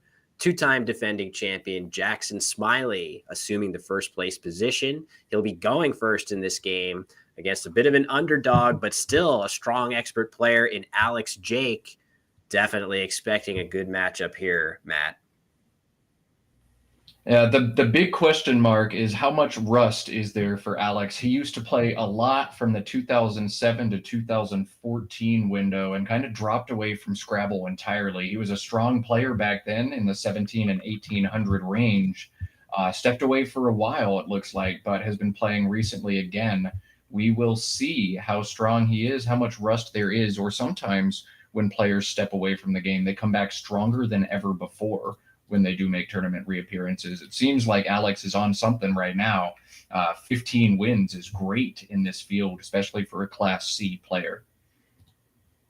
Yeah, definitely a very, very respectable performance. And again, with just a handful of games left, even a player at that record can go on a bit of a run. Remember, 31 games in the main event. Alex could finish 20 and 11. And if he gets enough of those wins against the other strong competitors like Jackson, he probably has some very minor mathematical chance of winning this event. And that's why these two players are paired right now. Jackson is going to have to fend off this challenge. And as the event winds its way closer to completion, he's going to be playing his fellow top competitors.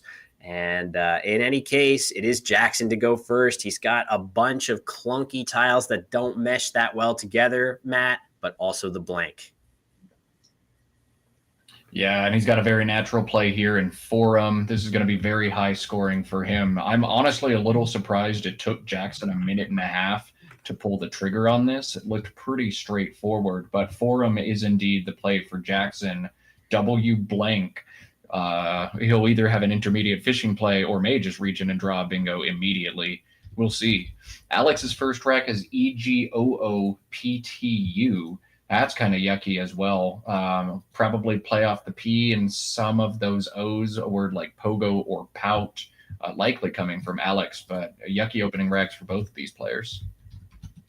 Yeah, pogo seems pretty natural right here. Not a play you're thrilled with just because it opens up a fair amount of opportunities back to Jackson. A 6-letter word down to the triple could get hit with the X or any decent scoring tile that plays here.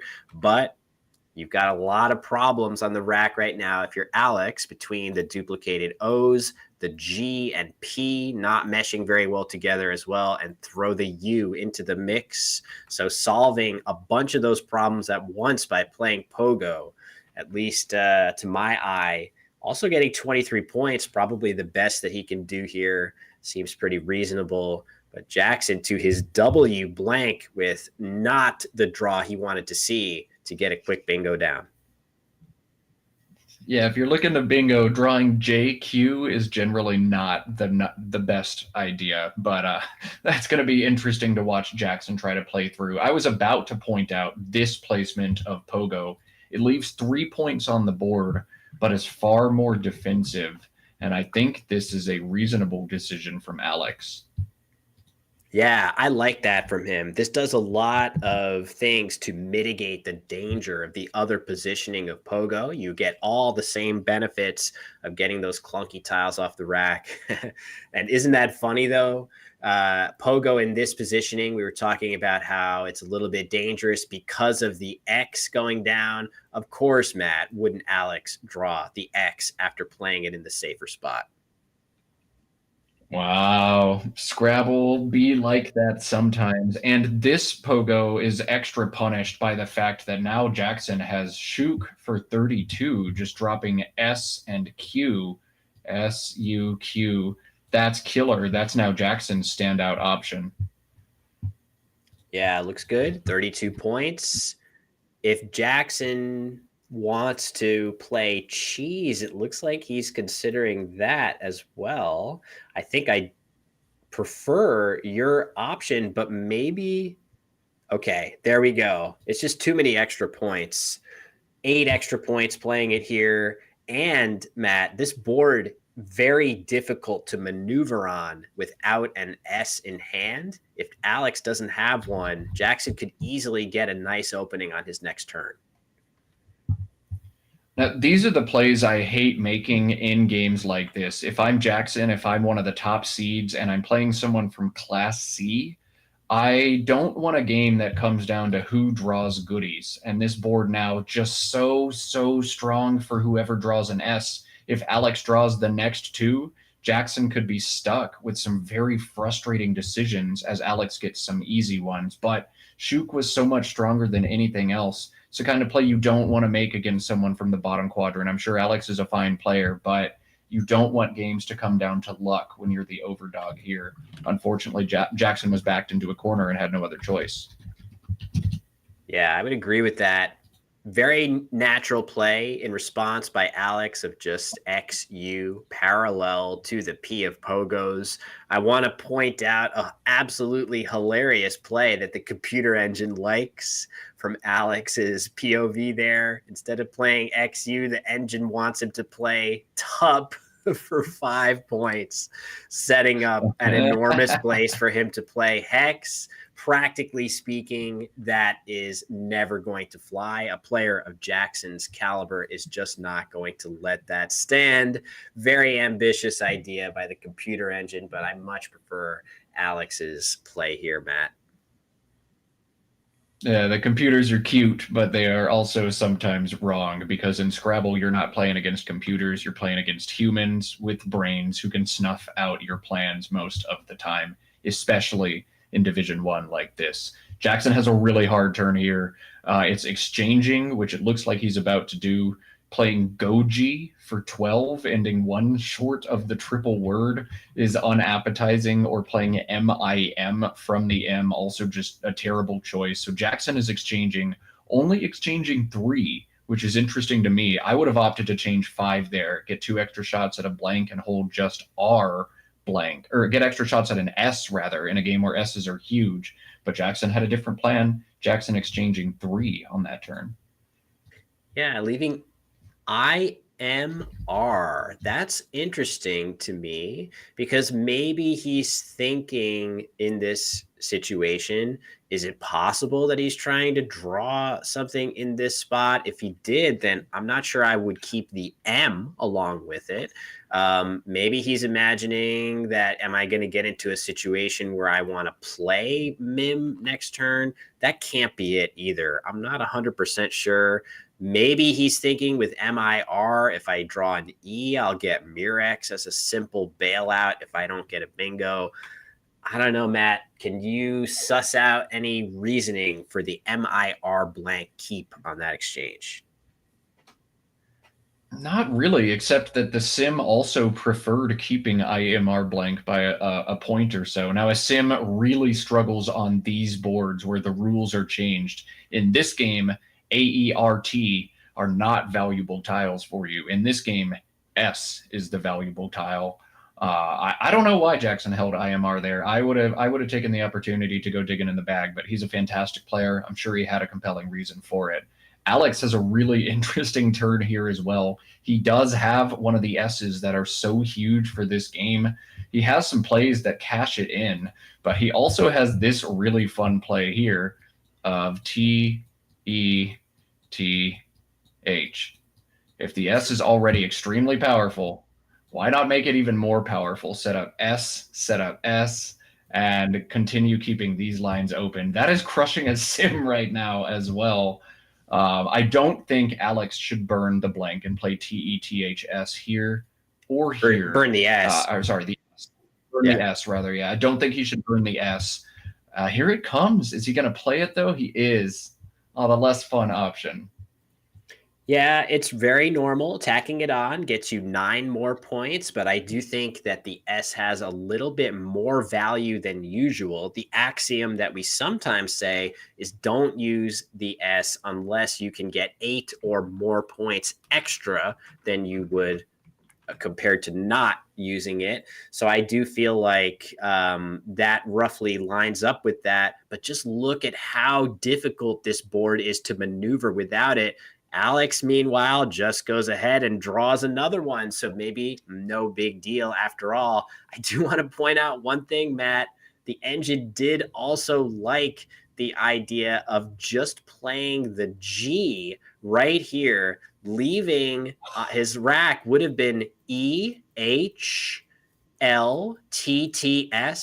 This doesn't look very good, but it combines with an A for stealth, an E for shtetl with 2 E's, an I for lithest, and a U for shuttle. Not to mention another S for shtetls with just 1 E. So a sneaky, crazy good bingo leave to be had there. That would have been a lot of fun to see as well. Oh my God. And that devastates the board. Jackson has like no reasonable candidates if he doesn't have an S. That's so fascinating. Just 8 points. That could have been really cool. But Alex, if you know you're going to go ahead and draw another S, then of course you're going to cash it in on this turn. That's what he's opted to do here. And this is kind of that nightmare situation unfolding for Jackson. He plays Shook. The S's are huge, and Alex has now drawn 2 of them in a row. But Jackson probably going to be able to weather the storm with this blank. He's made a nice option here, Myri. He's also got Goiym, which I liked quite a bit. But Myri is a fine play from Jackson, too. Yep, agree. Definitely some benefits there. I think a nice thing about it is that you open up a letter out in space that maybe is a really nice one with your blank. Normally the Y is not going to give your opponent that much, but maybe if you draw just right, you can get a really snazzy blank bingo through this Y that scores very well. Not sure he actually has one here, but it seems like a letter. Oh, dynamite or dynamist. I guess no, that's no longer going to play after Bulgy. Nice job by Alex to block that off. But definitely some possibilities there. Mantids at a minimum still available for Jackson with forums here.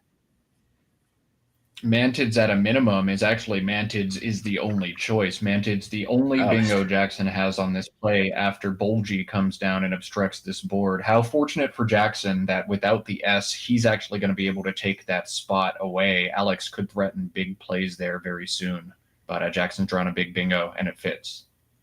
Pulling the trigger very fast, a hallmark of Jackson Smiley's play, not only so accurate, but also so fast, leaving himself plenty of time for the late game where he can burn it on those extremely complicated positions should they arise. Definitely nicely done by him to quickly realize I'm probably not going to have very much available here, so I might as well move on, play Mantids. It's almost assured to be correct. And Matt, we know it is his best move. Yeah, I mean, there's nowhere else a bingo is even really going to go on the board, or if it does, it's going to play here for a sad score or here for a sad score. Don't even look. Like, you could ask Jackson if he had a bingo from the R, and he wouldn't be able to tell you the answer because he never even looked there. As soon as you see this one, it's the highest scoring option, and you do it. Alex has another, once you see this one, you just do it kind of situation, just JOT. So solid. You don't want to keep the 4 consonants, but you've got to.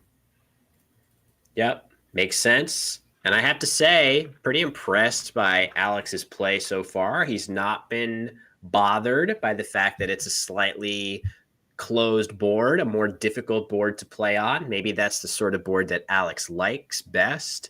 And he's not bothered by the fact that he's playing the 2-time defending champion, Jackson Smiley. He's played quite accurately.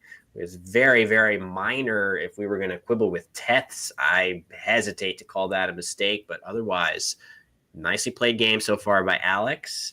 He is right behind him on the scoreboard. As soon as that updates for you guys, I have it coming through. 152 to 137, neck and neck. Neck and neck, that's what we like to see. But Alex has reached in and found S's 3 and 4, though if you look at the board, this went from S's are super important to S's are darn near useless for me in just a matter of a couple turns. We saw this happen earlier today. It's happened again here. So finding the S's doesn't really matter in this situation. He can set them up for sure, but that's a crazy swing in this game. It's actually a great point. The S is formerly so powerful with the forums and Sook's hook. Wow, can't really draw an S all of a sudden. There we go. I got it back, folks. The S hooks right there were so powerful. Now both of those off the board. And Matt, these right angles here, something that as you play more and more Scrabble, you're more attuned when those right angles hit the board in some direction or other, usually means that big swaths of the board are not there. Oh no, you bailed on me. I was about to draw a yellow face around your orange smiley, but yes, lower right quadrant of the board is quite inaccessible to either player right now, which frankly, I feel like Jackson loves that going up against a player that at least by rating, he should feel like he's a favorite against. So we put a smiley in yellow. I can't pass up the opportunity to tell you that Jackson Smiley's new EP, or Jack Smiley, I should say is his stage name, was just released. He released an EP called Seeing Yellow. Jackson is an extremely talented musician, as I learned from listening to that once. So if we're going to plug Jeff, also got to plug Jackson or Jack Smiley and his album EP, Seeing Yellow. You can find it on everything. Check that one out as well. Yeah, he gave me some links. Let me go find it. I just kept forgetting. Oh, no, he didn't give me links. He just told me everything you just said. So yeah, very talented guy. Look at him also drawing cathode there. Doesn't fit on the board right now, but I wonder if a place will appear for it. But yeah, to your point, Matt, the S is not so good. The Y, a little bit better. You could imagine maybe a play like into this B ending in a Y. That might be a nice idea to set up an S hook, buys being a valid word. Could be something we see there. Also, just SYN is kind of appealing for similar reasons. Not sure if that's where he's going to go on this move. I still got to give Jackson his points for D. Do you see anything, Matt, that you like for Alex? I would have played Liney or Inlay like 3 minutes ago on this turn if I were Alex. That just feels so awesome. Score 30 points, get rid of some yucky stuff, and keep SS blank when I've got the BYS hook available. Very natural play, very awesome play. As for which one, Liney versus Inlay, I could sit here all day. Sin is another really cool option. The leave is slightly inferior, and the board shape not quite as strong for your tiles, but this is good and defensive and stops Jackson from hitting some big spots back. This is reasonable. Yeah, it is reasonable if you consider that a lot of the plays that end in Y do open a triple, whereas this does not. It keeps things much tighter. If you're worried that Jackson is holding something strong, which you may be more than usual after a play like D, perhaps opening the triple is not a risk that Alex is willing to take. So I do feel like that impulse is quite justified on his part. Over to Jackson, though, he is going to be able to find a way to generate a very nice score. And it looks like, Matt, he's figured that way out. Yeah, so here we're going to hit one Hebrew letter with another Hebrew letter, T-E-T-H, a Hebrew letter, K-H-E-T-H, another one. This one much higher scoring and doesn't burn an S. Great play from Jackson. Keth 40. Standout option from him. It's a great play. Not that easy to spot either, because for me, I'm certainly looking at this T first. I'm imagining what can I play up there. Alex now, though, has a very, very natural play that he set up very quickly. Look how quickly Alex is playing, and confidently as well, making really no major mistake whatsoever on a tricky board. But this play seems like just what the doctor ordered, on doubling one of his two eyes, leaving a good bingo leave. With this SI combination, You could see bingos starting with S, bingos starting with I, either of those playing in this area of the board. So Alex still very alive here to get the next bingo down, despite the fact that Jackson has the blank on his rack here. And there it is, Matt. It looks like Alex is going to be the one potentially bingoing first. Wow. Very interesting swings in this game for sure. Oh man, what does Jackson do here? This is yucky. Oh, that's what Jackson does. Okay, this is not yucky at all. This is just fine. Jackson has 29 points on the board. Yeah, so right fast. He finds it. Nicely spotted. I also, Matt, was like, what does he do here? Oh yeah, he's playing that for 30, 29, in fact. But look at this. Alex is about to bingo, and a lot is going to hinge here on the next draws of both players. Actually, Alex even has a bingo through this T. I haven't even really been looking in this area for whatever reason. But what do you think? Sterical through that T or scalier in the normal spot here? 6 more points on offer right here, but a significantly more open board. Oh my God, I would take the points and get tripled on. Sterical gives back a triple to Jackson. Alex can't know that. I would take the points here. The game is too close. You need to keep the board open. And he's found it. He's going to get hit back so hard. Right play, wrong situation for Alex. Jackson's going to play Aerolite immediately. Oh my goodness. Very, very temporary 32-point lead incoming here for Alex. 122 points on offer, and look at how fast Jackson spots it. No surprise. 122 looks like a little bit of a grin on Alex's face. What can you do? I totally agree that the extra points were worth taking in such a close game. I don't think you have that much reason anymore to assume after Keth and Oda that Jackson is all that strong. I totally agree, Matt. Right play, tough outcome. Triples growing on trees for Jackson Smiley in this tournament. We saw him hit the beautiful area ways through a W to break Rafi's heart yesterday, and now we're seeing him drop the much more pedestrian Aerolite. 2 triples in 2 days on stream from Jackson. Your content king delivering once again. Alex now with an uphill climb, down 90 and an unwieldy rack. This one spiraled out of hand very quickly after that sequence.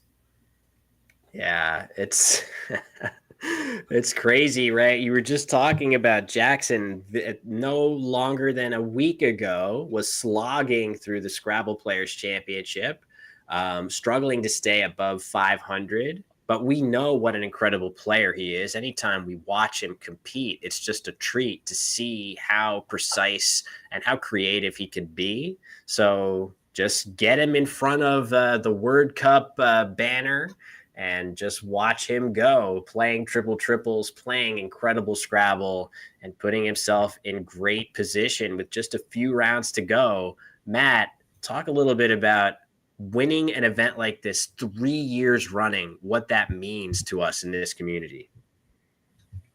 It's unheard of. Like, everybody knows at any major Scrabble tournament where there are multiple players over 1900 that you're just percentage points to win. You know, there are so many talented people. Whoever runs hot is going to win the thing. We've seen reigns of dominance like this from one player. And I'm going to say his name because that's the caliber of unprecedented this is. The man, the myth, the legend, the Nigel Richards is about the only one who wins massive tournaments like this at a clip that successful, that high. That it doesn't happen, and it might happen here.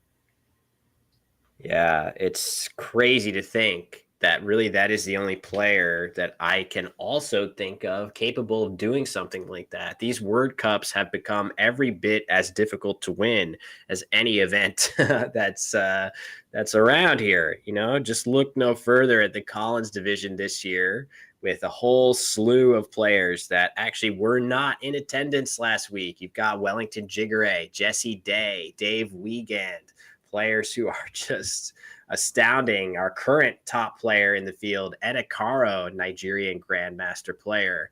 The fields are absolutely stacked in both divisions. And yeah, the idea of winning 3 in a row is quite the story if Jackson can pull it off, but he still has a ways to go. He's definitely in control in this game, but it's round 27. We've got one more round after this today to finish out, and then 3 more tomorrow that will decide everything, including the $10,000 first place prize in both the top divisions. Man, I was hoping we'd have a runaway in one lexicon to make the decision easier about what to show. Jackson will probably go a game up if Rafi doesn't win his last game today, but both divisions have such talented players at the top, and both are going to be up for grabs tomorrow. There's so much money, too, at these WIGPO events, thanks to the generous donations of John Shreve. I think he just drops like, what, 50,000 or 100,000 every year to buff up prize funds at WIGPO tournament. Huge money at stake. Nobody plays Scrabble for the money, but it really does help draw some of the best players to an event. That's a really cool thing. Yeah, a lot of intrinsic motivation in Scrabble. A lot of us, of course, pretty much everybody in this community loves the game. Does it hurt to have a really great source of extra prize money, extra investment coming into the game? It sure doesn't. I think that's definitely a motivator. Certainly for players at this level. Would you travel halfway across the world if you're a great Nigerian player for a chance at winning $10,000 at the World Cup? Yeah, I think I might. And we've seen that in the case of Wellington Jigare, Edakaro, and Nisikak at team, all of whom have been in and around the top 5 in the standings in the Collins division for quite a while. So anyway, back to this game. Alex thinking hard all of a sudden. He must have felt like he was in decent shape after his bingo. Now he's back to being pretty far down. A couple people have pointed out maybe visor into the R of Aerolite seems like a decent option. He does need to get rid of that Z if he wants to bingo at some point in the near future. His odds are not that terrible. This is a pretty good sevens lane, but Jackson also potentially in a tough position with all those vowels, Matt, to do very much about it on his next turn. Yeah, and there's many more vowels to come as well. We look at the unseen pool, and there's 15 vowels to 13 consonants. Alex has to be thinking, how did I find such an unwieldy rack there? He's got a cool option lined up of Zinco. I think that does a great job of keeping this line open as well as these 2 lines down here. It'd be tough for Jackson to obstruct everything, but he's going to go even more aggressive, realizing his odds are long. He's going to open a triple on the right side with the play of Spiv, holding the synergistic CZNO combination. This is interesting. It's definitely aggressive. I think Jackson is going to answer this very, very fast with 5, which does pretty much everything he would want, undoubling his I's and E's and getting rid of his most clunky tile, a tile, Matt, that you were saying you hate earlier in the broadcast. Down goes the play of 5 for 33 points very quickly. Pretty standard response by Jackson. Man, that was a dream come true. Jackson had an incredibly difficult turn. He was probably going to end up playing FUCI and holding his nose and just bailed out by that play of Spiv. Sometimes you have to have great timing in Scrabble. That's an instance of great timing, and that's a pretty cool pull from Jackson. I don't think he threatens Ludiolan, but there's some stuff that he might have. Yeah, I guess I don't think it's likely that Alex is going to give him any letter that he needs here. But yeah, certainly Jackson a little bit closer than he was before to good rack balance, and maybe he'll figure out a way to leave himself something strong and land that knockout punch. Not that he needs it. He's up by over 100. All Jackson really needs is for Alex not to bingo again, and he's going to win this game in pretty much every case. So on the other hand, Alex realizing the reverse is true, I have to bingo. Maybe now is the time to play Zinco, Matt, which he clearly saw last turn as well. Yeah, Zinco makes a lot of sense. Or maybe Vinca in the same spot and hope that you can hit just a massive play with your Z next turn. I don't even see something that would fit here, but maybe hit a Z play first and then bingo. Zinco gets you in range a lot faster, though. I think this is reasonable. Yeah, agree. I hesitate to call it a bad thing anymore that Alex's winning chances in this game are probably into that low single digits area. If anything, that's a gargantuan amount of winning chances given some of the comebacks that we've seen on the stream so far. But I would say that Jackson Smiley in particular feels so ironclad with leads like this. I really feel like a misstep from him would be another level of shocking to me and probably all of us, Matt. Yeah, Jackson is going to do this one right more than most people out there. This is a tough situation to be in. But Alex, with his win percentage looking very, very slim, must win this game if I've learned anything from past events. Yeah, let's see what Jackson might do. There's just looking at the unseen tiles. They don't really give me a read one way or another. I guess it's kind of interesting that there are 10 vowels and 8 consonants. That might lead me to feel like I can burn through my vowels here a little bit more aggressively if I need to. Maybe, yeah, look at that play of Alu Knight right here. This actually looks fantastic, Matt, to burn through a bunch of tiles, leave one consonant, take out this really flexible sevens lane and replace it with a much more finicky one requiring very precise overlaps. Man, you just took all the things I was going to say and then you said them. So, yeah, just that. What Will said is correct. And Alonite's a great play. I like it. All right. We'll be here all afternoon, folks. Yeah. And I don't think that's a natural play at all either. I feel like normally a less experienced player would say, oh, I got good bingo tiles. Maybe I have a way of playing off one of my L's and my U. Maybe I'll play something like Latu, right? Maybe this is the idea. 13 points, leaves Line. That's a great leave. I'm going to bingo a lot next turn. But what does it matter if you bingo a lot next turn? You just need to get to the end of the game and make sure that you have more points than Alex when that time arises. And Alunite gets you there a little bit faster, scores 5 more points, leaves just a consonant. So many nice things about it. All I'm saying is I might not even have generated that as a choice here. What, you have to think, if you're Rafi Stern, what is the worst thing that can possibly happen, right? If you're Jackson Smiley, what is the worst thing that can possibly happen? Well, in this situation, even one bingo from Alex is probably not enough, but 2 definitely would be. One other sneaky nice thing about Alonite is if you look at the pacing in this game, 18 unseen tiles from Jackson, 11 in the bag. If I play 5 or 6 tiles here, Alex is not going to draw 7 fresh tiles out of the bag if he bingos next turn. That's another reason you want to play Alonite here. Even if Alex bingos, he can't bingo twice, and you should win the game. Yeah, what a fantastic point. Didn't add that into the list of benefits for Alunite, but that's definitely up there. Want to be racing to the end of the game, not just to get it over with faster, but to prevent those 2 bingo scenarios, which, although unlikely, it's not technically impossible. There's definitely space. I don't think a bingo is going to have that curvature to it, but a bingo here and a bingo here is definitely possible. So, yeah. Anyway, Leighton is going to be the play. This looks kind of weird to me, Matt. Why leave UIL into this vowel-heavy pool?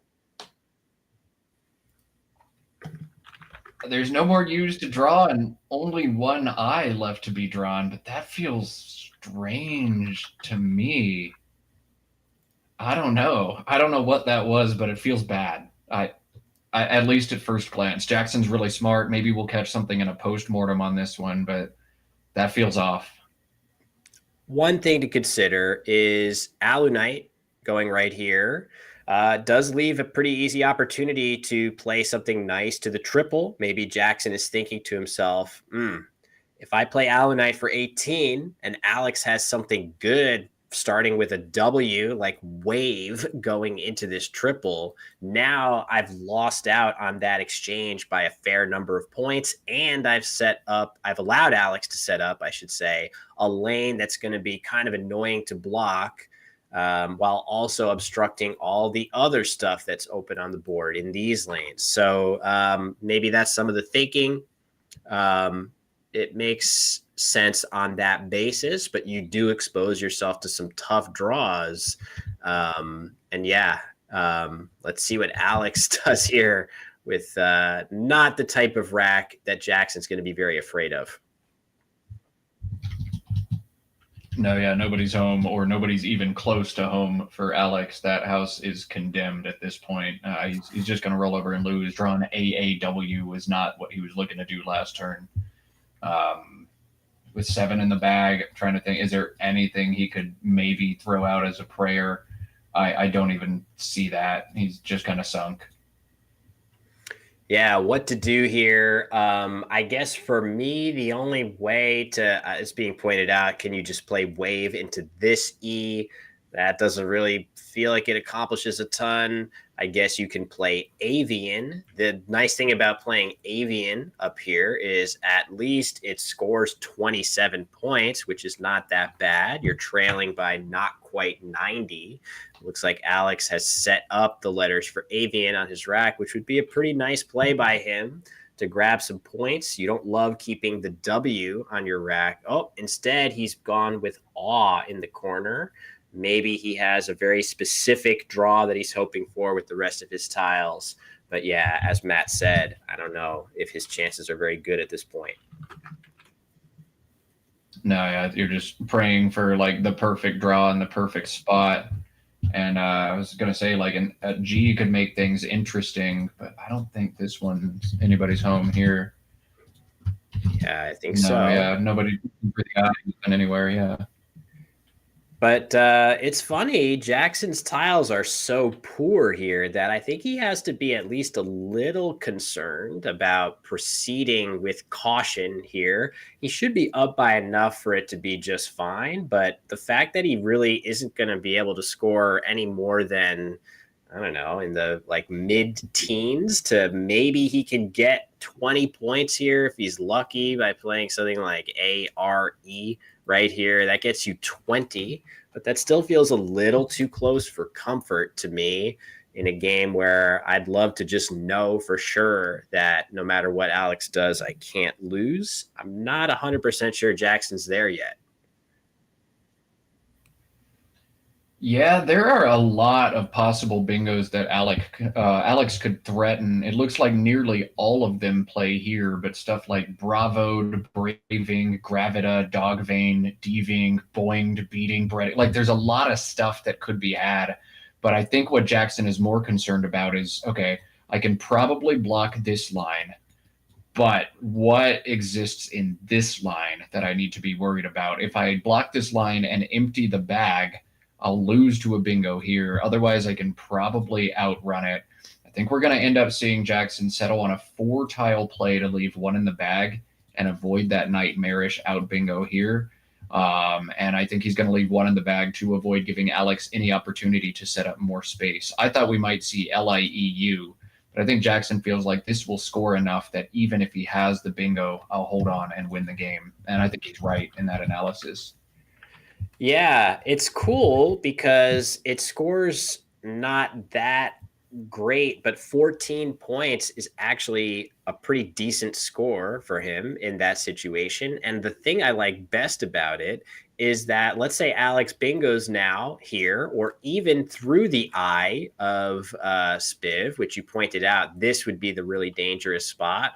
Well, Jackson might end up winning some end games just by playing into this triple with something good there. So opening the triple shouldn't give Alex anything new that's that scary, but it might give Jackson a pathway to some pretty good end game plays if he needs them. So could be something he's thinking about there. either way, we can see that I'm not even sure with one in the bag, even if Alex fishes off one of his tiles to try to draw something, Jackson is either going to be able to block it or just outscore whatever Alex draws. Yeah, Jackson's in a great place here. And Alex, I don't see any Hail Mary. He can look at the different tiles in the bag. We know that an E is in the bag. There's nothing. There's nothing he could have. So this one seems largely done. And of course, even if he does fish and set something up, Jackson's just going to block it. Jackson will have tracked it right. This one's done. So yeah, what to do if you're Alex? Maybe you just try to figure out a tile to play and hope that one of the most accomplished players in the field, the top rated player in the field, and the two-time defending champion misses your out bingo and fails to proceed correctly in the end game. That seems a little bit too quixotic of a quest for me. So, yeah, if I'm in Alex's shoes here, I'm probably just trying to figure out what is the best way to get to the end of this game. Maybe I'm literally playing something like Veg here. I guess I would try to win it somehow, even if it's Jackson. He's a human being. He could make a mistake. Maybe I'll try to fish something and hope. But what do you think, Matt? Would you still be going for it here? Absolutely not. There's no chance at all. I mean, even if I make a little fish and create another line and draw something like Vagrant, which doesn't even exist and isn't even possible, but even if I make a little opening and bingo here next turn and Jackson magically doesn't block somehow, I'm still going to lose because Jackson has so many points up here that it won't catch up. So why fish for a bingo at the end of the game? If it's not going to win it for you, just play the end game and score points. I think it's roll overtime. I'm not seeing the Hail Mary out there for him. Yeah, I guess I would play Vex and just hope that I get something like, I don't even know. What could I even get? Probably nothing that actually plays, is it? Yeah. Maybe you need to try to draw something that actually fits. I see chats talking about maybe drawing into Gravida. So fishing the N somewhere, trying to draw the D, then at least you threaten something. But all right, there is the suggestion of Vex. Energia doesn't actually fit anywhere if he draws an E, which is what's coming. Does this actually do anything useful for him here? It's like you need to figure out what the fish is going to hit before you make the fish. I think there might have been something that he could have hit, but even if you draw the bingo, it's not going to play after Vex. Jackson's not going to open it up for you. This isn't D3. And even D3 players don't do that because they're smart. I don't know. But take the shot, I suppose, while you're on the stream. Try to win the game. Yeah, I mean, I've definitely been guilty of that, making plays and basically saying to the tile bag, surprise me, give me something I am not seeing right now. When I have no better ideas, sometimes I'll fall back on that. But yeah, either way, even a more carefully constructed fish was not going to yield results. And double up top is going to be Jackson's play. Looks pretty good to me. Note that a normally nice play of Libido is out of the question here. Oops, as the board spins. Libido in this spot out of the question because Energia goes down in response. So good job, Jackson, for pivoting away from that. Yep, good job, Jackson. Not going to concede the out bingo in this one. Double's going to do it just fine for that. I think maybe Alex was looking for Niagara last turn. If you fish the V and draw another A, Niagara plays there. So there's at least something that there you go. Hit, but Energy unplayable on this spot. Got it. Makes sense. So, yeah. Wow, Alex, I didn't even notice with the time. He's been playing in a very, unrushed fashion, managing his time very well. He actually played quite quickly in the early going in some difficult positions that I think he played well. So he had plenty of time to spend now and not be rushed. And in fact, he's made his best endgame play here as well. So good job as Jackson responds with his own best play And another big win for Jackson as he continues that incredible quest. But just a quick note that Rafi Stern has rebounded from that tough loss in round 26 with a big win against Zach Ansel, moving to 20-7 as well to keep pace with Jackson. Maybe we'll cut to the board now. Very kind of like tight. Yeah. I kind of lost my mind in this turn, and I forgot how to anagram, but also like it was oddly tough. But there's at ILU, there's just like a lot of like very specific ways that you could come back. I assumed you were like going for as well, like wavebird there, but I was trying to block that while preserving good timing. You were pretty close to being going, I guess. Not really. Okay. I mean, I had played that. I had 3 A's and a V and a W. When you played this. Oh, okay. So I played that. Okay, so it was just forced. Yeah. I mean, I fished the V at the end. If the A was in the bag and you dropped it, pay attention or something, you could have Niagara. Right.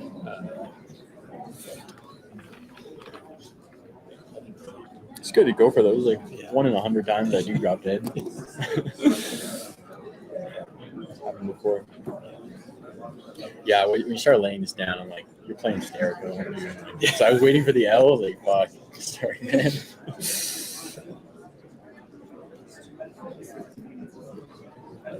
Just happened sometimes. Yeah. So doing pretty well. Thanks. Yeah, well, you do you know check? Yeah. I was considering just F as a setup, but like there's 2 C's out, and you play there anyways a lot. I was gonna have to play like wrist or something. I had like 3 keys the whole game. One of them was the last in the bag. Ah, shit.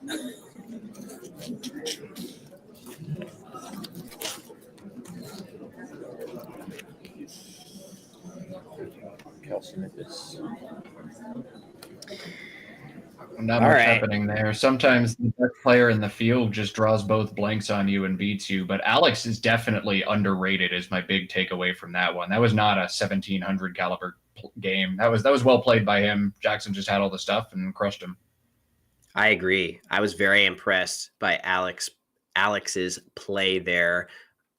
Pretty much any move that felt complicated, I was very happy with the choice that he made. Not all of those moves were easy either. So really the game boiling down to Sterical versus Scalier, and I just can't fault him for taking the points there. You got to hope for a little bit of luck. You got to push for, what's going to happen after Sterical a lot of the time is maybe Jackson has something big just like that, but some of the time you're up against somebody who's really, really strong.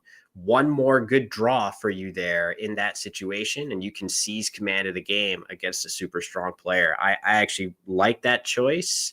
I know it didn't work out for Alex, but apart from that, I don't think anybody could quibble with his play too much.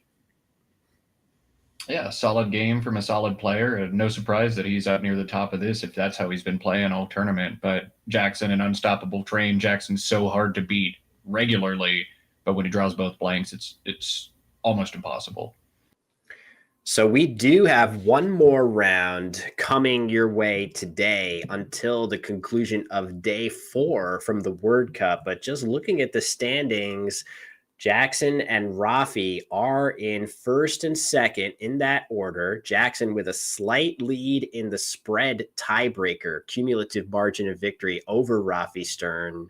But if Sam Hollington in third place were to lose his game to Laurie Cohen, that's still pending, those two players, Jackson and Rafi, would be 3 games up from any other player in the field with only 4 games to go, which is pretty impressive. And that increases the odds of one of those 2 players winning, Matt, Rafi or Jackson, to something pretty high. Yeah, man, this is going to be interesting to watch. I'm glad I don't have to do the pairings for next round to see if we're going to put Jackson and Rafi in a playoff already, or if we'll let other contenders try. But whatever happens, it's going to be fun to watch unfold. Yeah, for sure. So again, this late in the tournament, we're not going to know the next round's pairings until all the previous rounds games are complete. That way, the directors of the tournament can build the most accurate pairings possible to give everybody that deserves it a chance to control their own destiny. So we do still have a number of games in the WoW division left to complete. So what we're going to do, cut to break right now, figure out what are the matchups in our final round of the day, round 28, and then come back. Not sure if Jackson's giving us a little wave here, but he may well be paired up with not sure who in round 28 at the 2024 World Cup.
All right, folks, we're back.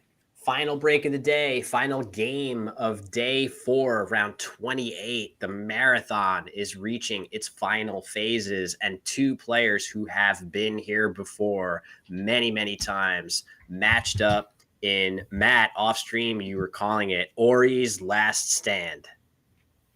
Yeah, Ori Swift's last stand. He is 3 games back with 4 to go and 3 games back of 2 players. He needs to win out. He needs to beat one of these players like 4 straight times and get just a little bit of help. But Ori must win this game to have any chance of staying alive. And for those not familiar with Ori, that is Dr. Orin Swift over on the left. He is a finance professor at Lamar University and has been a top Scrabble player forever. He is number 1 in the state of Texas, as much as it pains me to say that, as number 2 usually in the state of Texas. But he has been hitting the books hard.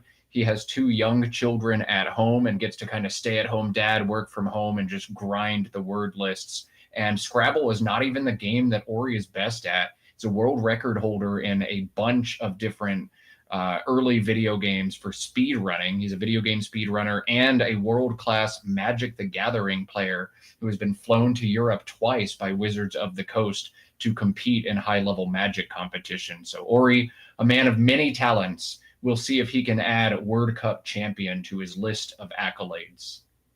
And it looks like he's wearing his teaching attire right now, Matt.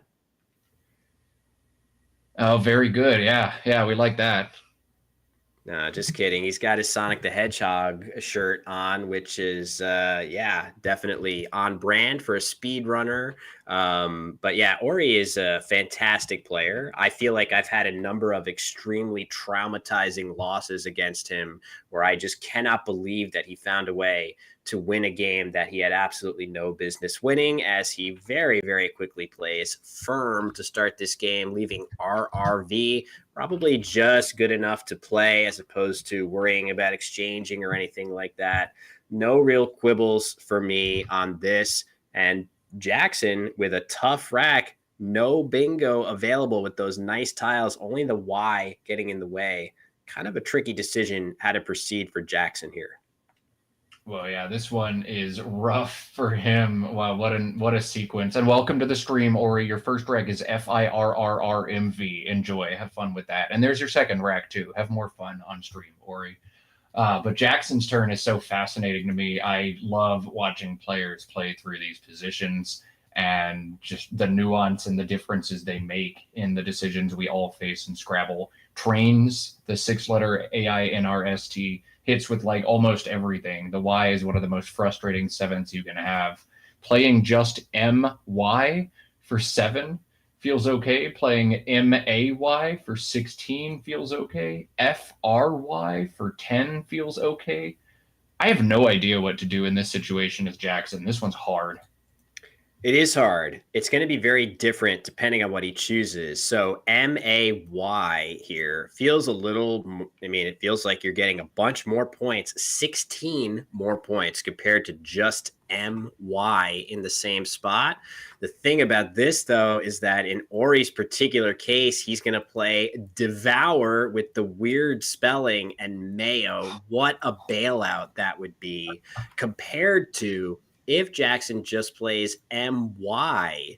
The firm's hook is actually very annoying for Ori to block easily. I guess in some cases you could expect a play going down from here, making yo to block it. But in Ori's particular case, it's not going to be that easy. So very, very different outcomes depending on which direction Jackson goes here.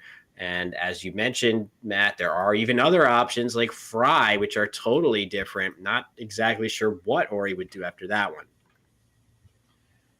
MY is also kind of a mind gamey play. You have to wonder, is Jackson setting up the back C? Is he holding onto it and threatening a big play? Or is this a fish? Or this is really hard for Ori to address and to read into. I'm curious how Ori will respond. He's better than almost anybody at adjusting his game for what has just happened, but he's got such an inflexible rack that I think there's no adjustment that could be made. Maybe if he's got Jackson 100% pegged on an S we'll see the extension of DORMY come down to the MY. But otherwise, I don't know. I think we're still just going to see him play Devour to the R and work through ugly letters. Yeah, he left RRV on his first move. It looks like he's getting set to leave RR once again, finally getting that V out. And meanwhile, Jackson drawing pretty nicely. Anti-Rs on the rack, probably Artisan. Maybe that's a little scary to play. Zareen. Oh, Intarsia. So, yeah. Does that even, I mean, these plays might even score similarly to Intarsia as well. So they're going to be worth considering even after Devour. But yeah, I do feel like not much Ori can do. I agree with Matt on that, except hope that he draws a little better. And what's he going to do? He just plays Ivy. Maybe he is reading this as a C setup more than he should be, Matt? Or maybe he's trying to keep his rack in range. He knows he's about to get a ton of floaters in space with the firm spot. He expects Jackson to bingo here. Maybe he just wants to be able to threaten a counter bingo as often as possible. Maybe reading into the C. I don't know exactly what Ori was thinking there, but that's an interesting play from him for sure. Yeah, I'll be curious. I'm sure Ori definitely want to, he'll be happy to share his thoughts, these two, during their post-game discussion, but we still have basically the entire game left to play. Let's not even think about the post-game discussion yet. Jackson is choosing his bingos to play here. I can't imagine that there's that strong of a reason not to play Zarina for the maximum score here. 79 points. Seems reasonable, and he's going ahead and doing that. Yeah, the only question I have is why did Jackson wait just a little bit longer to make this play than he did? It just felt so immediate insta play to me. But just a couple seconds here, taking his time, trying not to make any derps. I texted Jackson after his SPC performance last week, and he said he wasn't playing the brand of Scrabble he's used to. So maybe this is something he's implemented for himself. Just do a double check. Don't rush anything just in case there is that awesome play out there. Yeah, I mean, that's something that I'm used to on the part of Nigel Richards, who is known to process the board with unbelievable speed. Even he, for seemingly obvious plays, will kind of sit there and just look the board over carefully for about 15 seconds on pretty much every play before playing even the simplest thing. Of course, the crazy thing with him is he will even do that for unbelievably high degree of difficulty plays, and that's why we all love him. But Jackson potentially just working it into his turn-by-turn habit of anytime I see a play I think is clearly best, let's just spend 5 to 10 seconds thinking about, could I be wrong about that? And once he's happy and assured that, no, I don't think so, I'll go ahead and make that move. I think it's something that he can afford to do, Matt, because he is such a fast processor, even in difficult positions. Yeah, because he's able to play games so quickly, he's able to take a little bit more time. Those are precious seconds to some players, but Jackson, such a gifted player at the speed game as well. I think he can afford to waste the time. You got to make sure you're playing at 100%. You don't want to make those mistakes.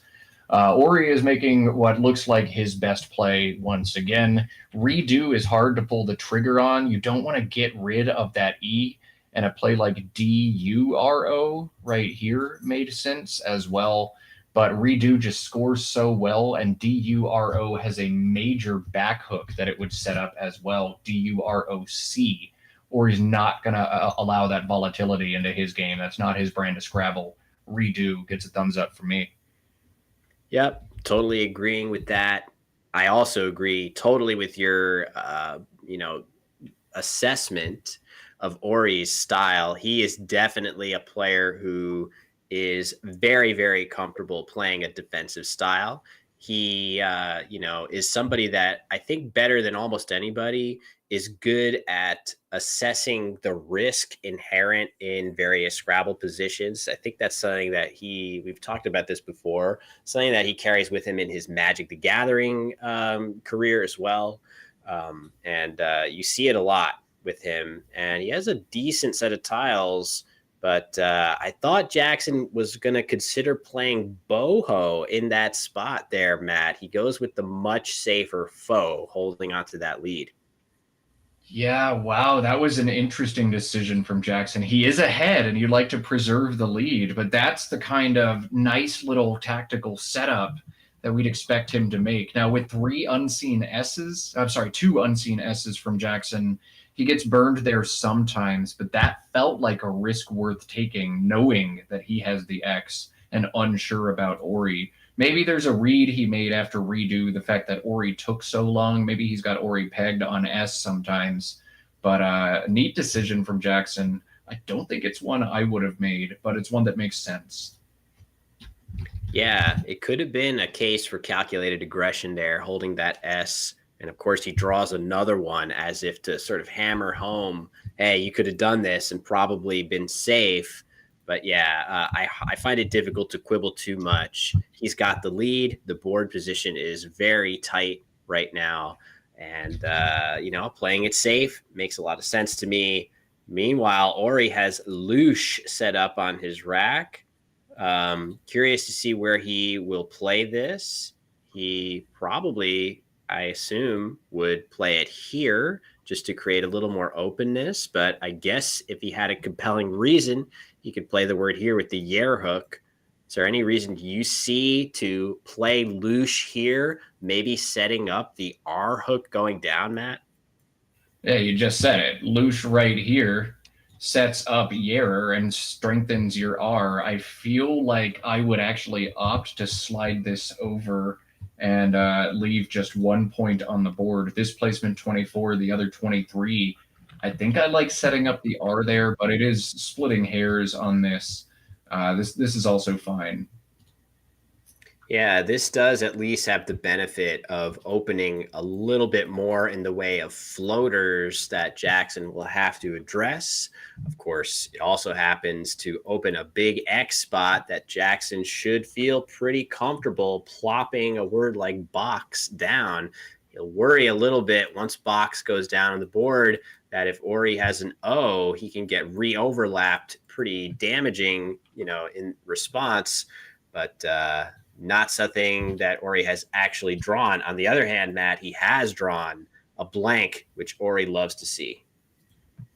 Yeah, that's interesting. He won't bingo with it this turn, but all of a sudden that makes Ori feel a lot better about this game. I wonder what he's going to do to try to open this board up. You need an open board to cash in your blanks at all.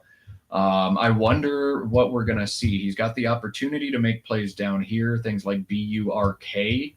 That would set up the back hook, B-U-R-K-A, holding an A. That looks really solid for Ori, but he can also get tiles out in space, plays like Buckra, B-U-C-K-R-A. That seems a little too aggressive for me, but could open up massive spots to play. I do think Burke setting up the back A, though, is a great line of approach for Ori in this situation. Remember, too, it sets up an E. B-U-R-K-E is valid, which really opens up a world of possibilities to bingo there, in addition to, of course, the S. So Burke setting up not just your A, also an E seems like a great idea at a deficit to create a lane with that blank in hand that is going to be very, very usable with a variety of draws. So I do kind of like that choice. And Jackson, meanwhile, not getting the right draw there. I'm not remembering I think he left 4 consonants after box, right? L-N-S-S. So the W-U draw, not going to set him up very well for next turn. If you're going to draw WU, you might as well at least get another S to go with it to soften the blow. But that's going to be an interesting next couple turns for Jackson, working through that mess on his rack. Trying to think what else Ori could be thinking about here. A couple other plays that make some sense. R-U-C-K. Man, that's a terrible R. RUCK creates lines here, but they're weak lines. You'll need to end in a valve to hit them. They do limit the damage that Jackson could do in the most damaging spot on the board. But I think in this instance, if you're Ori, you just look to open another opportunity. And hey, if Jackson plays here, maybe you punch him very hard in this line. Yeah, it's definitely, even though Ori is down, he's going to get something in the 20-point range with any of those moves, whether it be Ruck, Burke, Bukra, Burka, even Burka into this HA could be something worth considering. I don't necessarily see a great reason to do that above any of the other plays. The point is, though, after almost any of these plays, Ori's going to get 20 points closer on the scoreboard, and then Jackson's going to struggle a little bit. I guess maybe he'll consider playing Swum and Tsarinas. I'm not really seeing anything that's that great. That's going to leave a very volatile board still for Ori to work with that blank. So this is kind of, it's going to be a nice board for him to come back on. Actually, this is kind of an argument against Ruck, which it looks like he's about to play, Matt. Ruck, not only does it make only those marginal lanes that you referred to, it also blocks off this spot, which is kind of annoying to leave open. Jackson can't address it. Yeah, I do not like the plays through the sea, or if you're going to play one, I would play Bukra. This is the only one that makes sense. This crushing a simulation by over 3 points over any other option. I love this. Ori generally keeps things so closed, but opening things up here with the blank in tow, Ori poised to strike hard in this game. He'll need a good draw. Fun play. He is going to get hit with a tailor-made word to dump the WU and a couple other letters off of Jackson's rack, and I'm pretty sure he's going to see it fast. Weymouth. Funny-looking word. 42 points through that A. He has it set up. That's going to be just what the doctor ordered to outscore Bukra considerably. And Matt, did I hear you gasp on Ori's draw there? Yeah, man. I mean, the triple's going away, but that's a fantastic pull from Ori into R blank. He picks up ADEIT. He'll have triples, but we know Jackson's going to take that spot away. It's just going to be whether it's Walls or Weymouth in that spot. Still great pull from Ori, and the fact that he's pulled a bingo that plays here is going to be crucial as well, keeping this line open and this line open, as well as this to try to mount comebacks. Big pull from Ori, and we'll see one of the bingos play on top very soon from him. 2 bingos scoring 75 points with Tivy in the center of the board. Question for you, Matt. The 2 bingos, one, red bait playing into here, ending in T. The other, readmit, which creates a gigantic P hook. Is that something that Ori does on purpose to add to the volatility of this board? Yep, it is. I think so. I mean, the problem with either one of those plays, of course, is that the 4-letter play here is going to be an absolute game changer after you string readmit or red bait in this spot. And readmit specifically, because it puts an A in this spot, allows just mammoth tiles to come down and hit that. But Ori is still a long dog in this game. You have to increase the volatility on this board, and opening up a front hook there is huge. Jackson can only block this spot well if he has an E as well, because an R is in this position here. I'm just drawing all over this board, but because there's an R in this spot, he must have an E to play underneath. He doesn't have that all the time. But looking at this unseen distribution, he does have an E almost all the time. There's like a ton of them unseen. I think readmit to pre-admit is the best choice here if Ori's confident on the word and the hook. Yeah, it's going to be so interesting because Ori, I do feel like his play of Bukra indicates that he was willing to assume some risk here. But I actually do feel like red bait in this spot, it does have that advantage. If Jackson does have an E, it so limits the damage that can be done here. And I feel like I'm surprised to see this, but I love that we're seeing this. I really thought Ori would be slightly too risk averse to go for it. Of course, we can see that Jackson has very, very good tiles and is going to respond to this with a bingo, but I don't think he'll be able to really conclusively shut down the pre-admit hook right now. At least I don't think he'll be able to do it. He could play Kringles here for 71. Maybe that's what he's going to do, just because Clingers here, even for 5 more points, is going to assume too much risk with a blank still lurking unseen to Jackson. Oh, look at this, Matt. I love it. Yeah. Jackson doing what we've seen players do more and more. Will Anderson kind of driving this movement. And of course, I've got him in the booth, but leaving points on the table to choose the more defensive opportunity. And I love this play from Jackson. What has Ori just drawn? Not what Ori wanted to draw. So Ori just getting back a little bit on the scoreboard, and Jackson equalizing. Ori's bingo 75 points, Jackson's 71s. I mean, I feel like this is something that I never, ever used to do. I used to really just push on every position to score the most I could and just really shoot out my way to wins.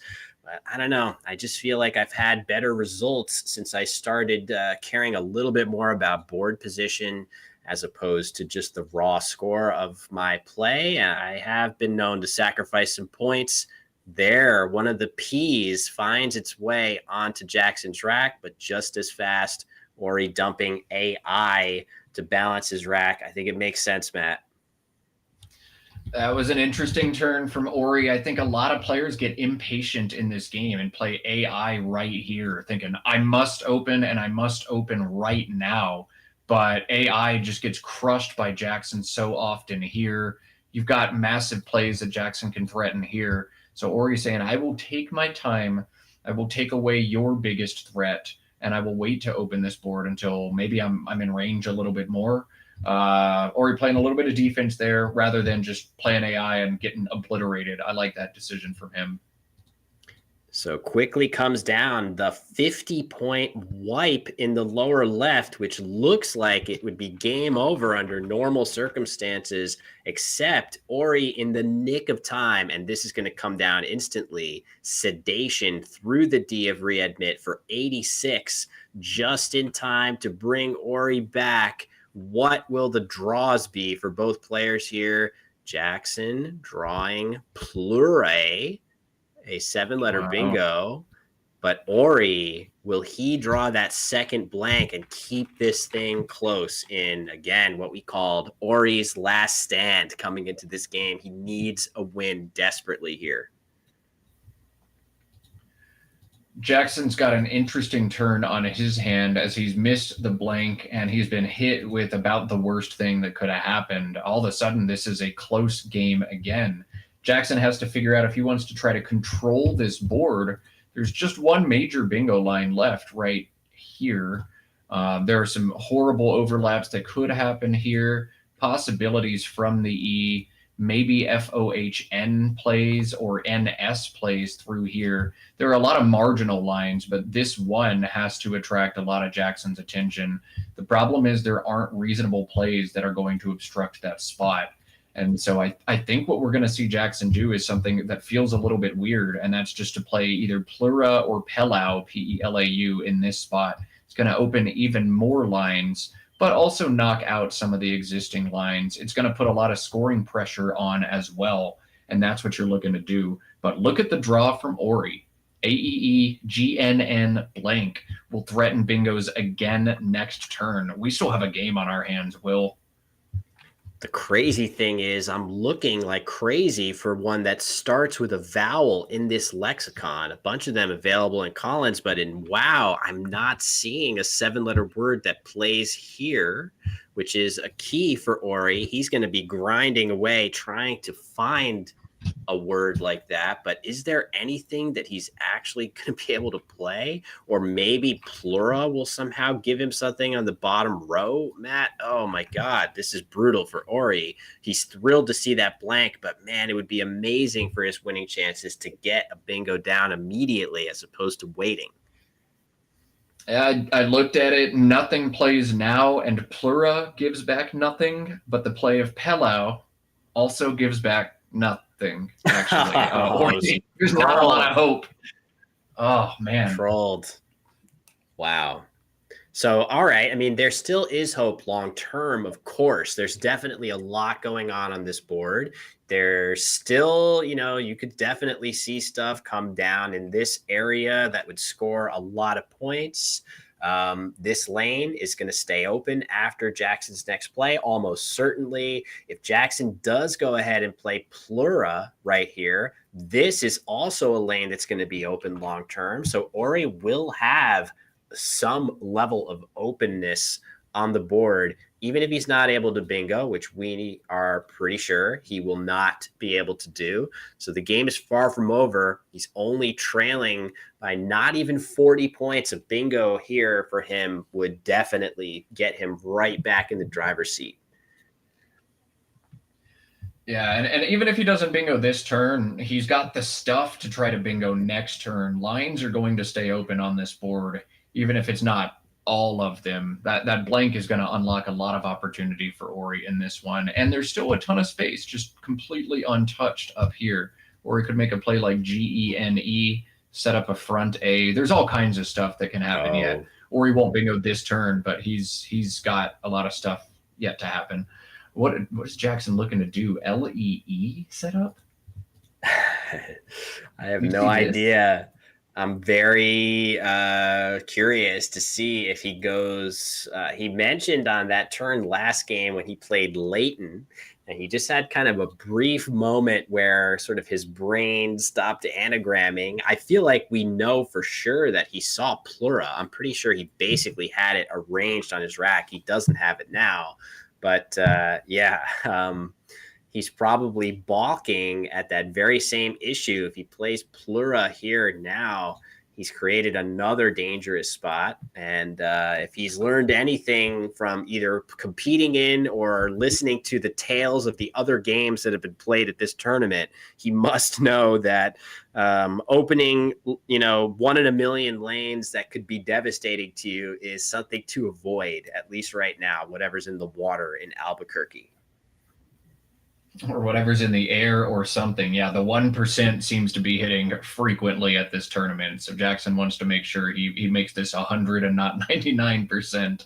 But no way to do that on this turn. There's no slam dunk game winner. There's so much fog of war, so much Scrabble left to be played. I wonder if we're going to see Jackson, what you're drawing exactly, APE is a way to keep things really tight. Or APE over here is a way to shut down the board. Even more defensive, and sets up his case R. We were talking about that with Lush earlier in the game. That's the last R unseen to Jackson. So it could be a sneaky way to every now and then you get a huge benefit from that R and you just open very little back to Ori. The issue with that play, of course, is that you take a little bit of a hit on the scoreboard. So if Ori does eventually get a bingo down, it's going to get him way closer on the scoreboard or way further on the scoreboard ahead of Jackson than it would had Jackson taken a few extra points there. That being said, I think that's a really clever and creative play on his part. Yeah, we saw Ori with that opportunity earlier in the game, did not choose to set it up, and now Jackson may be able to capitalize on that. That's very interesting. And very interesting also the turn for Ori here, as the best lines were thwarted over on the right side of this board. Now it feels like you need to set something up. Now it feels like the correct play from Jackson with no hooks, a 3 or 4 letter word here, could eliminate almost all of your opportunities at once. Your FON H back hook, your bingos from the E. So now this is dicey. I think we're going to see Ori end up playing up into space on this turn. GENE feels very reasonable here. Any love for, all the 4 S's and one of the 2 blanks is out? Is there any love for playing here? Maybe not Gene because it takes a T hook, but if you want to be really scary with it, what about a Gene setting up your case blank as the hook in that spot in a way that's kind of annoying? This play also gets that job done pretty effectively and keeps an E on your rack. I don't know, Matt. I kind of like this from Ori here. I think it's good calculated aggression on his part. This is what Ori does. He frustrates you. Look how annoying that play is if you're Jackson. Like, gosh darn it, I don't have anything that I can really do about that. And it's just going to sit there and you get to fish for it all game. Crap. Ori is so good at doing this kind of stuff. You can never just slam the door on him. He frustrates you. He bothers you. He's creative, and he does crap like that. Well done, Ori. Yeah, I think it's a great play. He is rewarded for it with the Q draw, which is going to be extremely difficult for him to shed here. Just a cursory look over the board. I'm not even seeing a good place to dump that off for a low score, Matt. The Q looks positively toxic on this board. We call that getting shreked in competitive Scrabble. We do? No, we absolutely don't. But Ori just got destroyed by that draw, and he's getting destroyed again right now. 48 more for RAZE. And even if he did pull a bingo, it might not be enough for him. Oh, man, this one's just spiraling for Ori quickly. Yeah, this is brutal. It could be so bad, and the prospects for playing this Q are so awful that maybe he has to just exchange it here. Is that possible? The problem with that, of course, is that he falls behind by so much that maybe he just can't win after he does that. But what is the hope that he retains by playing something else here?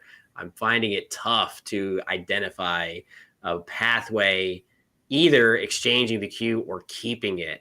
Brutal draw for him at a pivotal moment. Yeah, this is a situation where you spend about 60 seconds of your clock just feeling sad, and then you try to make a play. I think exchanging the Q is like the only reasonable thing to do here. It's so bad. If you draw the U, maybe you can threaten like an enormous SQ something in this spot. So I guess it's okay, but it's so bad unless you draw that U. Oh my goodness. I don't know. Like if you do keep the Q, you have to play something like LENO and just create a bunch of space here that Jackson has to address and hope for the miracle draw down there. But if you exchange it, you just die. This sucks. And you just feel sad here. Yeah. We do feel sad. Pretty cool idea. I don't think it works all that often of playing Redon and Hand, trying to draw into Queso in this spot, the newly added tasty word. You need a very, very specific, I think you basically just need the U from the bag, which we know Jackson has on his rack. So that would not practically work here, but that is a super creative idea.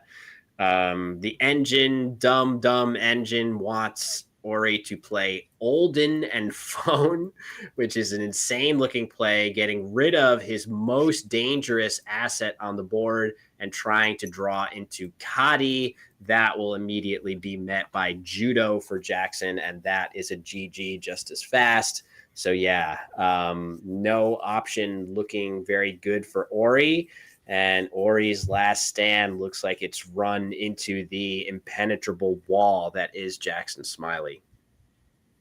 One final Hail Mary, and I'll give credit to the great Seth Lipkin. I was looking for plays maybe to or through the OX that he can fish for. Seth has found an even cooler one, and this is one the pharmacist here should have seen. Quinolone. Quinolone. Ori's one tile away from it right now, and that would be so sneaky as Jackson's going to be hyper-focused down here. Fish the D, draw Quinolone. Maybe there's a chance. Does Ori know the 9-letter Quinolone? Will Ori see this? Keep in mind, he has to fish DL because this is already an L on the board, only one L in Quinolone. But other than that, he would need the precise. He's got a chance of drawing some stuff there between this N, the two I's, and the U. Any permutation of, let me make it a little bit clearer what he would be going for after a fish of DL. A lot of permutations of two tiles that get you there. This is an example of, hey, why do we learn 9-letter words? It's pretty brutal of a process. It's already so difficult to learn the 2 through 8-letter words, but every so often you might be able to wring a little winning percentage out of a otherwise pretty stone dead game like this, if you can come up with a sequence like that. So kudos to Seth. Ori is going to exchange. I think this is a very, very natural, heartbreaking, painful move for him to make, but I think it's the right one. Now, a few weeks ago, actually 1 week ago to the day, we saw Mac Meller face a similar situation. He made a sadness exchange and just said a prayer, and then he drew the natural castrate out of the bag, stole game 3, swept games 4 and 5, and won a national championship. Ori hasn't quite had the same level of a draw. Tendon's not going to fit in that spot. Donnert not going to play. I think Ori hasn't drawn anything helpful here.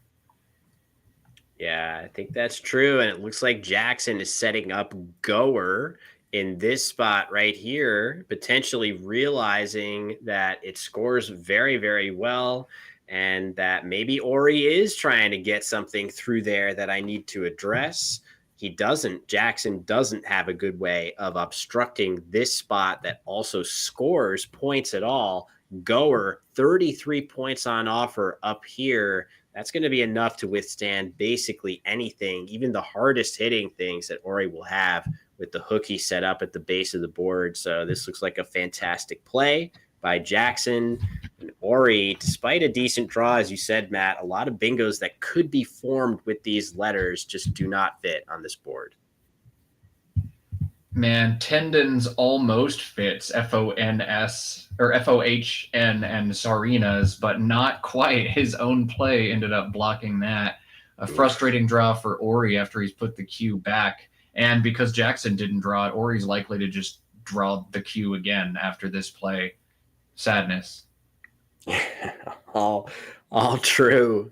Oh man, it's tough. Ori really gave this his all. I like so many of the moves that he made in this game, but I also like so many of the moves Jackson made, and he has been so consistently good on stream.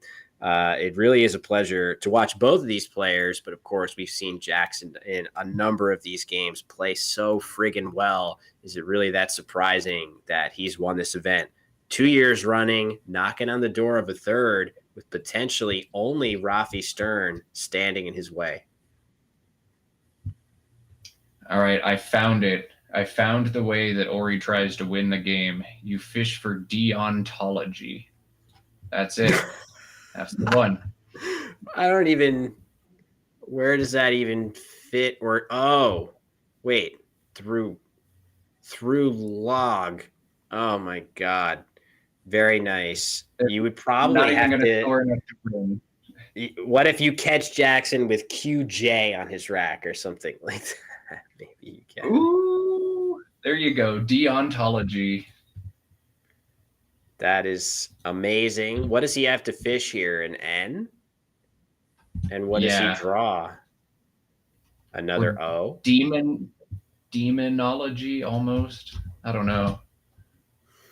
Yeah, do you think he's going to play phone here? Just plop his N down and make an annoying hook as well that might be a little bit better than the Geens hook? Is that something he'll do just to kind of stall, and then he fishes for deontology with that play? That's fantastic. Yeah, do something at the bottom and try to bingo at the top. If deontology scored what a beautiful 10-letter bingo should score, I kind of feel like it should be a 100-point bonus for a 10-letter or longer play. Then maybe there's a chance, but I don't know. He's not going to see it. He probably knows the word, but won't spot the sequence. And I think he's going to try to open a triple here if he can. That's what Ori does. Yeah.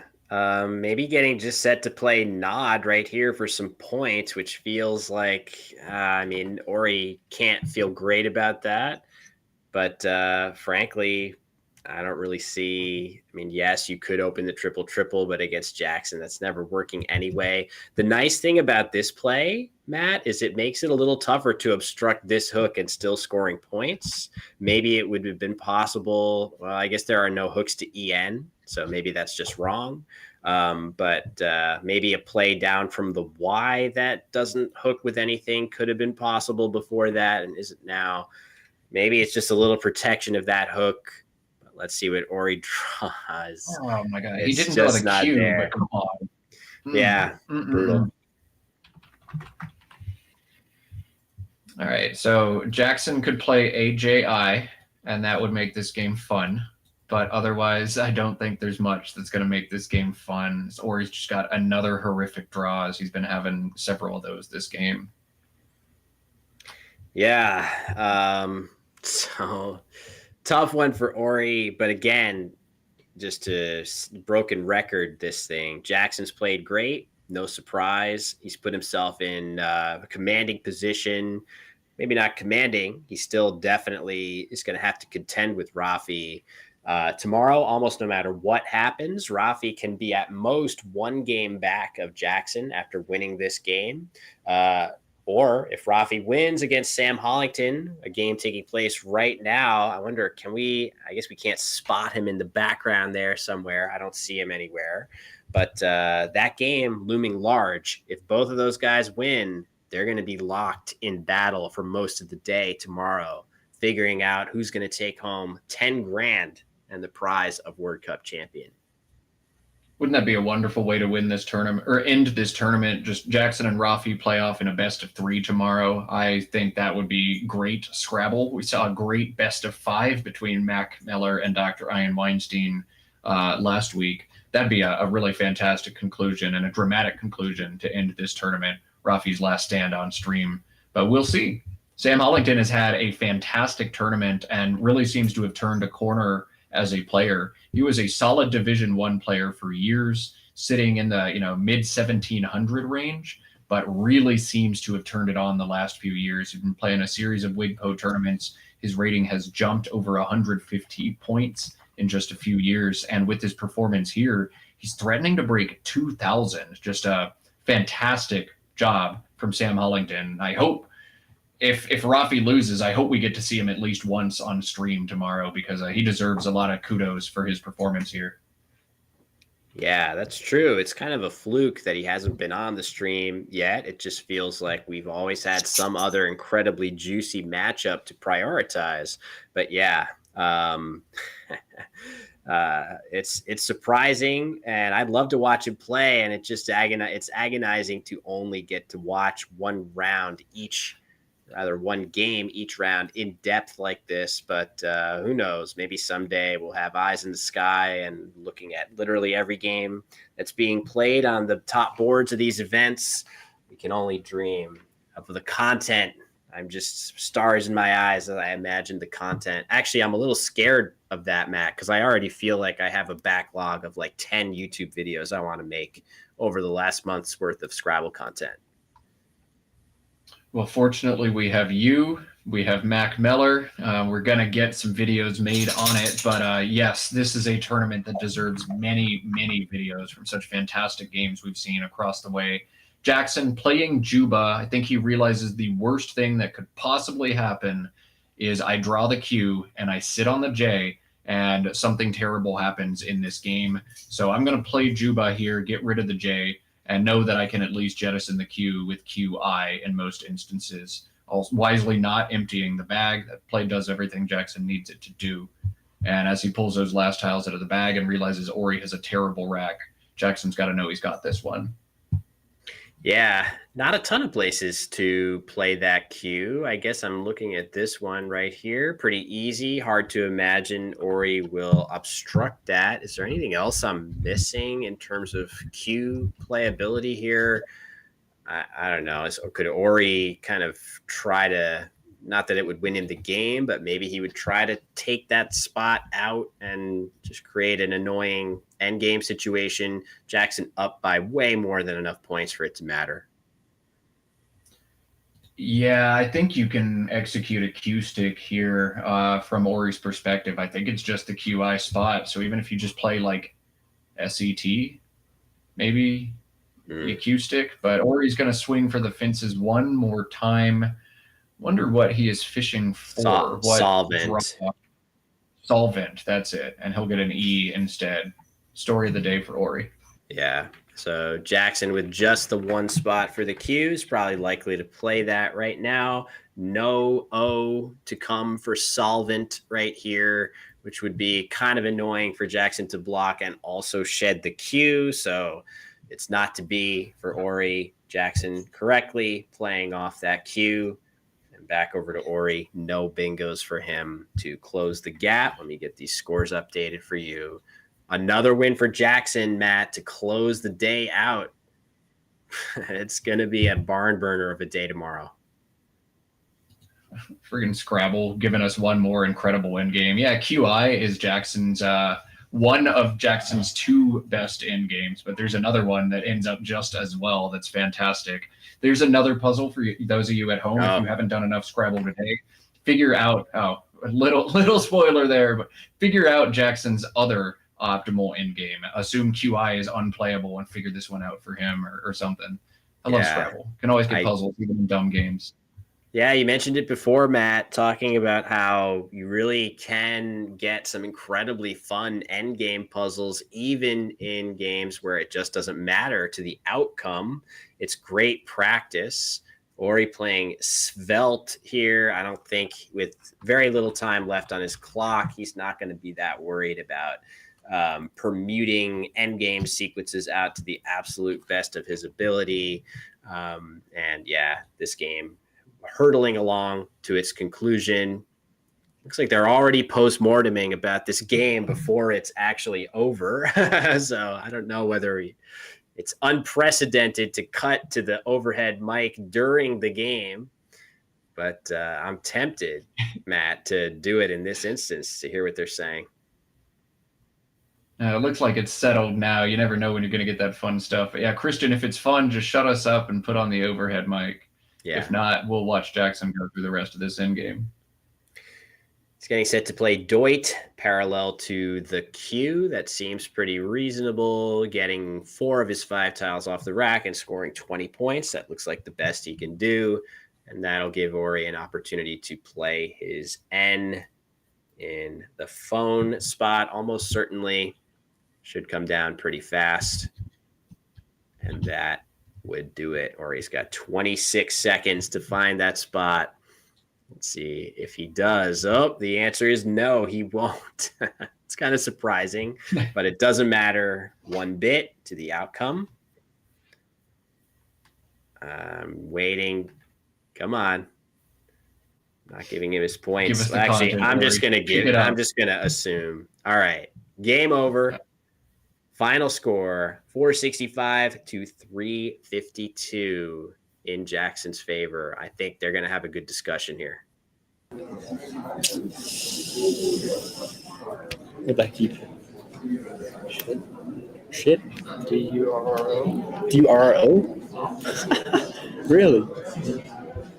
I made a mistake. I should have played Devour. I saw it. Keep R. Yeah. But I just got too scared with the Superfish. Dude, yeah. I didn't think you were going to score $1 billion there, but I feel like the Y-Fish is like, there's almost no point in defense because my range is so strong. I don't do that with anything less. I was actually hoping you just completely missed, which was possible. I mean, and you had to fish again. Mm-hmm. Damn. I didn't have you on a blank, so I was like, okay. I almost never keeps a blank. Right, and so I was like, okay, you can miss. But then you have D-O-R-R-U and you're going against the... Yeah. Play. Yeah, I made some questionable plays. Buckra kept R blank. I figured a blank.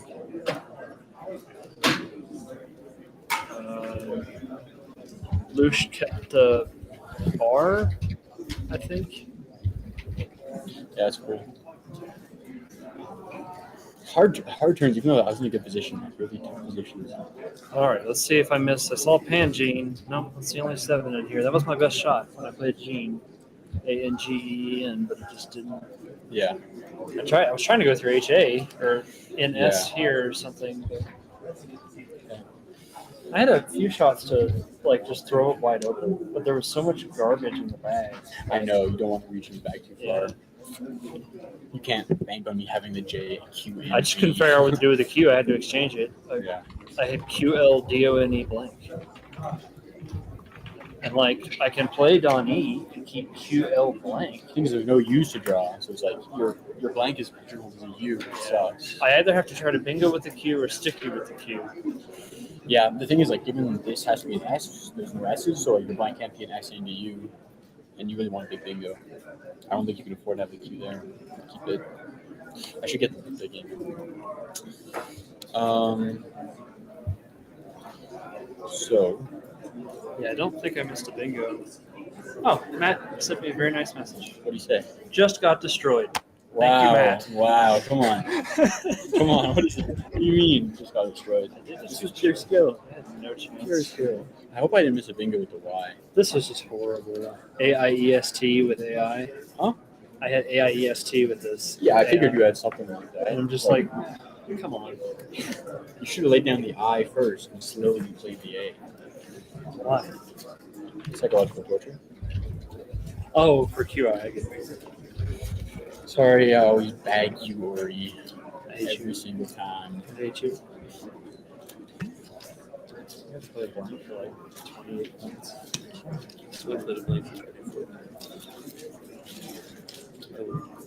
Yeah, readmit may have been wrong. That was what it came down to. I could play a 7 over here, you know, but I'm down, so I wanted to open. Yeah. No, I was on the good. Yeah. Well, I just played Whammus, so my range is pretty wide. I tried to take a while with Whammus to make you not think I had another S. I don't understand. Like, if I slap down Whammus in 2 seconds, you might think I have another S, which I did.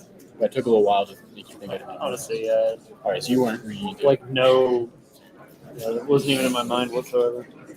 Didn't even care if you had another S. Yeah. God damn. Oh, I forgot to check this rack. R blank. I thought I might bingo to a C.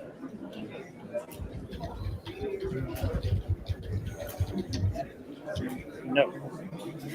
God damn it.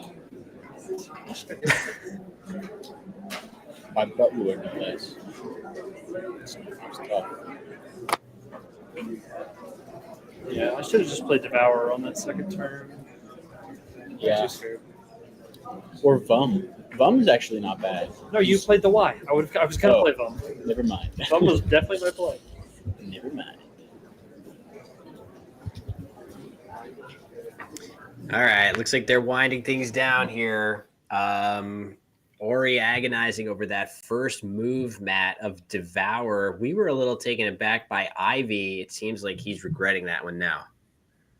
Yeah, that was a tough turn. Ori breaking down his rationale. I didn't have you pegged on blank. I thought it was possible that you just missed entirely on that. So I think Ori had him pegged on something like Satine Satire Retina as a leave in that range. But I don't know. An interesting decision, one Ori regrets in hindsight, and certainly one that would have changed the trajectory of the game. But hindsight's always 20/20. You just make the plays that your gut tells you are correct, and then if you lose, you sometimes question them.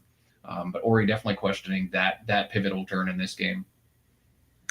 Well, other result coming in from a key game previously, Rafi Stern defeating Sam Hollington in round 28, and that leaves Jackson Smiley and Rafi Stern at 21-7, heading into the final 3 rounds tomorrow in the WoW division. Both of those two 3 games up and the spread tiebreaker up on the next closest players in the standings. So we might be getting a lot of Jackson and Rafi squaring off tomorrow, which would be pretty epic. But of course, the Collins division also incredibly knotted up at the top, still waiting on a couple of those last round results to come in. It's going to be brutal, Matt, figuring out what to broadcast tomorrow. But either way, both divisions are hurtling towards a dramatic conclusion. Man, tomorrow's going to be so interesting. I don't know what we're going to show you next, but I do know it's going to be awesome high-level Scrabble between some of the best players in the world and a ton of prize money at stakes this tournament. $10,000 for the winners. I don't know what that converts to in Nigerian, but I'm sure in either case, it's going to be a lot of money for whoever wins this tournament. Yeah, that's a lot of millions of Naira. But yeah, it is just going to be epic tomorrow. I can't wait. And Matt, you're going to be joining me for that as well. I really appreciate you being alongside me throughout the entirety of today and yesterday afternoon. And any final thoughts as we anticipate those climactic 3 rounds tomorrow? Well, we appreciate you and your vocal cords holding up through 4 days of COVID and commentary. It has been a superhuman feat for you. So we appreciate you holding on and staying on board. Tomorrow's going to be so interesting. Let me give one thank you to everybody who's tuned in and watched us today, hanging out with us still even now after the drama's ended. We only stream these things because people tune in and engage with us. And the chat makes us seem a lot smarter than we actually are. So thanks to all of you watching along at home, playing along at home, and keeping us entertained and company through all of this. Tomorrow's going to be so much fun, and I'm excited to be back for it. Thank you very much, Matt. A huge shout out goes to the miraculous substance of Wegmans brand honey. I've been chugging that like crazy between every round. I now understand all the people who say we need to save the bees. I get it now. I didn't before, but I do now. So thanks to all that honey I've been chugging. But yes, it's been a blast. And I cannot wait to see how it all winds up in the final 3 rounds tomorrow. So with that, we're going to call the stream today. See you tomorrow, same time, same place for the conclusion of the 2024 Word Cup.